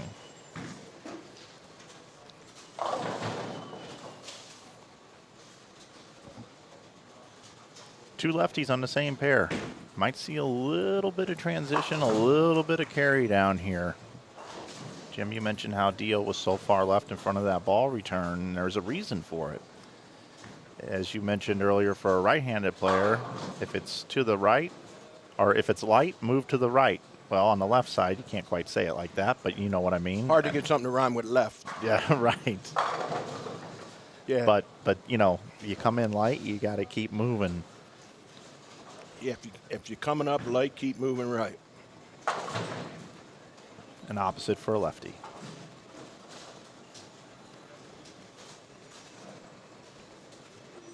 When you're bowling those patterns, you keep coming up light. You're just not far enough to the right. Gave away the pocket on that one. It shows how perfect you got to be. Yeah, these lanes are hard, really hard. Dio's not out of the wood down 47 here against Stubler. With a four-bagger, this kid can bowl 270 without a blink. That was a ball change right in front of us here for Knowles. A little quick off the back of the pattern. I like to pay homage to the great bowlers of all time that don't bowl anymore. Some of them that are even deceased. Because I don't think we should ever forget the greats of our game. A great shot there by Stubler. So, a couple years ago, Yeah. Michael Martell was making a deep run in the tournament, and there's a missed 10 there by Gabe. And I call him Little Albee. Okay? Now, I don't mean that he's got the pedigree of Mike Albee. But if you're watching him bowl, slow hook in the lane, as we see another spare missed, I was just trying to pay homage, and I like to slip in names of greats from the past. So I just call him Little Albee. Well, that didn't go over so well with the PBA and USBC Hall of Famer that likes to give me a hard time that I have a good relationship with. Then I had another stream. Sarah almost gets that 9 to fall, where I compared Stubler to Earl Anthony. That if Earl Anthony bowled today, came up today with all the power players, Stubler's kind of a throwback lefty. I wouldn't say that's crazy. Okay, well, Chris Barnes thinks it is. Oh. Okay, so anyway, I just mentioned that because I didn't really mean that Stubler was as good as Earl Anthony or Michael Martell is as good as similarity. Mike Albee. But I was just trying. I like to slip in the names. And I hope 30, 40, 50 years from now, somebody takes a player, if they're still throwing it with one hand ever, and might compare them to Chris Barnes just to give Barnes a little nod and respect. That's the whole thing. He definitely deserves it. So to that point, I'm going to bring it up again. I think Stubler is got that little bit of throwback to him. Traditional bowler, tall guy, Stubler right here. He's one of the, we don't know how many more of these types of guys are going to come along moving forward with all the two-handers. He's a traditional player. Brandon Bone's the next one. Yeah, and Stubler's, straighter, much straighter than Brandon. Brandon gets a lot more on it, so. One-handed bowler, I meant, though, you know what I mean? Yeah, exactly. I like Stubler. Stubler's underrated. I think he's a really. I think if he would get in a little bit better leverage spot, he would be really, really good. You know, where he gets that hand around it at the bottom and he kind of falls off balance. Big messenger by Jackson. That's a triple. That's a bang, bang, bang. Let me see. We got 14 pins. 67. We got a new leader, my man. Jackson just took the lead with that one. 2-pin leader.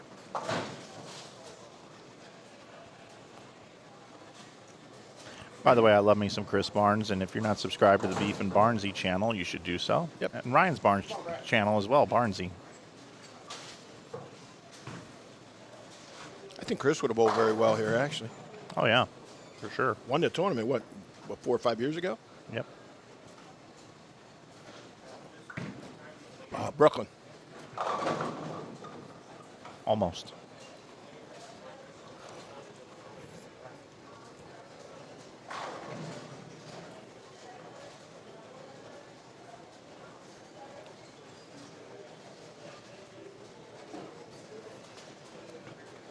.31-pin lead for Jackson if he makes his spare.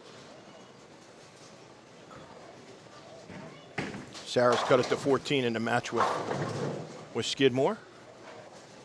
Gary, first time I did it, Brian just missed a 1-2. Jackson. He's had some unforced errors, you know, that's his 3rd single pin miss of the match. You have a chance, you gotta step on these people when you got them down.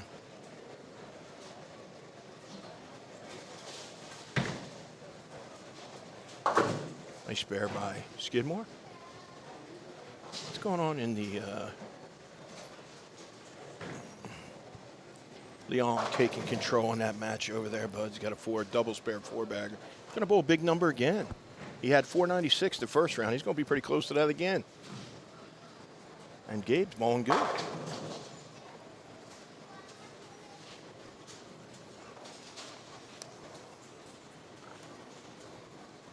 Stubler can max at 240.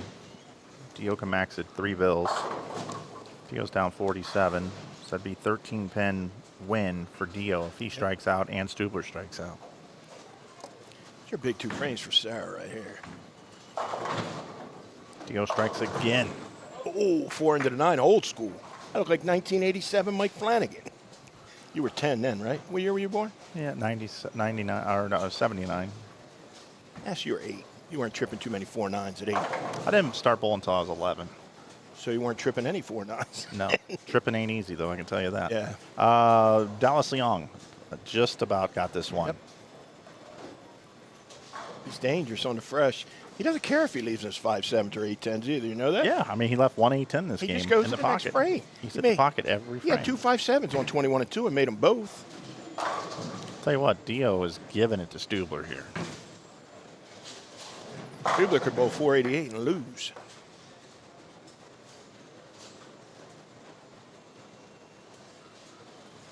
Big double for Sarah here. Makes up 30 of that deficit. She's only down 4 pins. Cuts it to 4 with a strike. Got a little right. Oh, shaker for Sarah. 4, 5, Little 7. Wally 4-5-7. Stubler got to keep it going here.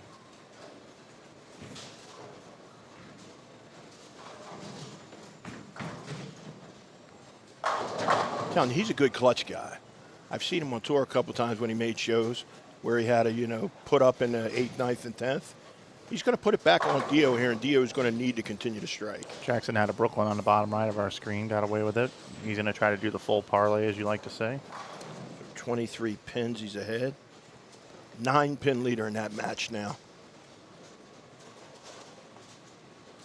Looks like that one's about over there.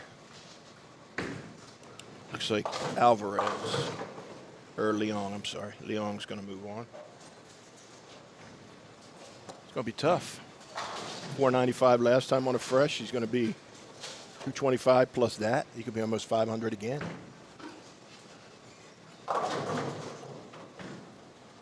Stubler needs it. Ooh, he's in trouble now. What was the difference? 47. 47. That gives him 170, 195, 1535, 55. Big Wally conversion down there for Skidmore. 128.10 he made. Well, yeah, washout's what I was trying to say. Close to it. He almost missed it again. That is the kryptonite for him right now is the 2-pin. That's the last spare he wants to leave. Shot it different that time, too. Did you see it? Shot it from the left to right instead of right to left. Skidmore's got to find something. He hadn't had a spare in 5 frames, or hadn't had a strike in 5 frames. If he misses right, his ball doesn't hook an inch. He's got to really, that's not hooking an inch. Keeps giving count away to, oh, he backdoored it. Did you see that? I actually didn't. Watch this. It was fast because I saw it and I turned my head and it was gone. Wow. This is a crazy break right here. Crazy break. What hit the 4? I don't know. Looked like nothing. That's a big break. He's got a couple breaks. Snowplowed it for the triple last game. Got that one. All right, Dio. Boom. He's going to get the dub. He's going to get the dub. Let's look at this. So he was 47 down, right? Yeah, 266 is his number. So he needs 266? 266 is the number. Okay. So he goes 18 plus 47 is 65. 266, he's a winner. Okay, so 9 outs, 267. Yep. I got you, brother. Look, he's going to bowl more this time, Leon. He's going to bowl 5-0. There's That's a winner, it. brother. Dio Bernard, front 10. Wow, what a comeback. What a comeback. Power wins.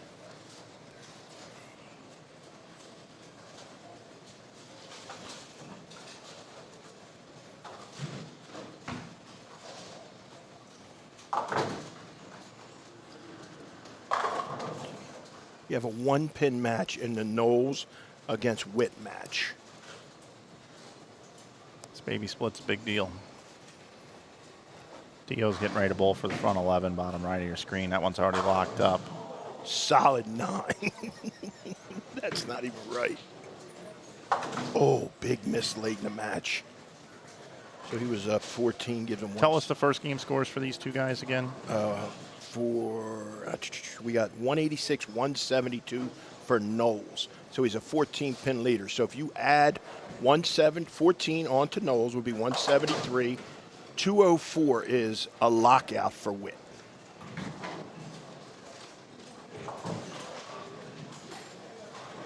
He's ahead 3 pins right now, Witt, going into the 10th.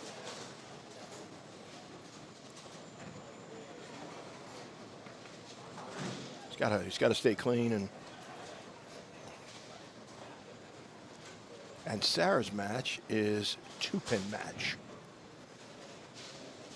135. Yep, 2 pins with 3 frames to go. Little left. It's all right. Makeable.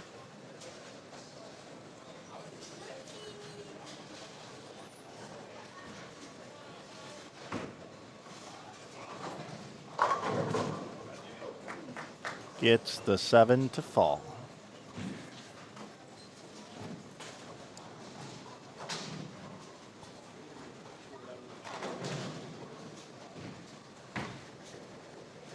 So in the 10th here, Mike, he needs to get to 204. So 9 spare strike is a winner, or strike spare is a winner for Jackson Witt. Anything less than 9, we could have a tie or we could have a loss. Skidmore, let's see if he can parlay that backdoor strike he got with the 4 and the 2 into the 1.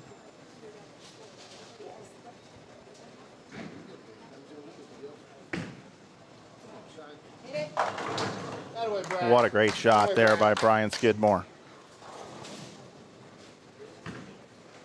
Takes a 12-pin lead. If you're just tuning in, we are in double elimination bracket play. This is the winner's bracket. 2-game total pins. Those matches are complete right there. If Jackson goes spare strike, Mike, that means that Brandon has to strike out for a tie.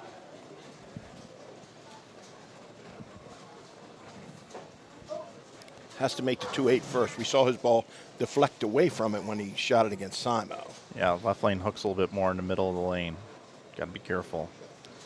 That was a huge parlay by Skidmore to grab the double and take a 12-pin lead. Rolled that one. What a great shot there down the stretch here for Skidmore. This one's coming down to it. Jackson Witt. Oh. Chops it. So we got 14 is 73. He needs 20 in the 10th for the win. So 192, and Knowles has a 14-pin advantage, Yep, so right? that's 173. So, yeah, we give him 173. 20 for the win. He needs 20 in the 10th for the Correct. win, yeah. Needs to fill 20. It's good working with somebody that knows how to count the score, by the way, because I work with a few that are a little sketchy with scores. I give them a hard time about it all the time. You count like I do. That's why it's... Nope. Oh. Almost. Okay, so Skidmore can bowl 221. He had a 34-pin lead. That's 255. Sarah can bowl Look at this, Mike. 223, 4-6. Look at this. He's got to make the 4-6. We've seen it made once here this week. How crazy is that to Jackson? A washout in the 10th to win last match, and then 4-6. Here, he has to make it. Shows how tough it is in the 10th and how hard the lanes are.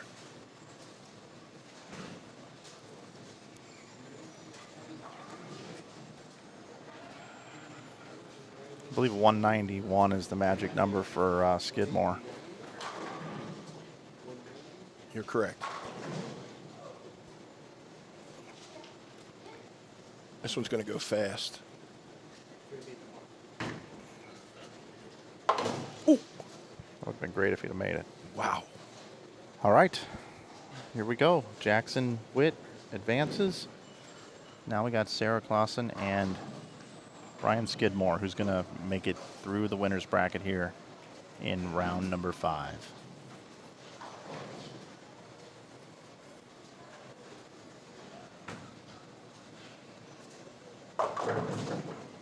4, 6, 7. Not done yet, though. The tournament's not over. That's going to move her down into the loser's bracket. Brian Skidmore is going to win this one. She couldn't overcome the 34-pin lead.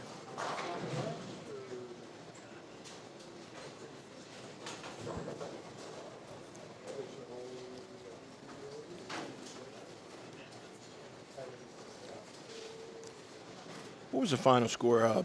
Did Bernard bowl 289? Yes, 289, and then how about Stubler? 207. Oh, wait a minute. Yeah, 207. 207. 289. 490.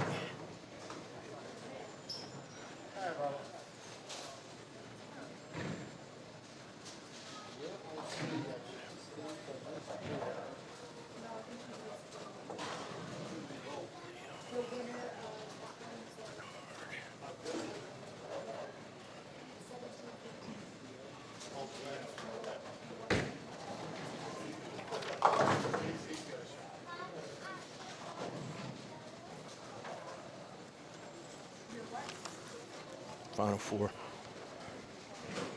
So Dio Bernard is going to take on Brian Skidmore. Dallas Leon is going to take on Jackson Witt in the winner's bracket matches.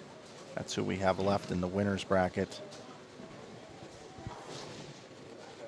And over in the loser's bracket,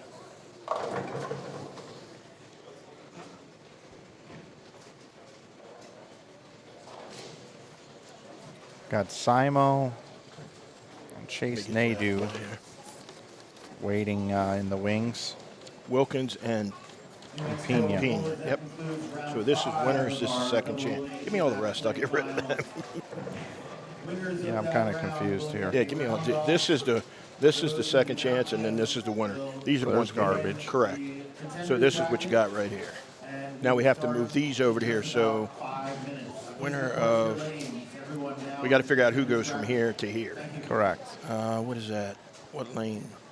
Winner of 43. So the loser of, how do we, which one is that?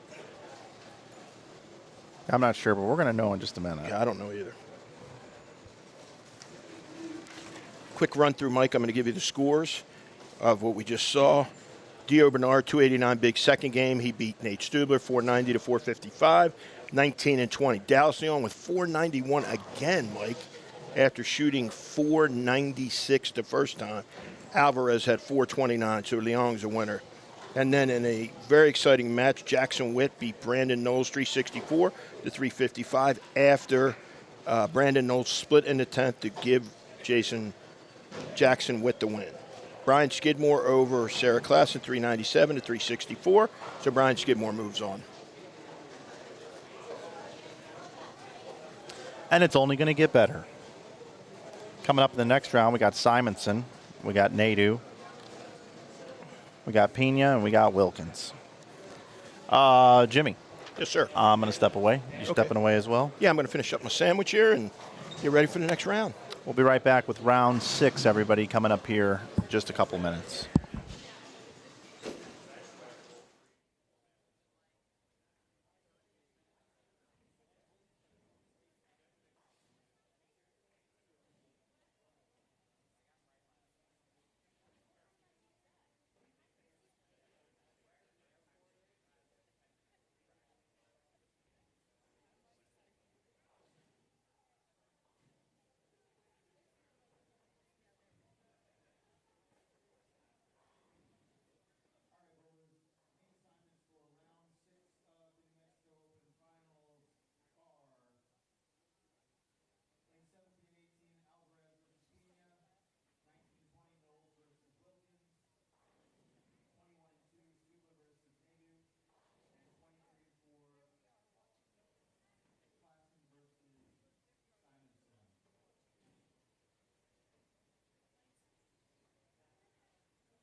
Good weekend after last.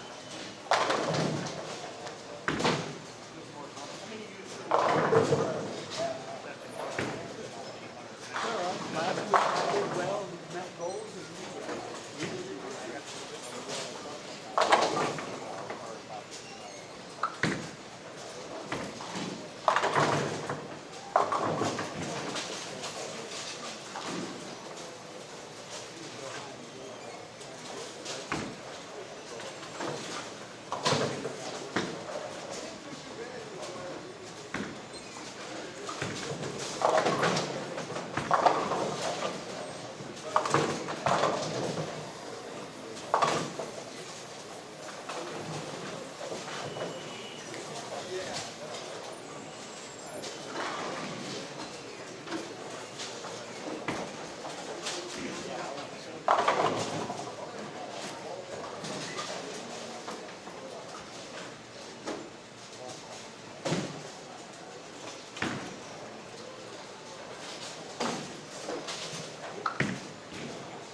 Doors hold up on your practice.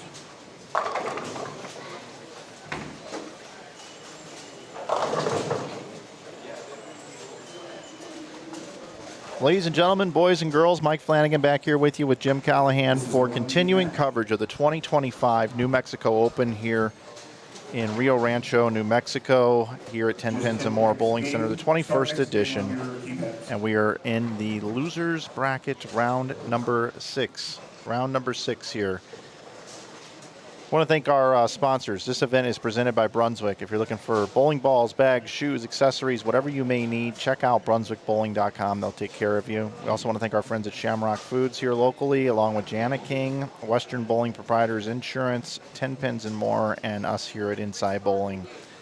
We just freshly conditioned the lanes before the last round. They're bowling on burn from the last round. We've had to do a little shuffling of lane assignments here so the bowlers aren't bowling on the same pairs, which was a top-notch decision between the tournament staff and the bowlers for integrity and fairness. So we're looking forward to seeing how this all shakes out for our players. We've got Sarah Clausen up on our screen on lanes 21 and 22, taking on Anthony Simonson on the right side of your screen. We've got Nate Stubler, who just got steamrolled by Dio Bernard. And then we got Chase Nadeau taking on Stubler. Bottom right of your screen will take place over on lane 17 and 18 and 19 and 20, where we have Pena versus Alvarez and Wilkins versus Knowles. More on them as we move over there. Oh, hard. Sarah, just can you get a replay of that? You'll enjoy that real quick. Haven't seen it made this way too many times.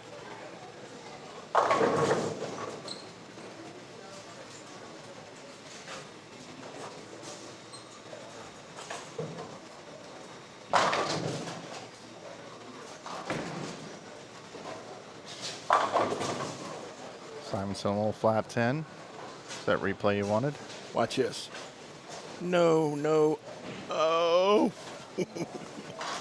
The old 7 into the 8.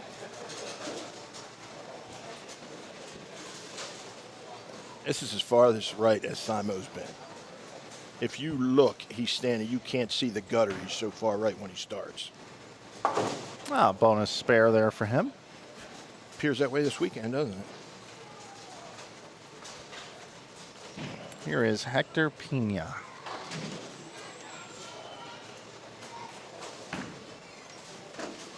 This guy's been impressive.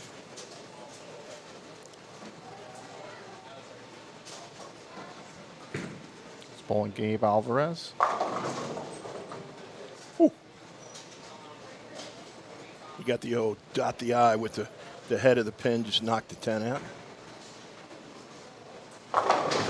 Simo's got the voodoo roll going on right now, all kind of twirling on down the lane. Trying to get it to read that middle part of the lane. Pulling out all the tricks. Brandon Knowles stepping up.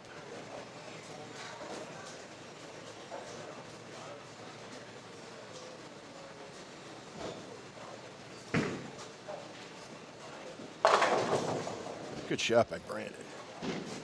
Started the match last. Well, he started open and he had a 4-bagger. I thought he was going to have a really good look and then kind of went away a little bit.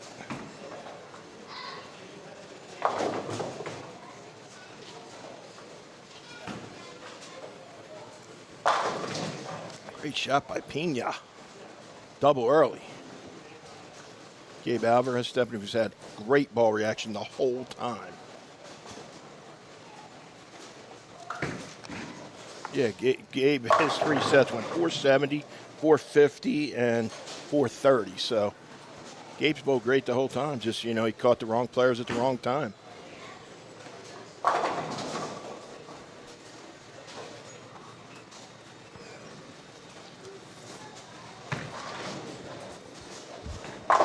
Good spare by Sarah. Another strike by Gabe. We could have a shootout there, my man. We're kind of due for high scoring. Yeah, we haven't had really shootout. I mean, Stubler and Dio there for a while, but yeah. then Dio Put him to sleep. he did. I think you made a very keen observation 2 rounds ago when you said that Chase Nadeau is a factor in this event.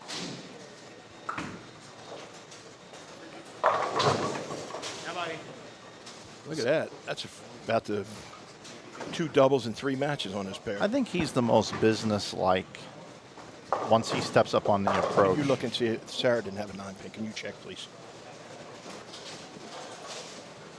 Wait. They saw it. No 9-pin. They saw it.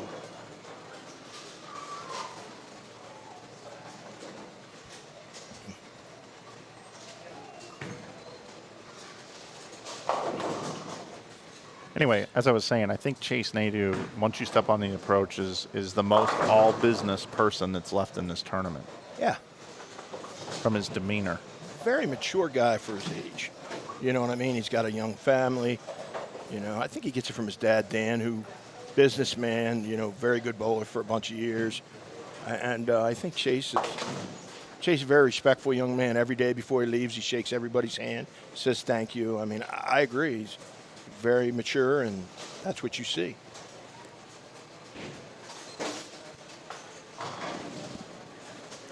You're very keen. You have very good observation skills, Mike. It's funny, that was my job for, 28 years of observing and realizing, people's weaknesses and what they were good at. And you're very good at it.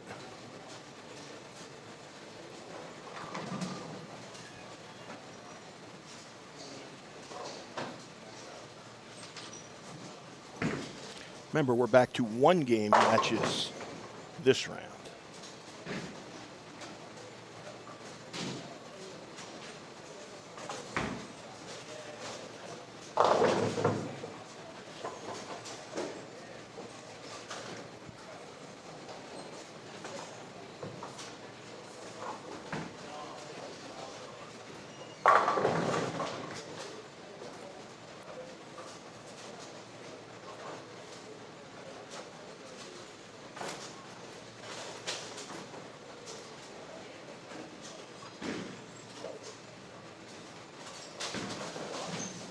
Did Nate really leave that?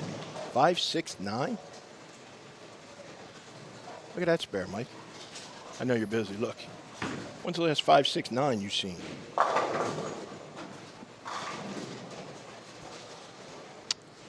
Probably a long time ago. We'll go over there and take a look at it, though. Had to be a bucket and something fell out or something, Yeah, definitely. It was a light hit or something took the 3 out of it. Yeah, something funny happened. Simo as far right as he's been the whole week, trying to get his ball to read that front part of the lane.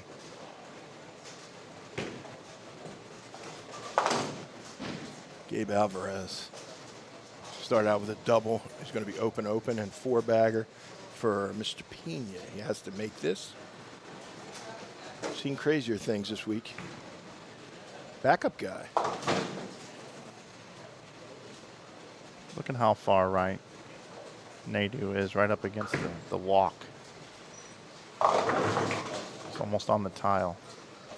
That's more strikes than we've seen by anybody. I remember a tournament at Redbird Lanes in St. Louis, which is no longer open, where Tommy Jones pulled an event, and he was so deep on the left lane, on lane 1, that he was sliding on the tile.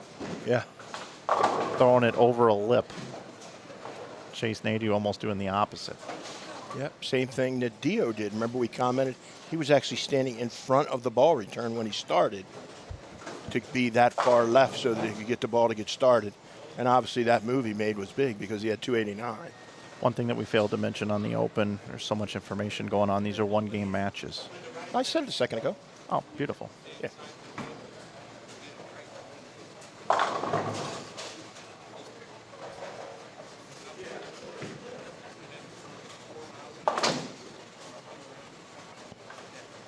Can't think somebody did it at South Point too in a World Series on that red tile on the You're not wrong. I remember. I can't remember who it was because it was a video that was out for a long time. Could have been Marshall Kent. Could have been Tommy Jones as well. Might have been Belmo, actually. That's who I was thinking it was, actually. All right, let's go left to right around the horn and Around the give an update on these matches. So we've got Hector Pena. He's got the front forward, Gabe Alvarez. He's got a pretty big lead here right now in this winner go home. 45-pin lead through 4 if he doesn't strike. Brandon Knowles, Zach Wilkins. What do we got? Zach struggling here. 15-pin lead for Knowles.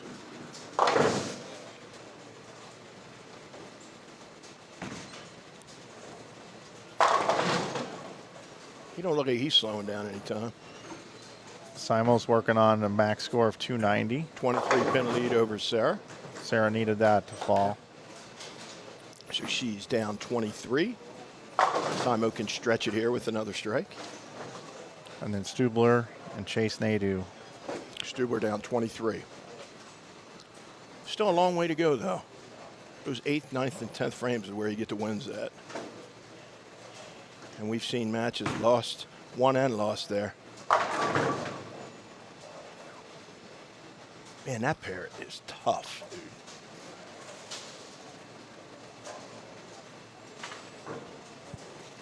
Hector, they're not looking too hard for Hector, are they? He's gotten matched up here. He got that one in. Ooh. 6 in a row. Brandon Knowles over there with a strike of his own.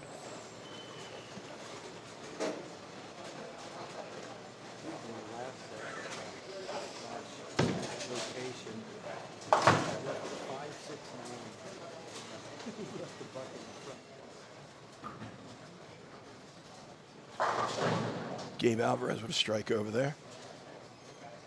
Can't miss any more to have any chance in that match. Still has 234 max, but Hector Pena with the front 6.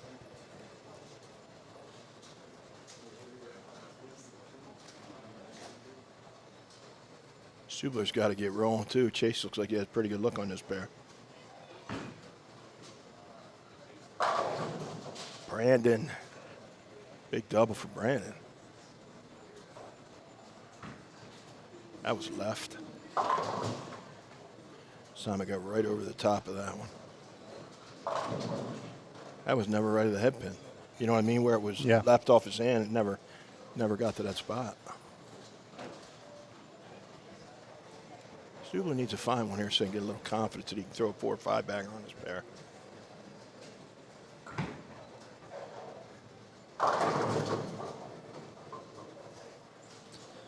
He just get real tight down lane. Yeah, More balls to travel, more oil at the break point. correct. Good spare from Simo. Simon with a 20-pin lead through 4 over Sauer. Chase with a 24-pin lead over Nate Stubler. Nate's got to figure out how to get his ball to read the front a little bit sooner.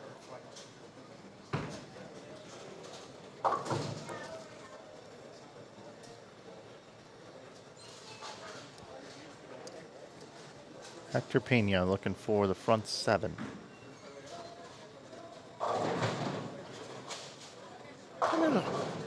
Where's Hector from, Mike? 2-8. Just left the 2-8. I'm not sure. I don't know if he's one of the guys that came up Yeah, from that's the Mexico or gentleman not. that came from Mexico. Flew in, I think he only bowled 1 squad. They came in late. Yep. Zach Wilkins is battling, man.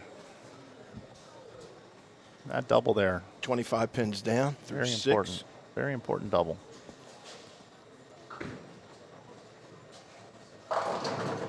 Nadu goes Brooklyn. They all count, buddy. Nadu said to me before this game, he goes, man, can I bowl somebody on this pair that's at least right-handed? He was not really looking forward to bowling on that pair.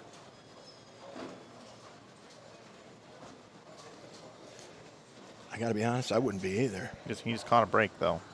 Hasn't been a 201 might have been the high game in the last 3 matches there. Brandon Knowles can still max at 279.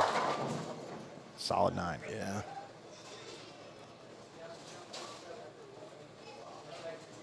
That game just got real close. 250s apiece available. 14 pins right now. Sarah threw about as good a shot as we can see her throw on the bottom right of your screen. Yeah. Pena now up in the 8th.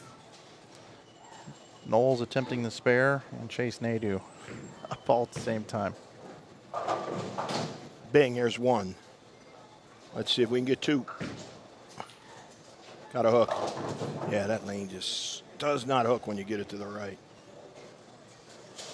Chase has just got to gather himself here. You know what I mean? He's ahead in the match. Don't do nothing crazy. His Don't get, follow through there looked a little bit like Janowitz. yeah. Can Sarah get a triple here and cut this match to 9? Gabe with a strike.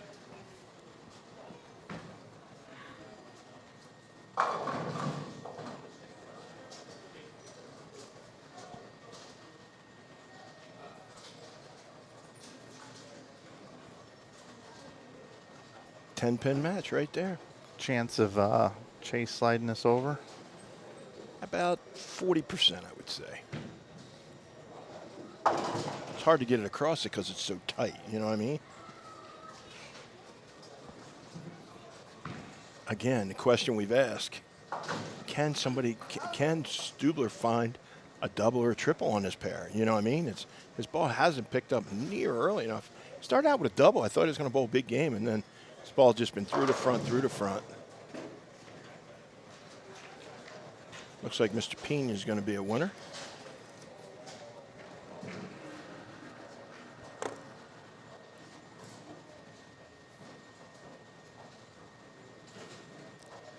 Very bright shirt on our GM of the property coming up the ball return. He knew it was picture day. Yeah.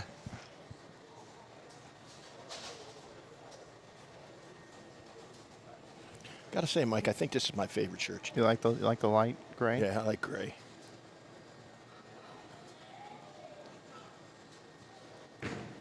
Got really quiet in here. Strike from Brandon. What's the score of that match? 258 max for Brandon, 254 max for Zach. Oof. 10 in the jar right there. Gets a hit here, he cuts it to 2. Can Simo control the pocket? He's had a hard time.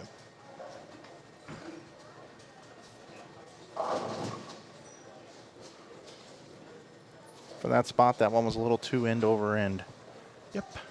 He's got that funky thing going on now where he's kind of off like the middle of his hand. It's not really up the back even. He's got it like twirling. Wilkins, that was a big answer there by Wilkins. You said he's on the comeback trail.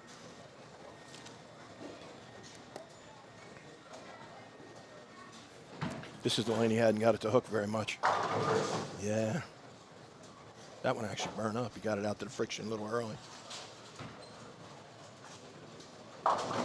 Great spare from Simonson. His spare game the last couple of games has been spot on. Back to normal.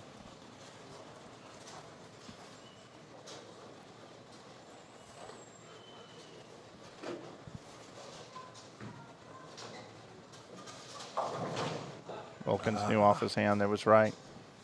That's all you can ask for in a pattern, too, is when you let go of the ball, you see the player, the way that they respond. They didn't expect a strike on that one, but you pay the ultimate penalty, 2-4-8-10. I think we could have called the action just by reaction pretty good this week, I think. Yeah. You know what I mean? Because they knew off their hand that whether it was good or the angle was right. That was better by Anthony. Tell you what, Sarah can win that match, but he can't get his ball to, Anthony can't get his ball to go right to left. But yeah, she's certainly got a chance now because he isn't striking on a regular basis here late in this match the way they've transitioned. She's going to have a couple of those, you know. shakers. Yeah, she's going to need a little help. She's got ball in hand. She's though. done it, though. Yeah. She's done it. Yeah, she's got ball in hand, too. Simo can't shut her out. Ball change by Chase? Looked like it. That's a harsh reality there, I think. Oh. Open in the 10th. I missed that. 245. Doesn't matter, but 245 for Pena.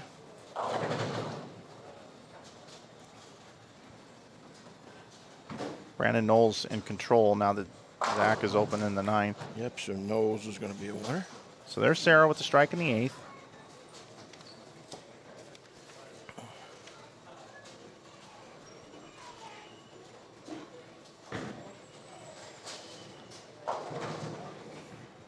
Knowles just 2-4-10 in the 10th.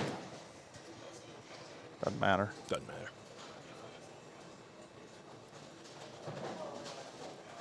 It's a big shot for Sarah right here. Takes the lead with this one, Mike. Great shot there by Chase Nadu. Yep. Man. Big double by Chase. What a great move there. Still light, but gets the wally. Ball change, went to a little stronger ball to come off. It had a little more surface. Simonson can max at 231. Sarah can max at 236. If she strikes here, she will have ball in hand, as you mentioned. She can control her own destiny. Lead change right here if she strikes. We have a And lead it change. backed up right into the pocket. Yep, we have a lead change. Question I asked, can Stubler throw a 2 or 3 bagger here to put pressure on Chase? Yes, he can. There's one of them. Here comes Simo, 9th and 10th. Could you tell me the score that Zach has there, bud? Are they done? He's throwing his fill. Knowles Bowl 221. What a shot by Simonson. Just ran him over. 10 back. Take a look at that one again. He rolled that one a little bit more. Oh, yeah. It wasn't tumbling as much. Had Yeah. a little axis rotation. Yep. That's what he said on the other lane. He said he can't get his ball to tip. So obviously he did one of those tricks, 1,000 tricks he's got with his hand, made it come off the spot. He needs a strike here. Stubler. Got a hook. Oh, he got it in just a little bit. Ah, man, just did not hook. Got a hook. He's in trouble against Chase. You are correct. Simo's in trouble if he doesn't strike here. Then Sarah needs a spare and a 10th. That's it. That's good. I mean, that's By the way, that's vintage Simo. That's major champion Simo right there. it's just his trick. He was a little left and a little firmer, and right that ball was just going to the pocket. Yep. Wasn't reading a damn thing. Nope, faced up and then just went dead forward for about 48 feet and then boom, 10 Boom. back. That's it. I'm That's surprised. his move. Surprised we haven't seen more of that. Maybe he just needed a moment to pull it out. Man, this kid's a good bowler, boy. He never quits. I'll give him. Stubler? Yeah. Never. Yeah, and it's not done here. No. He can still bowl 204. Open frames can happen. Not that we wish that on anybody. Just so you know, in our other matches, Knowles and Pena move forward. They will face each other in the next round. Then the winner of these two will bowl each other.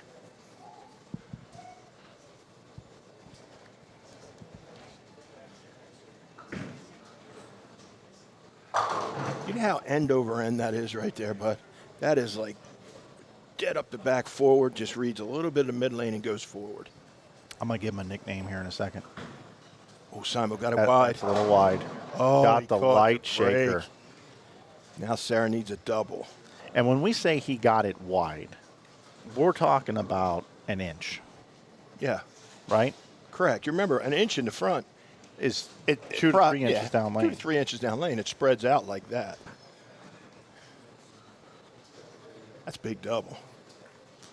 This is going to be cool because we're going to get to see what Sarah's made of here. I mean, Anthony Simonson, my goodness, that's who she's up against here, you know.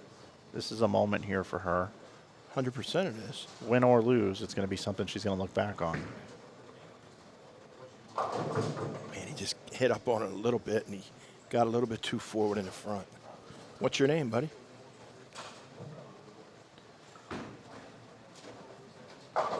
Simo got them all. 231. Anthony. You really don't expect anything less than that. Nope. Sarah's going to have to throw the double. So here's what I'm thinking on Chase Nadeau for a nickname here. Yeah, I'm listening. Because he's all business. When I think of all business, I think of loan officers. I'm calling him the loan officer. I like it.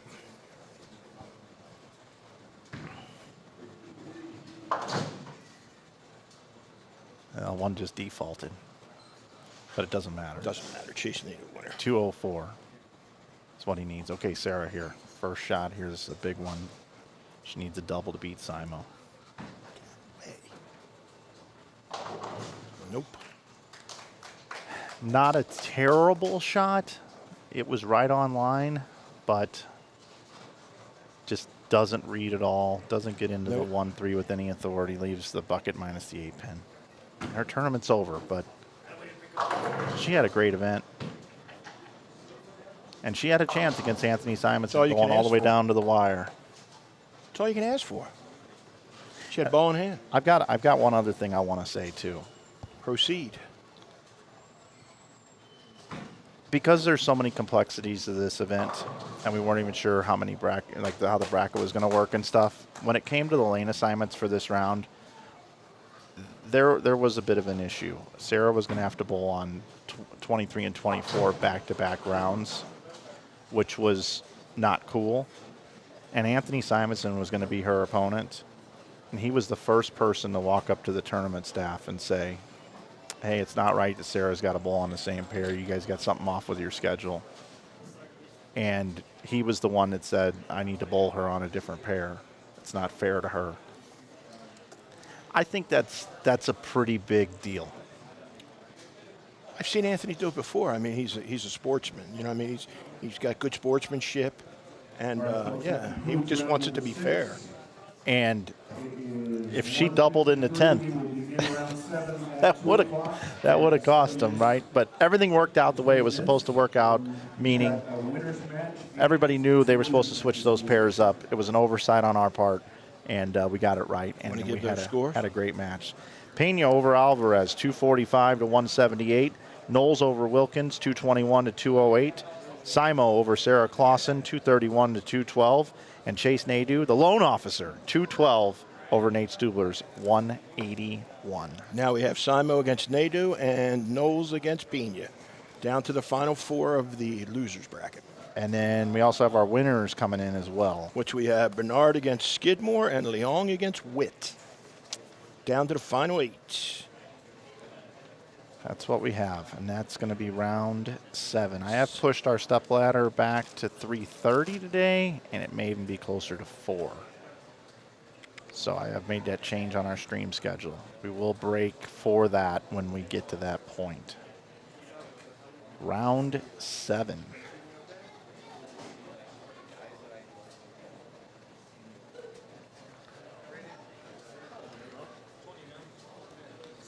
Round 7 coming up next. We'll be back 5 minutes, folks.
New Mexico Open bowlers, if you received the check from me, please come see me now.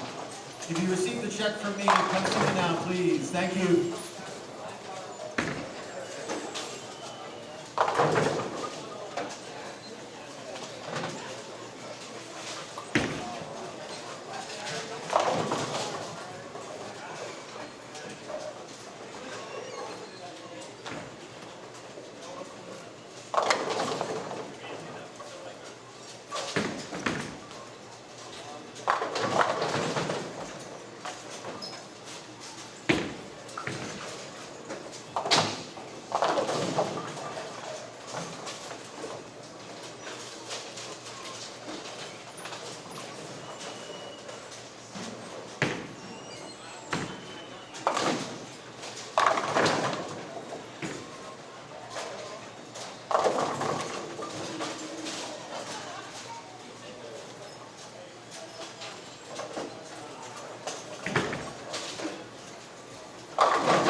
Yeah. I'll be alright. Just ready to go.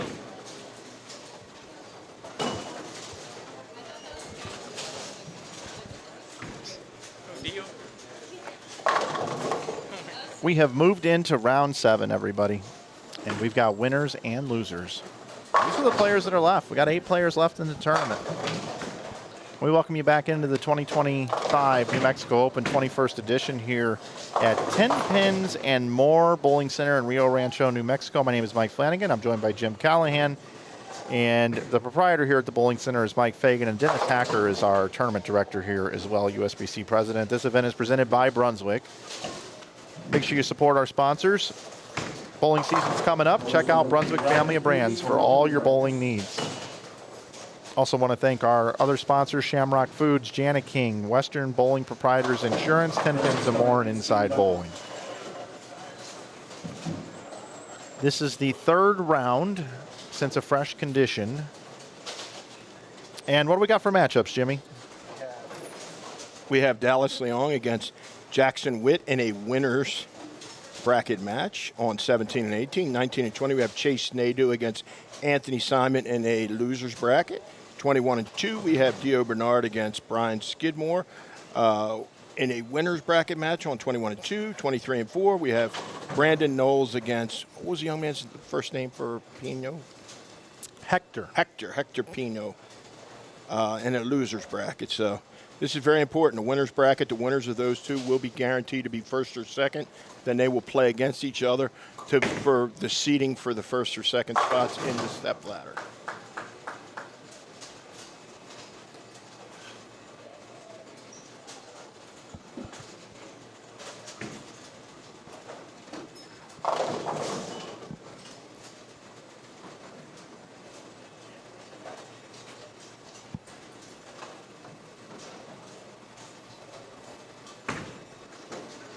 Whew.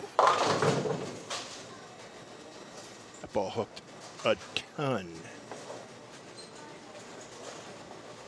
I think it's going to be a tough uphill battle for Brian Skidmore because if you miss right on these pairs, this pair, it don't hook. You know what I mean? He's going to have to catch breaks like that. He's using a little ball speed. Yeah. All right, so I observed something in practice, and I don't know if there's much to this or not. I have no idea at all. But Chase Nadeau, we know he's going to be playing way out. He's going to be rolling up the back of the ball, right? That's his MO. Mm-hmm. He can play other zones, no problem. Yeah. Simonson, if the outside is taken away, advantage Simonson. And I think Simonson, I watched him throw some plastic balls up the outside part of the lane. Now, he could have been practicing the 10-pin. He's had a few issues with spares. Tried to make him messy, probably. I think he tried to drag some oil down the outside part of the lane, playing a little defense against Chase Nadeau here. Something to keep an eye on here. Yeah, I just think he tried to make him a little messier. Thinks he can make better shots than Chase can.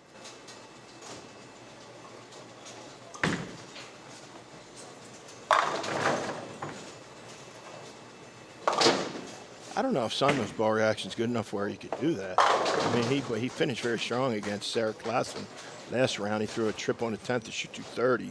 But, I mean, his best look was getting it out to the right. So I think he's hoping that he can get right around the second arrow and still do it. One other complexity to this round that we need to educate our viewers about, and everybody watching here today, all about 1,000 viewers, is the winners bracket matches are 2-game total pinfall. The losers bracket matches are just 1 game, and that's it. Big difference. Big difference. So the Nadeau-Simonson match is just a 1-game match. Same for the Knowles-Pena match.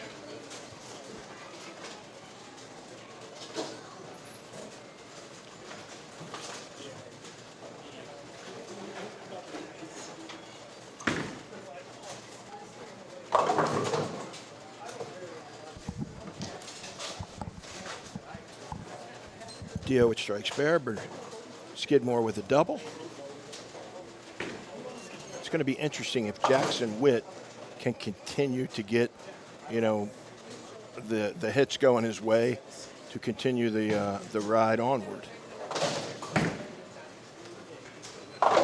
Good spare.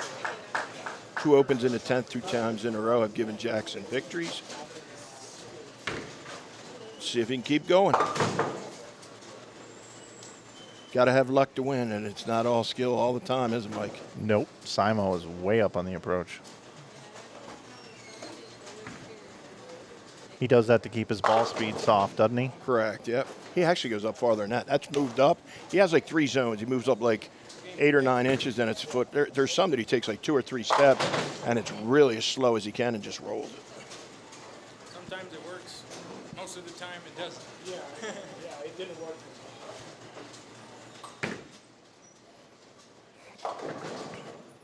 Dio catches a break rolling to 3. Jackson's going to have to do it better. He's got to clean it up a little bit. He had a couple mismakeables last time. Kid's a great bowler. He just, Dallas doesn't give away the pocket. Simon moving in closer to the track.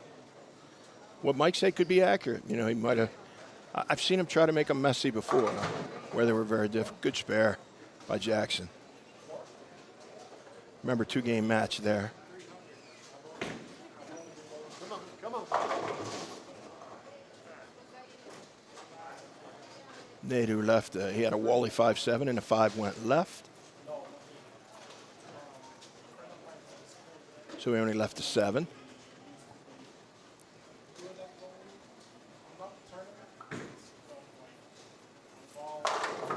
Chase Nadeau is creeping to the left. I think Samo has taken the right out of play.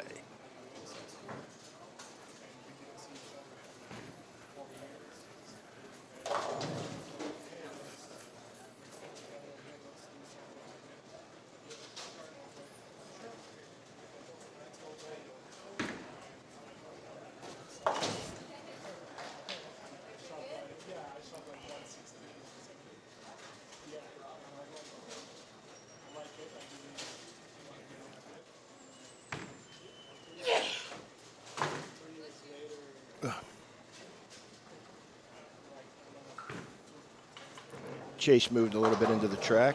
I think he's had more success actually where they're at now or to the little left of it than Simo has. I haven't seen really Simon throw a strike left of 10 for the whole week. Jackson missing a 3-6-9-10.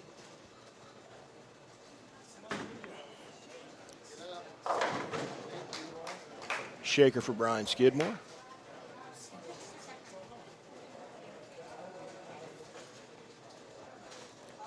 It's interesting, we were watching Dallas's ball reaction. You know, his rev rate's a little bit on the lower side. You know, he's left some 8-10s, 5-7s. You know what, he's made both 5-7s, and he can leave at any time, but you know what, he just keeps going forward, chugging on. He's had 490 and 490 in his 2 matches. Great shot by Dallas.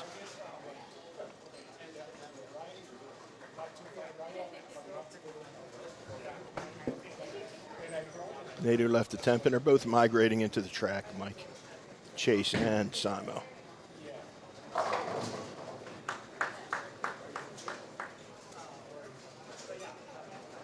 Brian Skidmore's caught a couple breaks, a shaker.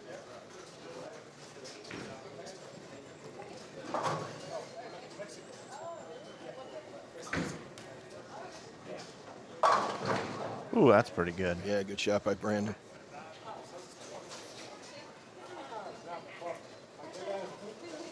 He's been very solid. I mean, he's had a couple spots where he lost his look, but overall he's been very, very good. His jersey today, too. I know you're a jersey guy. I keep wanting to call him the Hamburglar. I know that the stripes are the wrong direction, but Yeah. for some reason, he just reminds me of the Hamburglar. Yeah. Solid 8 for Dio.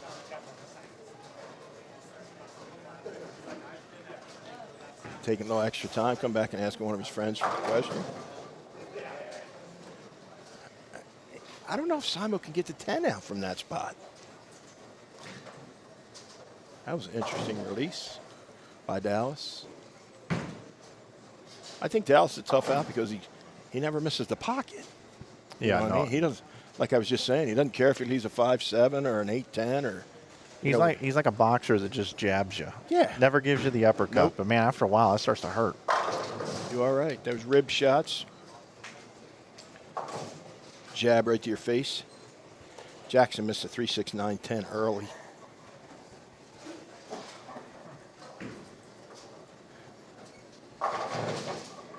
Whew. Solid 6 with a messenger coming across the head. That was very odd. 4-pin for Skidmore.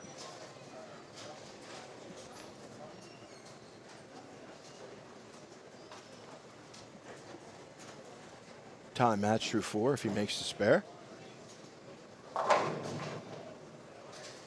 There was a lot of pins standing up there. Coming into this event, if you had to look at the entire list of entrants, Simo's the chalk, right? Yeah. I don't know. Maybe Frankie.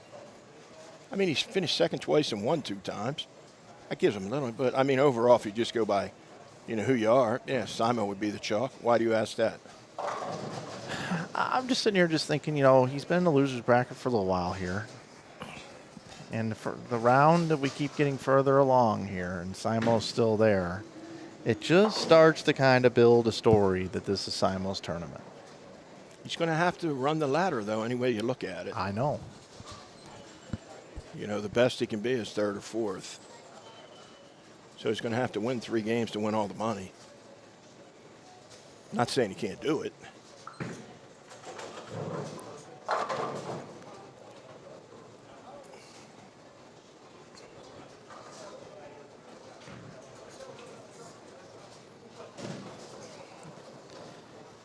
Yikes.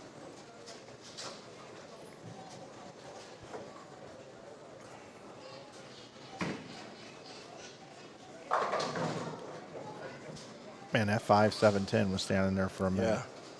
He's not turning. He's not changing. His ball's not changing direction at all. It's not, but he does continue to hit the 1-3. Correct. And that's impressive. It's kind of like a Sarah Clausen type of deal there. His carry percentage isn't going to be massively high, but he's gonna cut a couple doubles here and there. And he's a good spare shooter. He's over got at some Chase. breaks too. You know, he broke one, then he rolled the 4 into the 2, into the 1. You know what I mean? He couple snow plows. You know, that's what you got to have. I mean, he's not playing any angle at all. Remember, Leong and Witt is 2 games total pins. Simonson and Nadu is a 1-gamer in the losers bracket. Pena and Knowles is a losers bracket, 1 and done, and it's a 2-pin total, or 2-game total pins for Skidmore and Bernard. Dio had the same kind of look against Stuber, and all of a sudden he went crazy and had the front 9.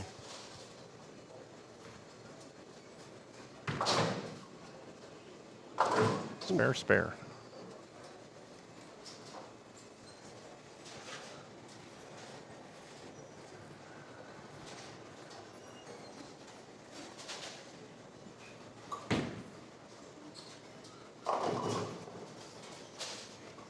He's got to get it down a little sooner. He's got to lessen his loft just a hair so it'll pick up a little sooner. Simo here to maintain a 9-pin lead. Shred the rack.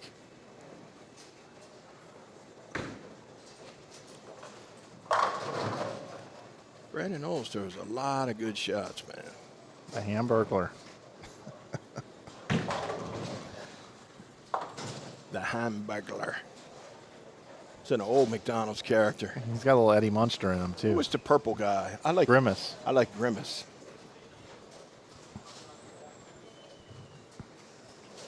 Yeah, he does have the slick back hair. Little Eddie Munster thing going on. Little Butch Patrick action. Sad that I know that name. Simo with a triple. Simo's looking for a rerun.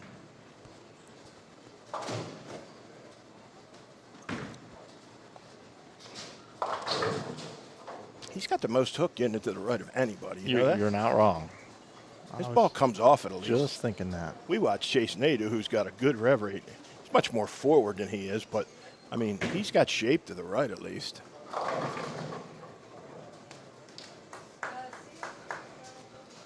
Back and forth. It's like a boxing match with Dio against Brian. Who's going to make the first mistake? Jackson's got to clean the spares up. He's been spare shooting's a little rough the last couple squads. To have a chance. Dallas not going to make any mistakes. What Chase just did, that is the pure epitome of throwing it over your toe.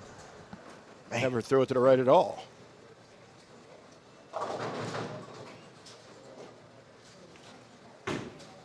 That ain't hooking. He actually caught a couple of those hits and rolled that. I know.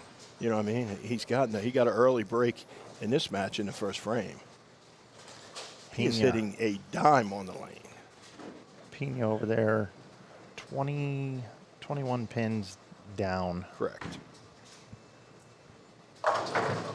Good shot. He's bowled on this pair twice, Pena, and he's struggled on 23 both times. Every time he misses it in, it goes forward. If he gets it right, it overhooks. So he's kind of got a little bit of a cliff going on, which means they're wet dry. Where you miss in, it kind of pushes, and then you miss to the right, it overhooks. Because we watched him where his ball almost went runaway Brooklyn. So I think he's got to figure this lane out. He left a 2-8 in a bucket the last time here. I think that's what I've seen from this pair. You get it right. For some players, it doesn't hook. You get in, it hooks. I mean, it's a tough pair. The person that controls 23 will be the winner. Chase 4-pinned.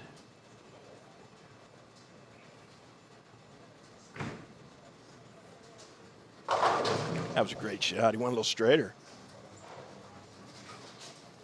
See the excitement. He knew that lane's hard for him. Brian got a little bit right again. Losing some count. I got to think Chase is going to step off here. Nope.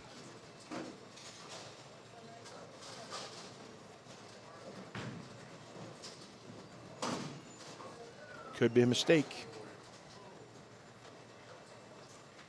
We have talked about how those cross lane spares, how it just hits those 2-2s and just fall backs away from it, backs off.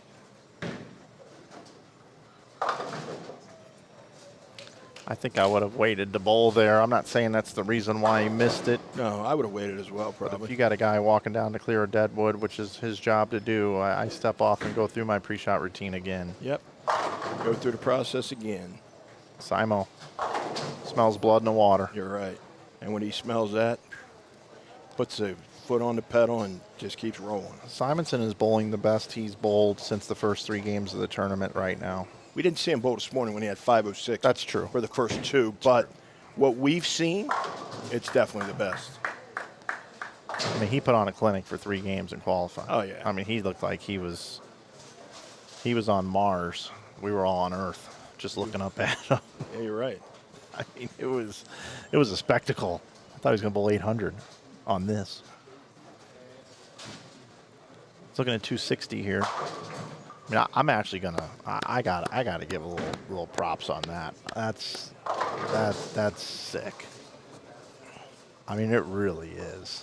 Big double for Brandon Knowles. Puts the heat back on Pena. Keeps the lead.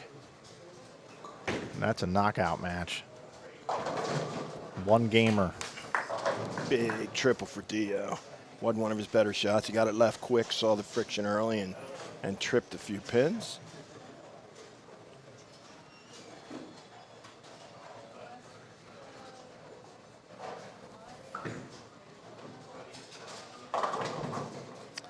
Well, the loan officer, that's just not going to have enough here this game. Bowled tremendously, though, this week. Tremendous. Hector says, no, let's wait a minute here. They were 2 great shots by Hector right there. Uh-oh, what happened? That lane gets a lot of deadwood. Yep, more deadwood. Just so you know, my favorite baseball team's on TV.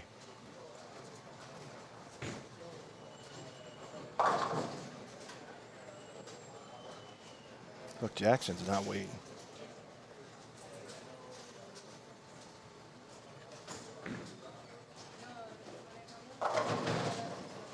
Said, I don't care.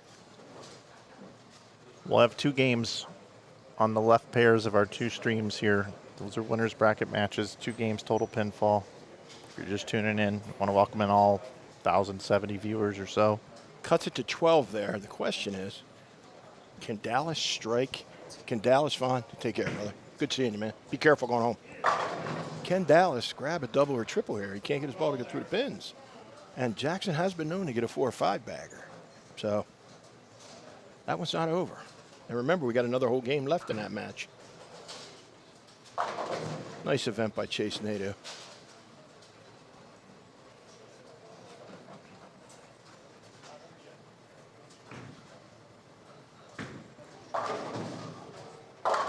See, like I said before, when he gets it right, how it overhooks. 310 right there, yeah. His ball sees the friction so hard.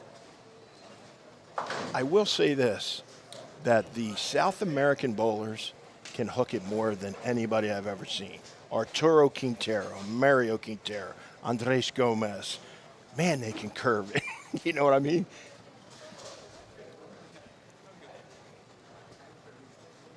He fits right into that mold. I don't know what they bowl on there, but they can hook it. Jackson, bad luck, 4-9. I think he's got to shoot this, give it a run.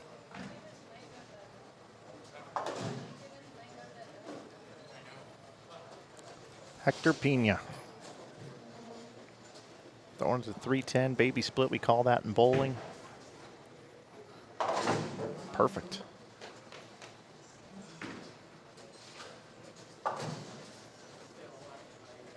.212 max. Yeah, he's got to pay attention here. Needs good count in the double. Skidmore 198. Dallas hated it off his hand, which means 10. Correct. I gave a little nod to the Yeah, crowd. he did the EJ Tackett. That's Simon Bowl, that game right there. Yeah, he's special, Mike. He's special, buddy. He is, and I've known him a long time. I would say, though, that this wasn't a flawless event thus No. far for him. Not even close. He's still got a few things that he could clean up based off of his performance here, not what he's done when he's in swing on the I don't tour. know how much he's bowling, to be honest. Yeah, that's true. I mean, there's no doubt. I mean, very true. I'm not making any excuse for him, but I don't know how much he's bowling. Well, he's looking like Bowling the man right right now. now.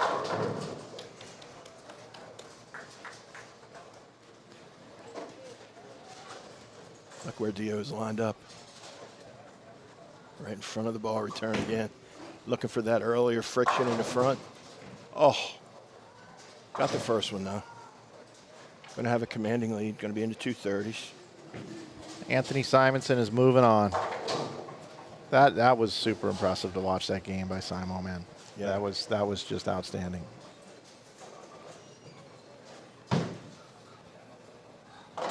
.235. So we have a 37-pin lead for Bernard against Skidmore, sir.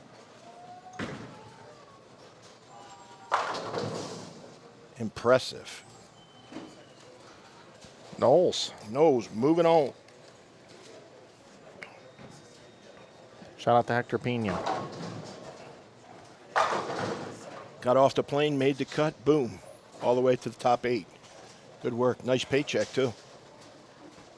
So Simo and Knowles are going to bowl the losers. Of the other two match. Yep. Leong and Witt. Then the winner of those two will make the step ladder, and then whoever bowls a bigger round next time will be the 3rd seed, and then the other one is the 4th. That's what Mr. El Presidente said. And what he says, he's like John Hancock when he speaks, you listen. Yeah. Been giving me the business the last couple of days. I like his sarcasm. Oh yeah, he's got it. He's just one of the guys. I don't know why he's on me about the scorpion, man. Been on me. He opened the door, I was half asleep. Jim, did you see the anaconda out here on the front porch? I'm like, what the hell are you talking about? Yeah, I don't know why he's on to me about it. I just showed you guys there was a scorpion there. Oh, it's so funny. It was actually the first one I ever saw. That's why it kind of freaked me out a little bit, actually. Great tournament for Hector. 212, 245. What was Simo final score, Buck? 269. Oh, right in front of us. I'm sorry. 269, 200. And it was 194 for Dallas, 169 for Witt. 194, 169. He's got 25-pin lead. I don't know if Dallas can throw another double. And I think he can still win the match because he's not going to miss any spares. I'm not sure. So the two remaining matches we have are Dio up 37 that had a triple at the end, or 4-bagger at the end of the game to get into 230s. And then bowling Brian Skidmore. He is throwing it slow. Very, very slow.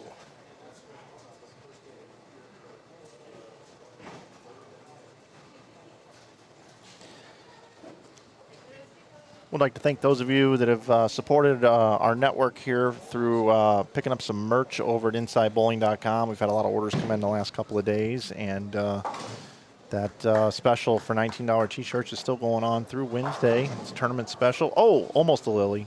Oh, just the 7. Just the 7. Not even sweating it. Let's take a look at that again. Got it away from him a little bit. I'll be getting an IM from Dallas at some point. Mike, did you really have to replay that?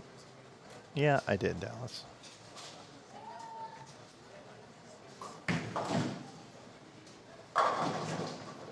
Dio is playing the front part of the lane, Mike, masterfully. Controlling the front. It's a good word for it. He really, really is doing a great job. I thought he was dead against Stubler. Then the next thing you look up, you go, you made the comment, hey, look, Dio's got the front 6. You know what I mean? And Stubler was struggling a little bit. Bang, 280, 279. Brian's got to get some strikes going here. And I don't know if, he's playing such a straight angle. I don't know if he can carry a bunch of times. That was a good shot off his hand. Yeah, I don't know if he can carry. Remember one thing, though, also, Mike, that the losers of these two matches are not out of the event. They will bowl Simo and Knowles.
I believe your 4 o'clock estimation might be a little light, too.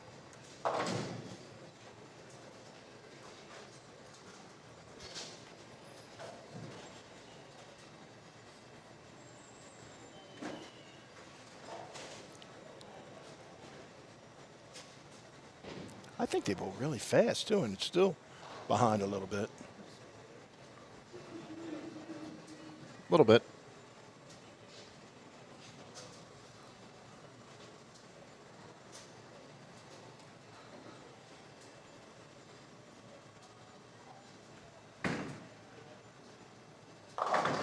Good shot, Brian Skidmore. Shaker, Dallas, Leon. Almost identical. Yep. They're playing them pretty similar, actually.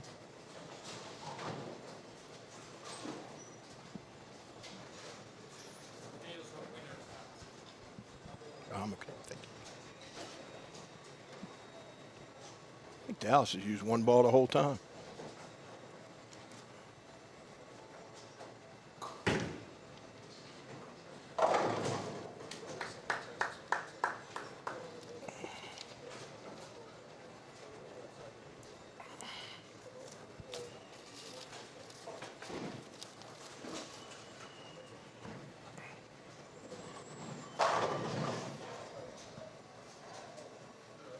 There's a double. Jackson needs to turn it on right now. Down 25. No better time.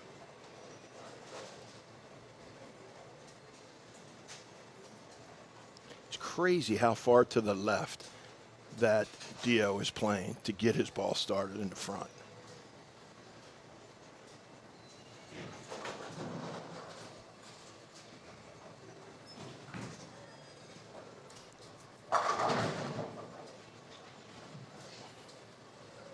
Strike by Jackson.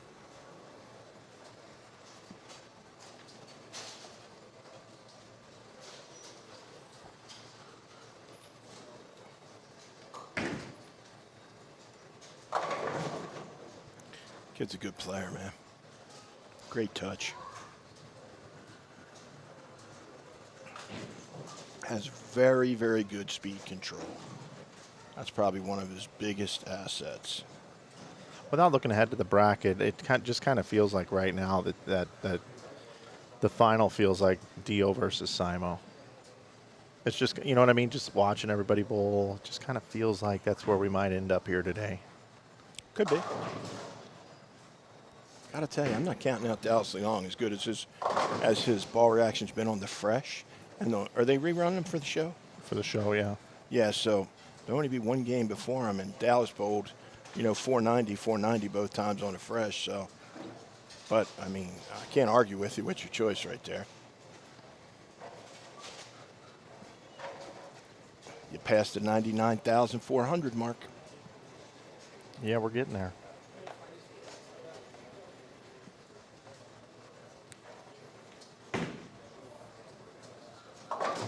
Brian running out of time.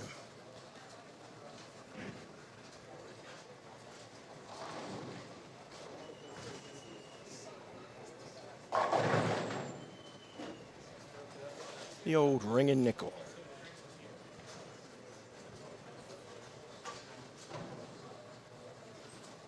The funny thing is, he doesn't care at all. You know, I mean, he's like, okay, Whatever. 9 spare, moving on. That's why he's good when they're hard.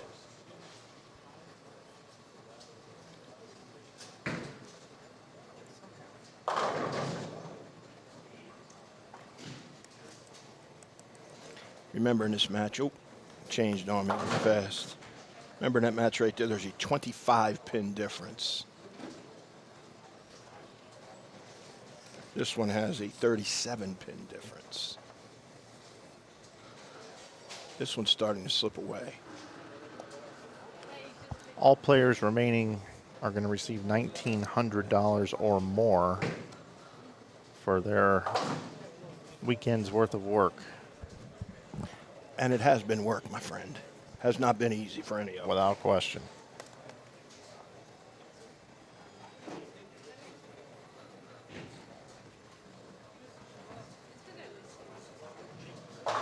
You know how straight that is? That's like 10 to 11, straight ahead.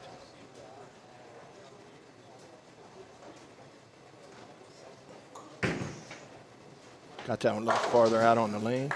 Didn't make any difference, same result.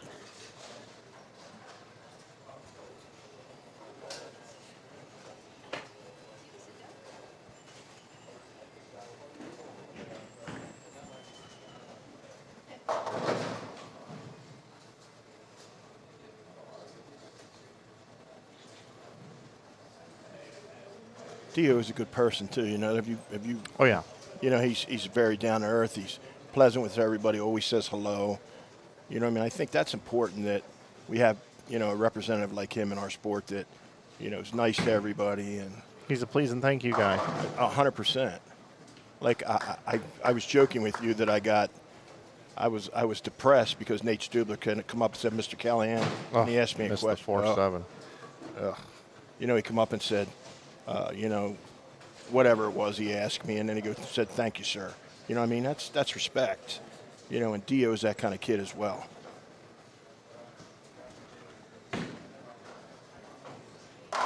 Used to bug me. It doesn't bother me as much as it used to. But I'm old. Anybody called you Mr. Flanagan yet? All the time. Oof.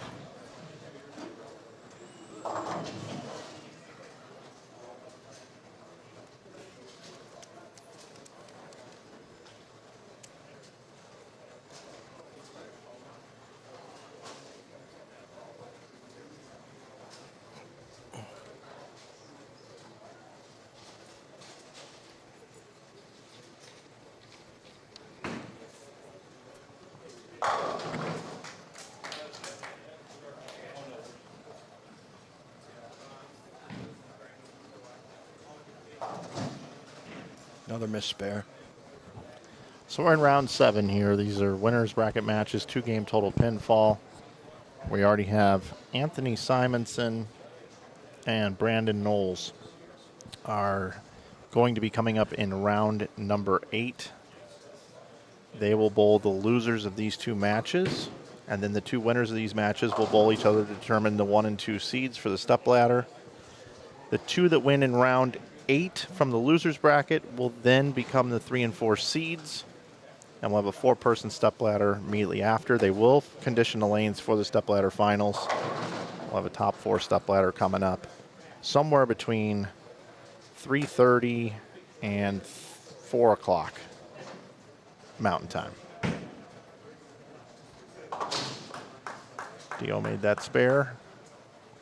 Looks like Dio will be bowling for the number 1 seed. He will be the 1 or the 2 seed on the show. You know what's funny? Whenever I think about Dio, I think of one thing. You know that? Yeah, yeah. It's crazy how much money this kid makes. He's the regional king. 13 regional titles already.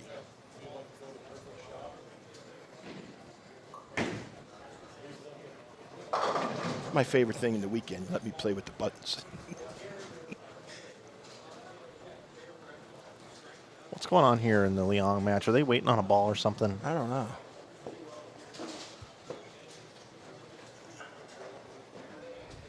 Dallas, maybe. Yeah, his ball hasn't come up to ball return yet.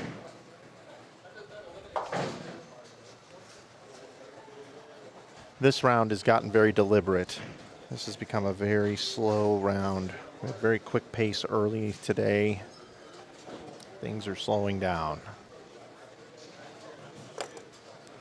When the stakes rise, sometimes things slow down.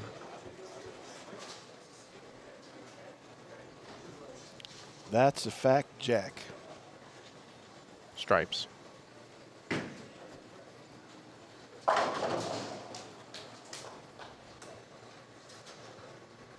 It's amazing that can solid 9 with a little amount of entry angle that he has, that ball can solid 9. Well, he didn't solid 9. Oh, it fell over? Yeah, there's a pen in the curtain back there. Wasn't it? Looked like a solid 9. Got better eyesight than me. That's the first mistake that Dallas has made. 4, 6, 7.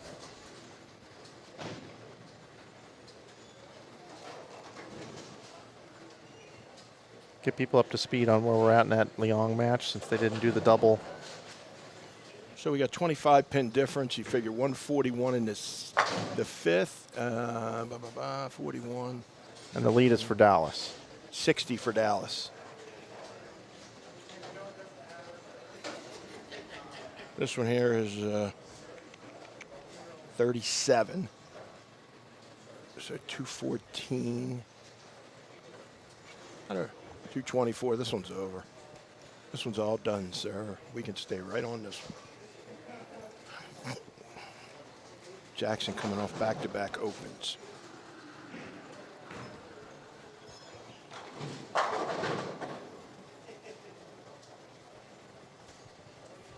So he can max at, what, 210? 210. So you subtract 25 off of that. 186 winner? 186 is a winner. For Dallas. Yep, needs 2 out of 3 spares in a winner.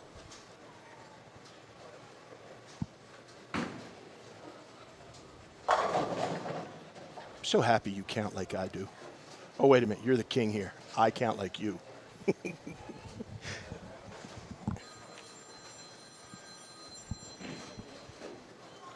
Phone a friend.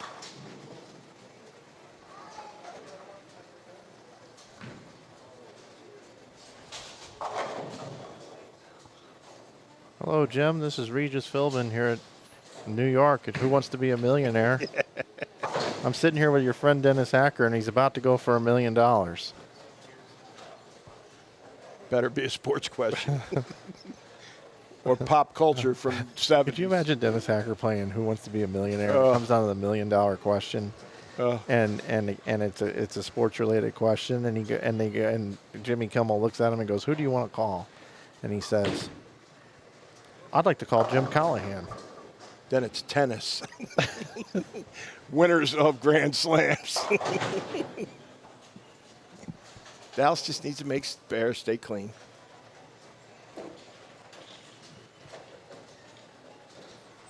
Or who won the 1982 curling championships or something. What would be even cooler is if the question was, when a bowler leaves the 6, 7, 8. Wait a minute. 6, 7, 8. 4, 6, 7, 9, 10. What is that called? Oh, I would have slow play it too. A chapel? I'd be slow playing. There's bowling questions on there all the time. I know.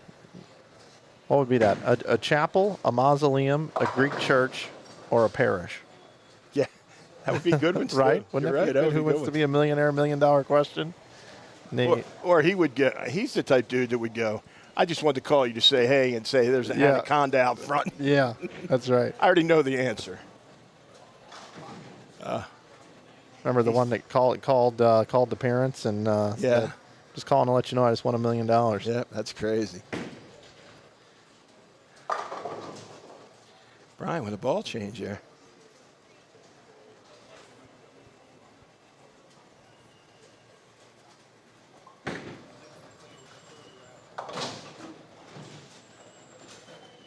Well, Dio is going to be receiving at least third place money, which will be $2,400.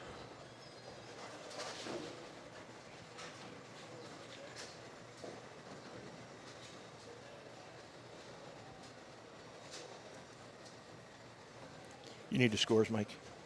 I don't think so. I think Dennis has it all now. Yes, sir. I think he should have made a ball change a little earlier there. That ball seems to shape a little down lane. Yep. That's the worst when you do that. You ball change in the 10th and it goes 10 back after you got nothing. So we said the magic number for Dallas is 185. Yeah. Not there yet. No, he's not there. Threw it in the gutter? Playing 10?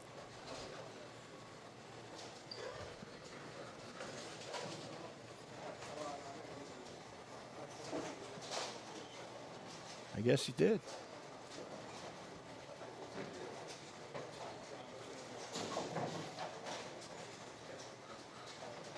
I think they're having a lane thing going on here. I didn't see a Oh, gutter. they corrected it. Yeah, they've taken it away. There's the look of I should have changed balls. Yeah, we've had a little delay over there on that pair. That's why I was doing the Who Wants to Be a Millionaire. I was killing a little time. That pair's it's gotten very deliberate over there. Dallas is a deliberate bowler anyhow. All right, we'll go there, and we'll stay there.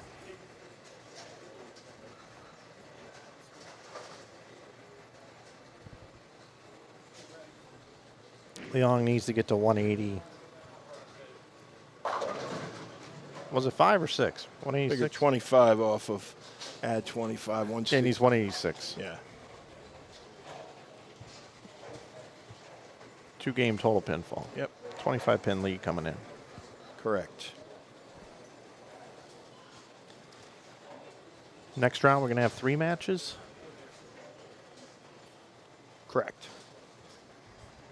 And I think 19 and 20 will not be used. I don't know that for sure. That's our championship pair. 2 losers matches, and then the 1 and 2. The winners, 2 winners are bowling for the number 1 and number 2 seeds, sir. Yeah, that'll either be on 19 and 20 and 23 and 24.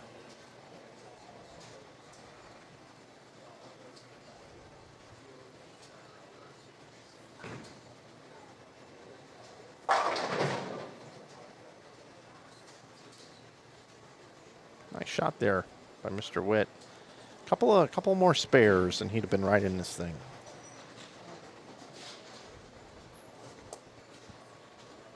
Yep. Struggled the last couple rounds with spares. Still alive in the event, though.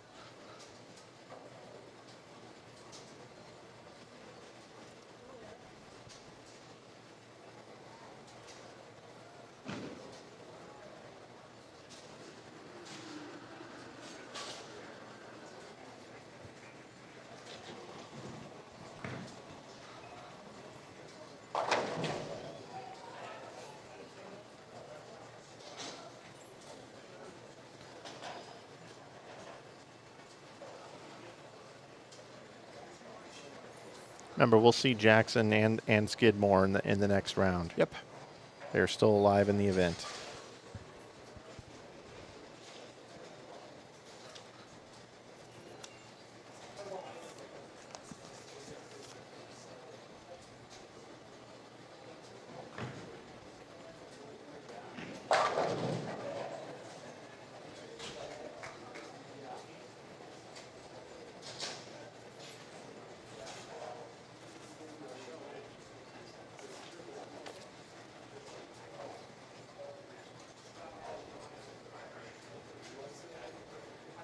Good finish by Jackson. Lead into a positive note going into his next match.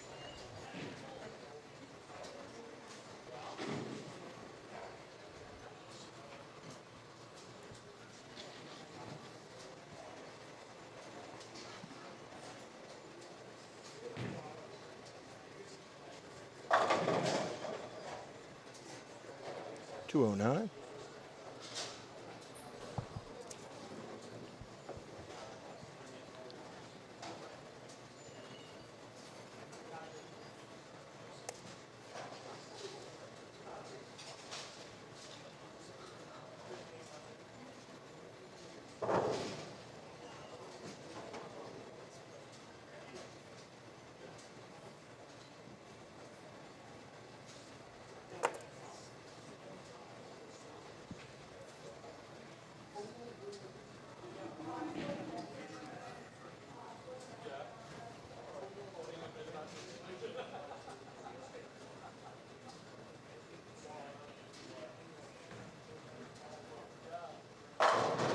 Winner, winner, chicken dinner. Dallas Leong is going to finish in the top 3 in this event as well. He will bowl for the top seed against Dio Bernard. In a 2-pin total pin match. Yep. 2-game total pin match. Great covering you. Absolutely. Take care, buddy. Be careful.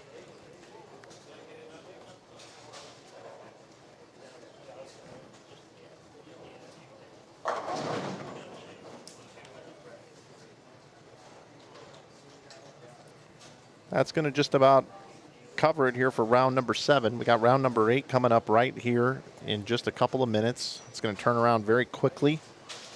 We're going to determine who's going to be our top 4 on our step ladder. We'll eliminate 2 more players coming up right here from the 2025 New Mexico Open. Leong and Bernard going to bowl for the top seed, who'll be 1 and 2 on our show. And we got Simonson and Knowles. They'll be bowling either Witt or Skidmore. Yep. Don't know that exactly yet, but they're going to be their opponents, and we'll be back in just a minute right here from the New Mexico Open.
watching 21 through 24? Yeah. We'll go over to 17 and 18. Okay. That's Skidmore This against. is the stream though. If I'm looking here, that's what they're seeing. Yep. No,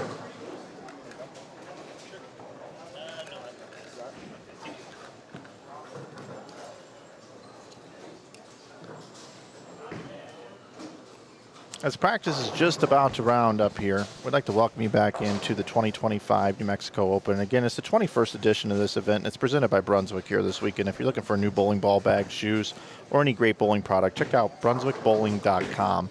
We're here at Tenpins More here in Rio Rancho, New Mexico, a suburb of Albuquerque, at Mike Flanagan's place here as he just took over in April.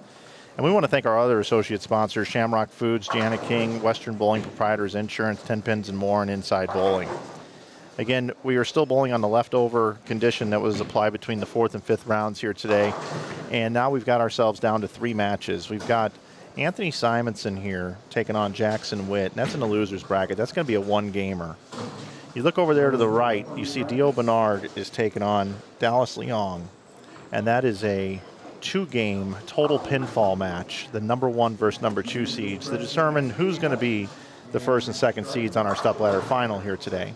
Bottom right of your screen, we've got Skidmore versus Knowles, and that's going to be a 1-gamer in the loser's bracket. The winners of each one of those loser brackets games, whoever's the highest game, is going to be your number 3 seed on the show. That'll be coming up on lanes 19 and 20 immediately after this stream. I've been calling the action here with Jimmy Callahan. It's been great to have him on our network here. He's new to this network, but not new to live streaming of tournaments as he works on Bowl TV, and it's been a pleasure bringing the entire event with him.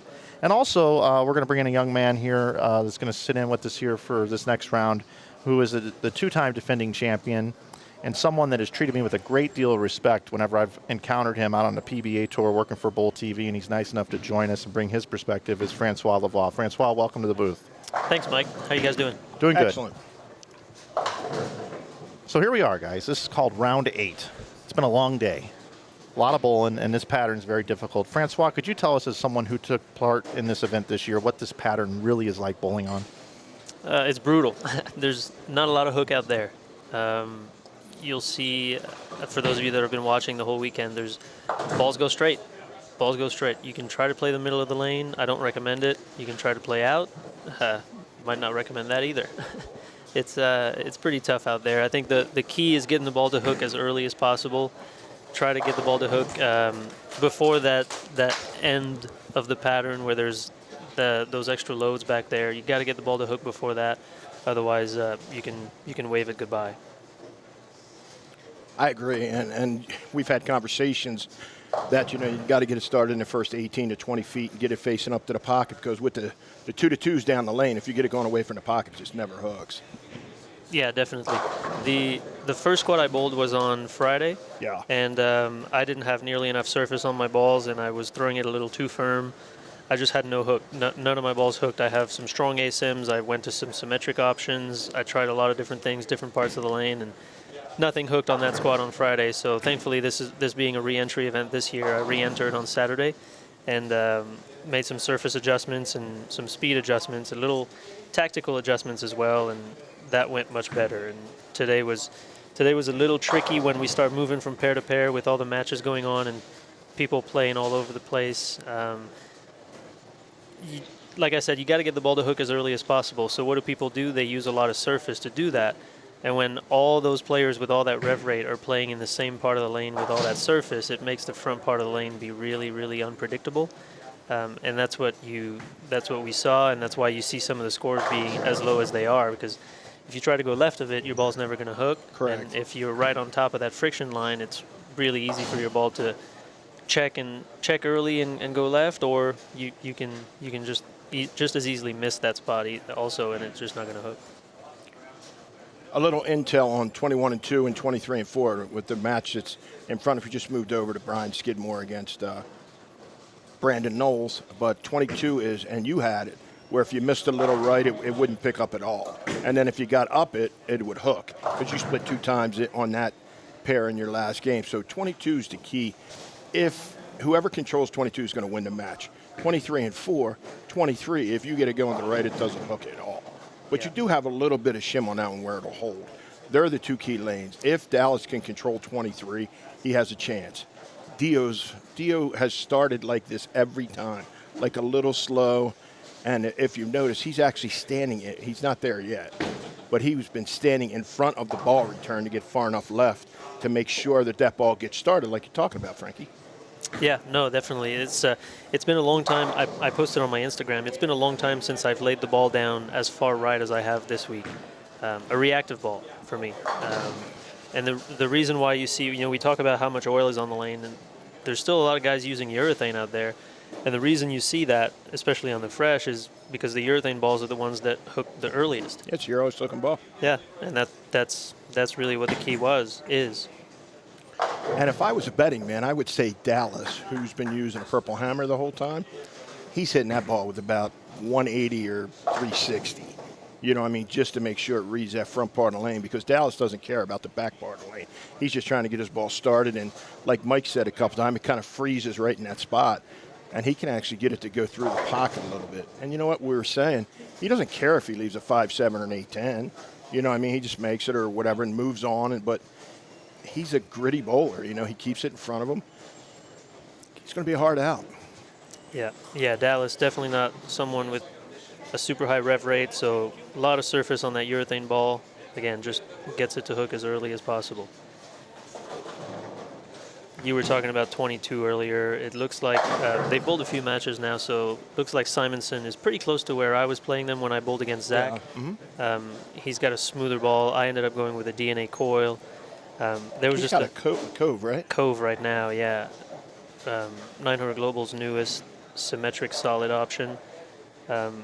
I just had like you mentioned, I had a hook spot on 22 that I hit twice. I hit it in the third, and I split through the face, and then I paralleled in a little bit, tried to play a little bit more of the hold, and worked out in the fifth frame, and came back in the seventh and hit the same spot again. So, but you did make a move in the 8th, 9th, and 10th where you parallel a little bit to left on both lanes and you struck out. And I saw you tell Zach, hey, I should have bumped a little bit more against him. Yeah, and it's really hard to commit to those moves when all weekend long you haven't seen anything hook.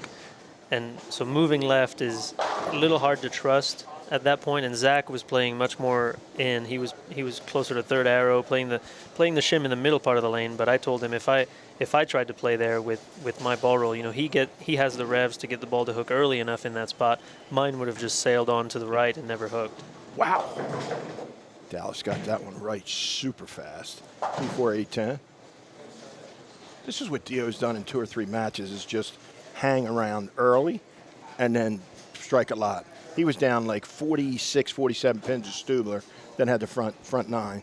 He just has to get where he can see his ball hook early enough in the front where it gets going towards the pocket, and then he's off to the races. Do we know when Dio joined the PBA? When did he become a member? Because this is pretty funny. I think he's 21 or 22. He's in his early 20s, and him and I have the same number of regional titles. 13, right? Yeah, he's gone at about 4 a year, and I've been at it for a little bit longer. They don't like when you're coming, though. They said you steal a little bit of Dio's and Eric's money when you come. I don't know about that. You 3 guys seem to win every one of them, and then throw in a Maldi every now and then, and that's it. Yeah, Maldonado's pretty deadly in that region. Yeah. I didn't think he was that old. I thought he was only 20 or 21. Might be a hair older. I don't know. Yeah, I don't think the years go fast. He's not any older than 22, I don't think. But when he's locked in, he's hard to beat. Yeah, no doubt. Again, if you're just tuning in, the 3 matches we have, one of them is a 2-game total pin match. That's for the number 1 and number 2 seeds, taking place on 23 and 24. And the other 2 matches are losers bracket, 1-game eliminations. The winners will both make it into our stepladder today as the 3 and 4 seeds. We're joined by Francois Lavoie here in the booth, along with Jim Callahan. My name is Mike Flanagan, and we're glad you're with us here watching the 2025 New Mexico Open. Simo's been incredible the last 2 rounds. Kind of used a plastic ball to chop them up, make them dirty to the right, and he gets in there and does that speed shim thing right around, 9-10, where nobody else in the world can do it. You've seen him. He's done it 100 times. And, yeah, he's bowled 269 last game. He's got a 4-bagger here. And his scores on the fresh have been ridiculous. So Mike made a great point. It wouldn't be out of the question to see Dio against Simo for the title. and have Simon win. It would definitely not be out of question. Yeah, those are two players that it's pretty hard to get to bet against them right now. And Simonson, we just saw his shot on 22, did exactly what we were talking about. He's in that around 10-ish, but he's playing a lot more of the hold than trying to get the ball to hook. So went through the pins the right way. 2 balls. Yeah. So smart. He loves to play that part of the lane like that. When he gets that, we talked about that early in the week. He couldn't get to it before it pushed too much. But he bowled this young man before on a pair, 17 and 18, where 17, remember how early 17 hooked, Mike? It just, he couldn't get it to freeze in that spot. And I'm going to tell you, he missed, what, 3 or 4 spares, Mike? Yeah, he did. Went right by him. He must have missed 8 or 10 spares this week. You know, where he was, the ones on the right, he can't get the ball to the spare. He hasn't missed a spare, though, in no, since it matters. 4 rounds or so. Yeah, since he bowled him last. Yeah, the thing being a guy who live streams these tournaments all the time, these amateur events, and the pros come out, you say, okay, well, these pros should all be there at the end, right? And then some of them start to fall out for whatever reason. You know, maybe they just get a big scoreboard at them or whatever. But it was 2 rounds ago that I was looking at who's left, and Simo's still there. And when that happens, more times than not, you see that person bowling for the title. It just kind of happens that way.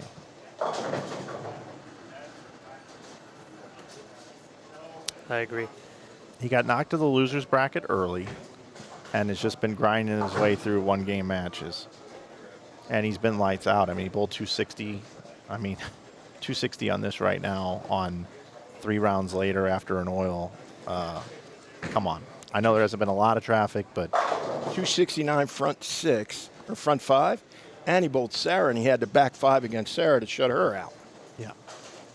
So I mean, Add to that the fact that the only practice they get is, well, they might have gotten a 5-minute 5 practice minutes, session. 5. But for most of those matches, the only practice you get is 2 shots on each lane. Yeah. And that makes it really difficult to decide what you're going to do when there's about 3 zones you could play right now, and you have to commit to one with only 2 shots on each lane how about for a 1-game match. something hit the 7, made it that way, and the 5 went that way. Simo had a break between matches when all the winners bowled. The losers had like a little timeout. Since Simo's come back from the break, he's been on another planet. Yeah.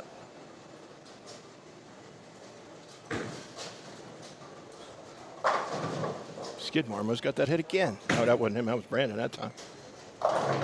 Left the 1-4. Tell you what, this pair right here, 23 and 4, is brutal. Not hard, brutal. Not too many 200 games a day on that pair. 23 is rough. If you get up it, you know, it reads so early that it bails away from it. Then if you get it right too quick, it overhooks, really like that. I mean, really cliffed.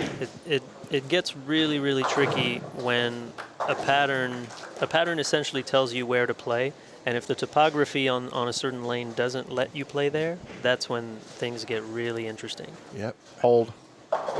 Man, he got around that one really early, and it's still laid there. He's got the look back on his face. When he bowled this kid last time, he got frazzled and frustrated. You know, he missed a couple spares, and since then he's got that Simo look back, that business.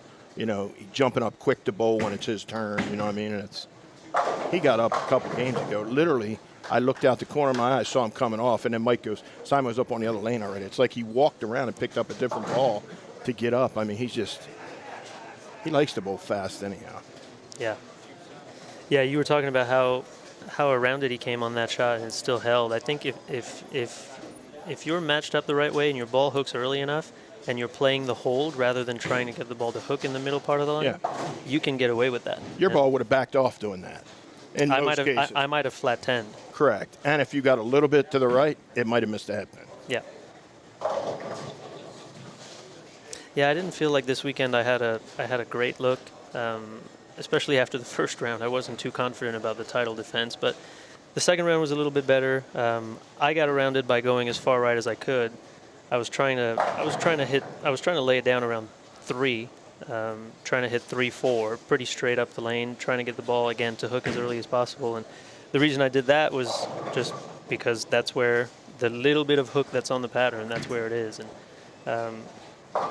yeah, it was just kind of a tricky weekend. Never really got fully comfortable, especially when we got in the matches and we started bowling on other people's burn. Just got a little tricky for me, and felt like I had one option with my balls, and when that one didn't really work out, I was searching and never really found anything.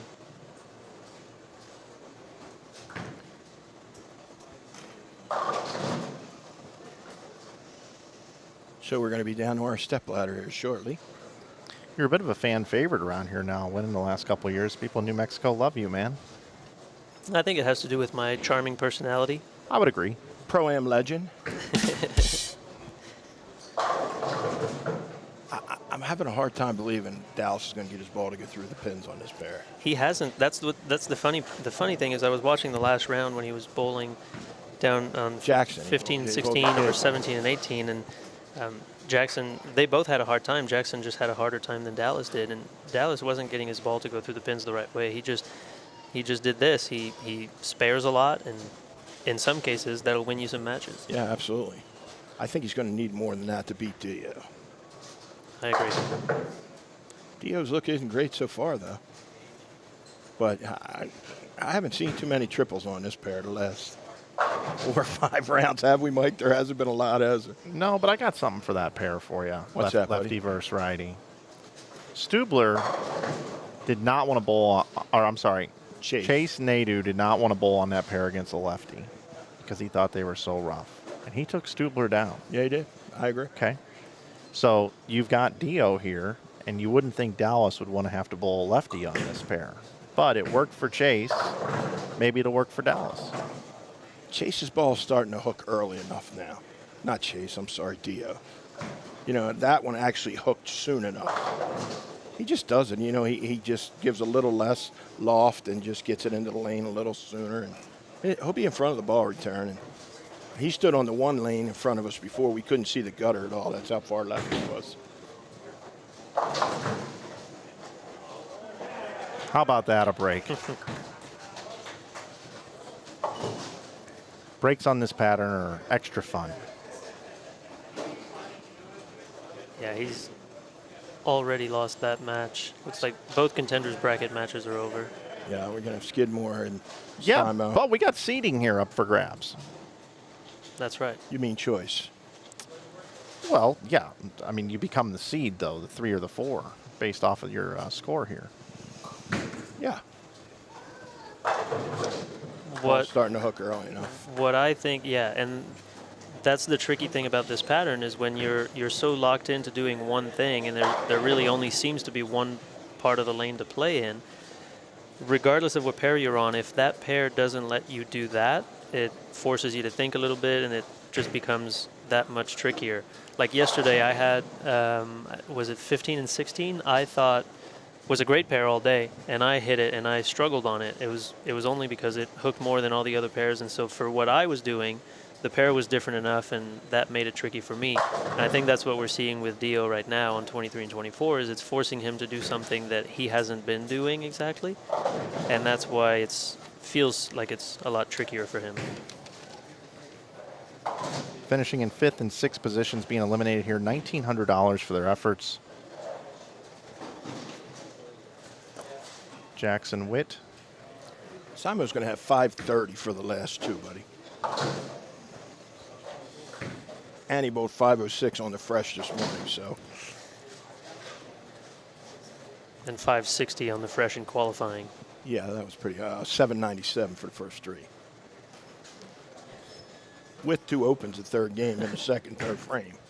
On a pattern that most people have a hard time shooting 180 on. Yeah. People had a hard time bowling 797 for 4.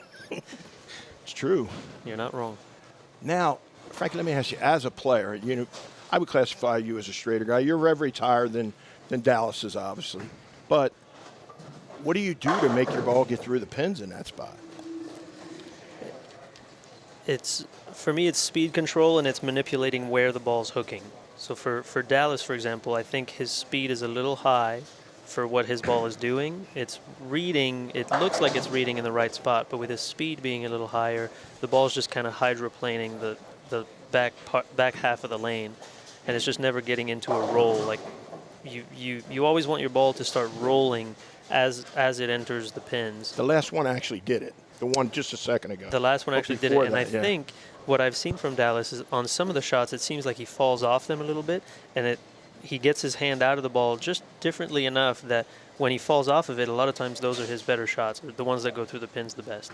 So for me, it would be speed control. When I encountered it this week, it was just trying to dial in the speed and trying to roll the ball a little bit more or rotate it a little bit, just a touch more to manipulate where on the lane exactly it's hooking. But in either case, I wanted it to hook before the arrows.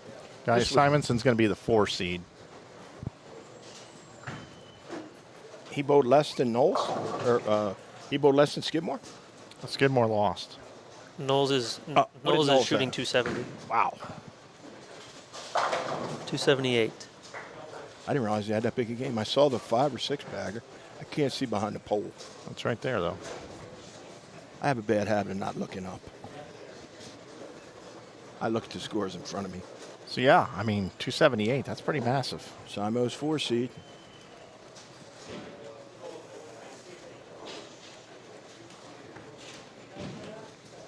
There's a perfect example of what you said, Frankie.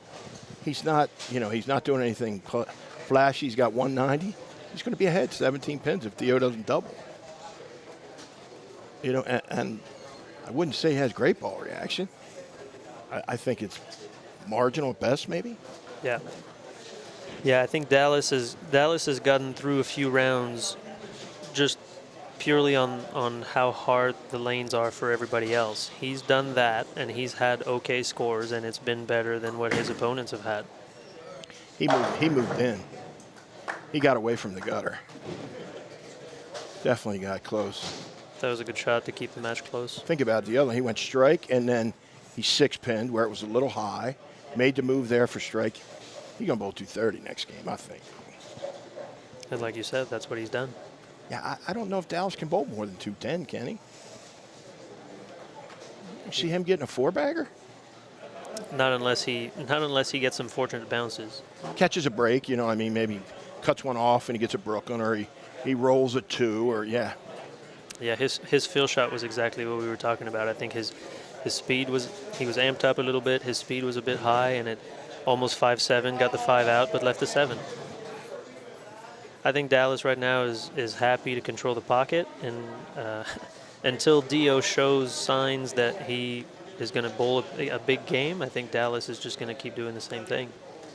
I think those signs are starting to pop up. I agree with that.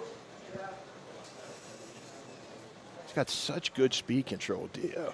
It's amazing for a kid as young as he is, the touch he has and the feel and the ability to just repeat over and over and over. I mean, you bowl in the same region, you see it all the time. He kind of probably pisses you off a little bit, did he? Yeah, definitely. Him and Eric Jones both. Yeah. They when we said it earlier about Dio, but Eric's the same way. When they get lined up, when they get locked in, they can keep striking for a long time, especially being left-handed. The lanes don't necessarily transition as quickly, and so they can keep repeating the same shot over and over again. If I would have struck, I would have think that, man, I don't know. Yeah, got it left early, and We got 190 for Leong, 181 if he spares. that 3-9 for a left-hander, 2-8 for a right-hander, that was definitely going straight with a spare ball for me this week. Yeah. I was not trying to hook You at usually that shoot spare. right in front of it. You used to. Yep, straight up 5th arrow. You and Norm, only 2 guys I've ever seen do it. Straight up 5th arrow. I saw the Jackson kid. He bowled against Simo last time in the 10th. He left at 2-8, and we thought he made it clean, and it got there, and it just got to the back, and it hit it and kind of went to the right a little bit. Yeah, when the lanes, the harder the lanes get, the easier my decision to shoot that spare becomes. I just go straight at it. If I'm bowling on a house pattern, or if I'm bowling on something where the pattern is pretty understandable, I'll consider hooking at it, but Yeah. most of the time I'll just throw straight at that. Guys aren't bowling very fast, are they?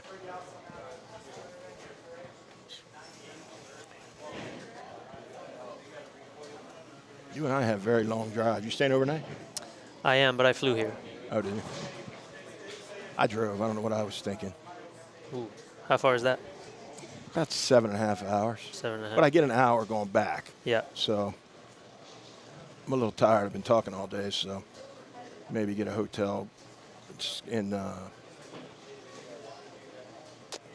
what's the big city? What's on the way there? Flagstaff? Flagstaff. That's what I was thinking. Maybe grab a hotel there. There's nothing really. It's across 40, just Yeah. straight road, which I like. I thought I was going to have to go down through Phoenix and Tucson, and then, yeah, I didn't do that. It's a straight road. It's really only about 3 turns to get to my house, Yeah. but it's 400 miles, you know what I mean?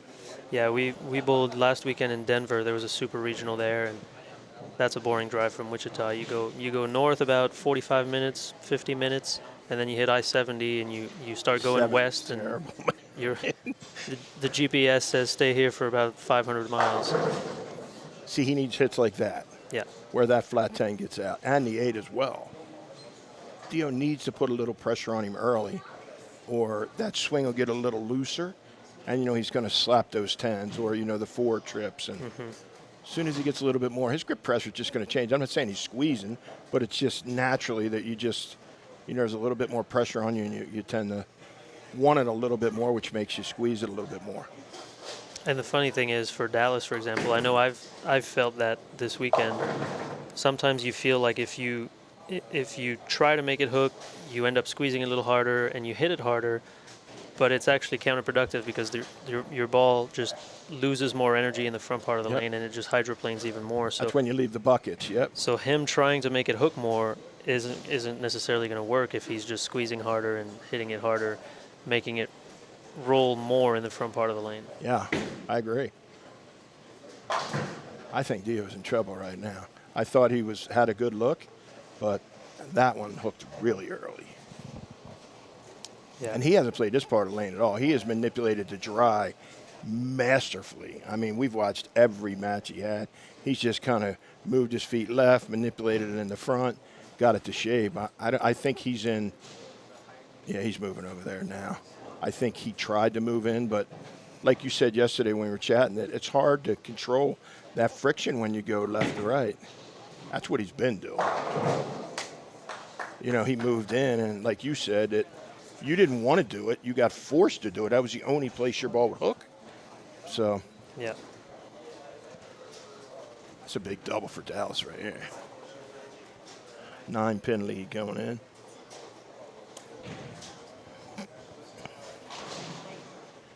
I think Dio's heart rate ever gets above 80.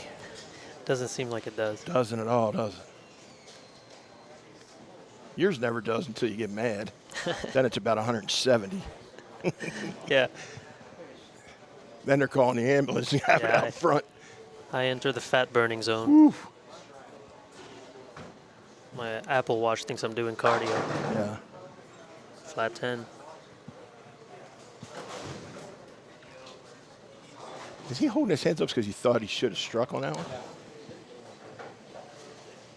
Got to disagree, my man. Didn't think that one was striking. He gets that elbow just a hair outside. Frankie has zero chance to strike.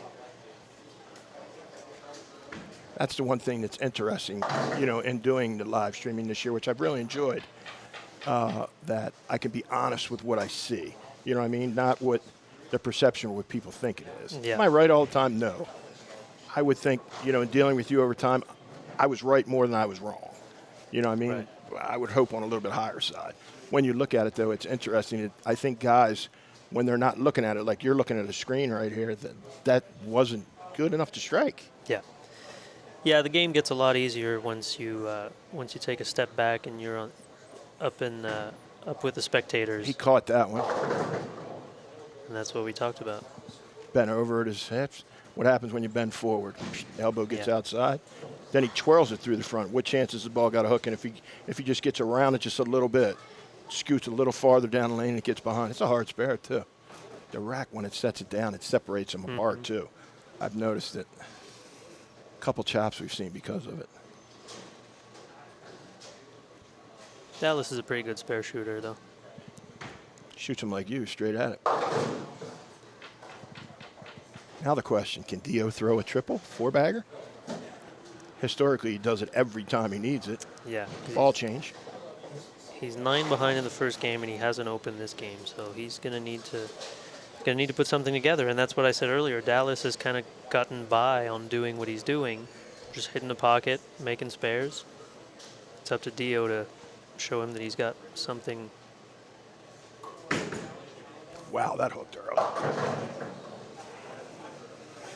He don't have a clue on that lane.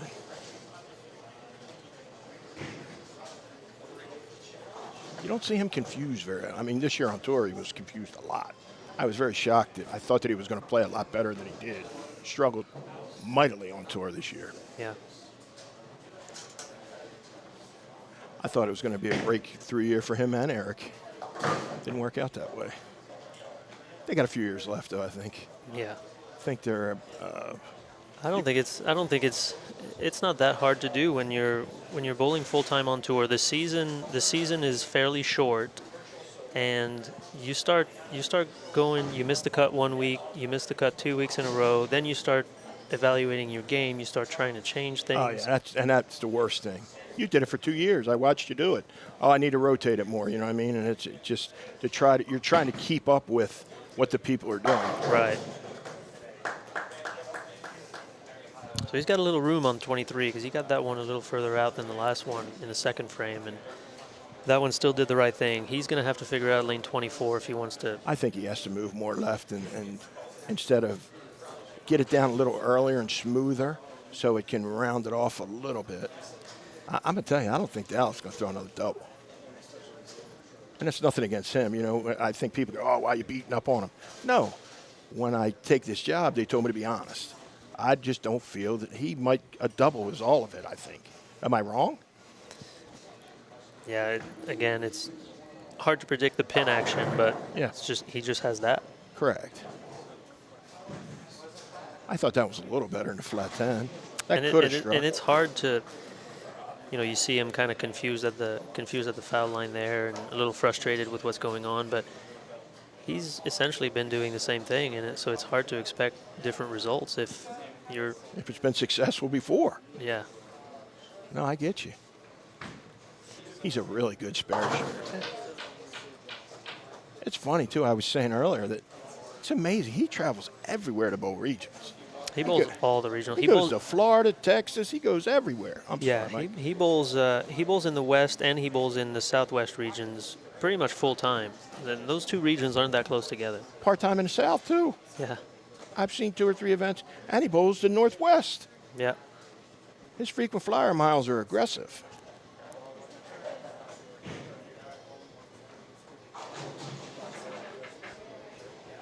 You move a little bit more right, or what do you do to get it you get it over the front a little bit more so it saves a little bit? For me, it's about speed. I still think he's throwing it too hard. That was hard. That he got to off it. Yeah. It's funny, I was saying, when you have people to throw it fast, it's more difficult to make them throw it slow than someone that throws it slow to get them to make it throw it hard.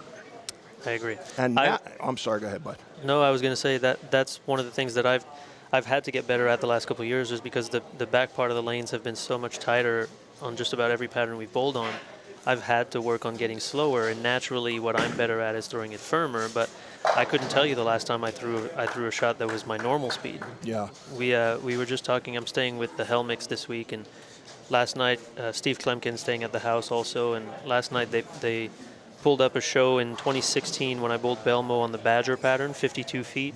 The balls weren't wrinkling, but I was throwing it firmer, and my backswing was a lot higher then than it is now, and that's just because I've had to slow down because of the way we're playing the lanes and the way how tight they get down lane now. And when you went on Shark, you weren't throwing it super slow. Remember when you played them a little different than everybody else? Right. You know, you played really left and didn't really get it to the right of the pattern at all. And that's what I'm saying. Back then, and that's only, it's no more than 10 years ago, but you were allowed to have a little bit more ball speed even as a lower rev guy. Now the way the patterns force you to play, it's a tough look for Dio, even though he just got the double. Probably wanted to strike a little too much on his good lane. I think definitely now being able to throw it slower is an advantage. you get left, you got to Yeah. slow it down to get it to shape. And that's what I'm saying. The last couple of years, that's what I've had to work on. I've had to try to learn to throw it slower, and that's not really what I prefer. I would prefer to throw it firmer. Tell you what, oh, that's a big miss right there.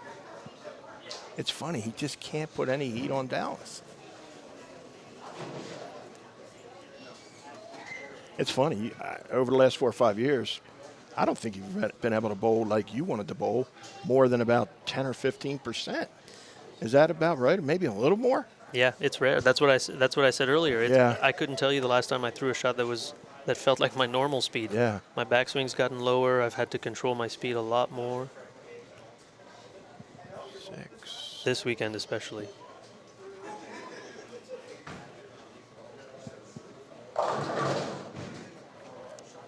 He switched from the purple hammer to the black hammer on that one. Didn't look as dull either. Got it going away from the pocket, too. Mike, can we get a replay of that one? See, I want to see, if it was the black and how much it went away from the pocket. Mike will be right on. He's a professional, boy. He might have just gotten frustrated enough at his pin carry with the purple that he decided to switch to the black, but I don't see any reason to change right now. Yeah. As long as Dio's not showing anything. What is it you're looking for here? That frame that he just bowled right there. You want his first shot? First shot we want. And that's the kind of thing I look at too. If I'm bowling a match with someone and if I'm in Dallas's shoes, I'm not really changing anything Nope. because Dio has 2 opens this game with 1 double, so he's pacing 180. And I'm in the driver's seat if I'm Dallas, so I'm not trying to change anything. Sometimes you just got to stay patient and take the off hit if you get one, but be okay with the 9 spare. In this situation, that's perfect for Dallas. 7 spare is a little trickier than 9 spare. That's still a purple. See, he got that one. That was slower, and he got it to pick up in the front part of the lane. I think you're right. I think the speed thing. Here's the shot before. Here we go. Let's see if it's black. Yeah, that's black, Frankie. And it got going away from it. You see, it never got going towards the pocket at all. Thanks, Mike. Appreciate that. That's one of those that never got rolling, and the one on 23 that he just threw hooked as soon as it touched the lane, and it started rolling towards the pocket. Yeah. And that's what we've been saying all weekend. That first 15, 18 feet, your ball has to lose axis migration and get going towards the pocket. This has been the tough lane. The better shot. Yeah. I don't think he has too many. Man, this is a tough one to read. Dallas does not split very often. Or, he doesn't miss any spares, so it's really difficult. He can bowl 190 all day. And, that for Dio needs a triple to get past that. And he needs to make up 9 pins from game 1. Correct. You figure now he's down 21 pins right now. And they're both on a strike with 3 frames to go. Hit up on that. He knocked the holes out of that Yeah, one. he hit up on that. 6-7. Leaning more and more towards Dallas Leong being the number 1 seed. Dio Bernard, the number 3 seed. Brandon Knowles, the 3 seed, and Anthony Simonson, the 4 seed.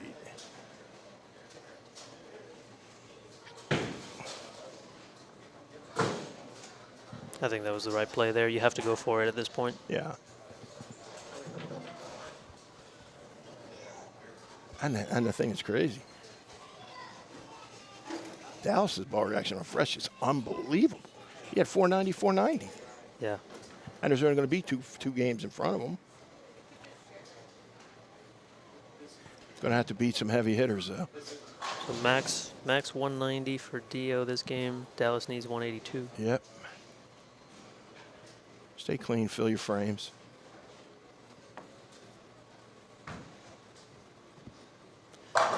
Back to the purple. He jammed that one in. He said that was striker flat 10 right there. That's all that was there. Big double.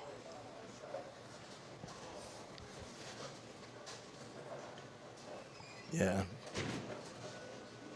One more mark and he's going to be the leader. Even 9 out, 9 out, I think is enough. 26, 36, 45. That'd be 181. And it's 9. It could be a tie. If he Yeah. goes 9 out, 9 out, and Dio sheets, it's a tie. Anything less than count and a miss. Anything could happen, but I don't see him giving away the pocket. Great shot. Yep. There's your leader, Dallas Leon. Made a lot of money with that purple hammer, boy. He's made a lot of money with that ball. I would wonder what his count is for purple hammers, how many he has. I'm asking. It's a lot. I bet it's over 10.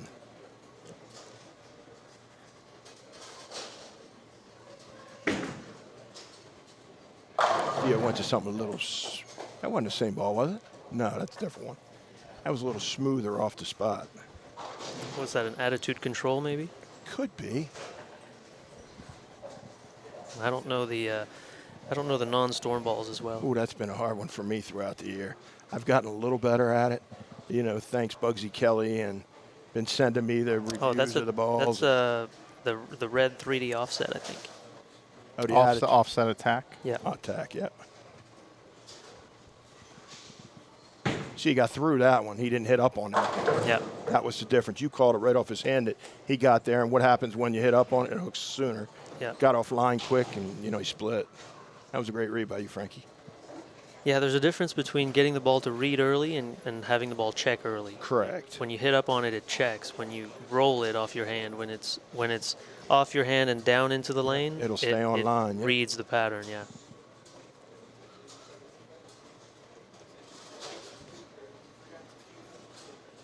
This guy's a natural, Mike. Frankie's a bad man. Does everything good, though. He'd have made a heck of a banker, too, buddy. I'm telling you. Just setting up the second career after bowling. That's it. There's a guy in the center that knows how to do that. I'll give you his card. Who's that?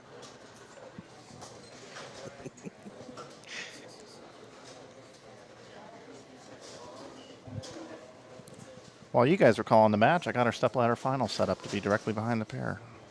Nice.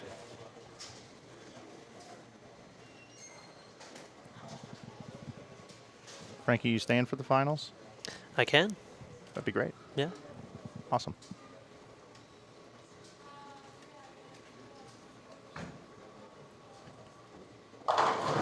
Finally got it to read early enough. But also, he had less pressure on him. Yeah. You know what I mean? So it's easier for him to loosen up and be soft. Takes away that little bit of pressure he had. I didn't say he grabbed it, but you know, it's just your grip gets a little bit tighter. You know, you want it a little more, like you talked about. Maybe you hit a little, maybe catch it like Dio did, and it goes early. And now he can loosen his hand up, and all of a sudden the thumb and the fingers come out a little closer to the same time. You're not rolling it down your hand as much. I'll tell you what, you guys. We talked about how this pair was tough for the right. I think this pair is equally as tough for the left, with Stubler getting taken down and Dio getting taken down. It sure seems like it, Mike, no doubt. Right? I mean, because we're right-handed bowlers. We're kind of focused on the right. It's just kind of something that we do. It's human nature. But, I mean, for Stubler to lose on this pair and Dio, I'm trying to think when the lefties bowl back here, how many. Stubler told me he could not get his ball to read anything, especially on that left lane. His ball went dead straight on 23. He had a decent look on 24, but 23 was tough. Might just be a tough pair, period. I think that's a good observation, Mike. Frankie, thanks for being here. We're looking forward to having you in the finals. Jimmy, of course, thank you as well. I'm going to take us off the air because we're going to reset this stream. We have a new stream coming up just for the stepladder final. You'll have to find that one on YouTube, and it'll probably start in about 7 minutes. So I got to get off the air pretty quick. Thank you, gentlemen. Yep, thank you. All right, guys, that's going to do it for this round of coverage, the double elimination bracket round. We're down to 4 for our stepladder finals coming up here on Inside Bowling from Tenpins More here in Albuquerque, New Mexico. Shout out to Jim Callahan, Francois Lavoie for calling some action here during the last round. Also Dennis Hacker for being our tournament director, Mike Fagan, our proprietor. We'll be back here in about 7 minutes with a new stream for you right here on Inside Bowling. You're not going to miss the finals here from the 2025 New Mexico Open.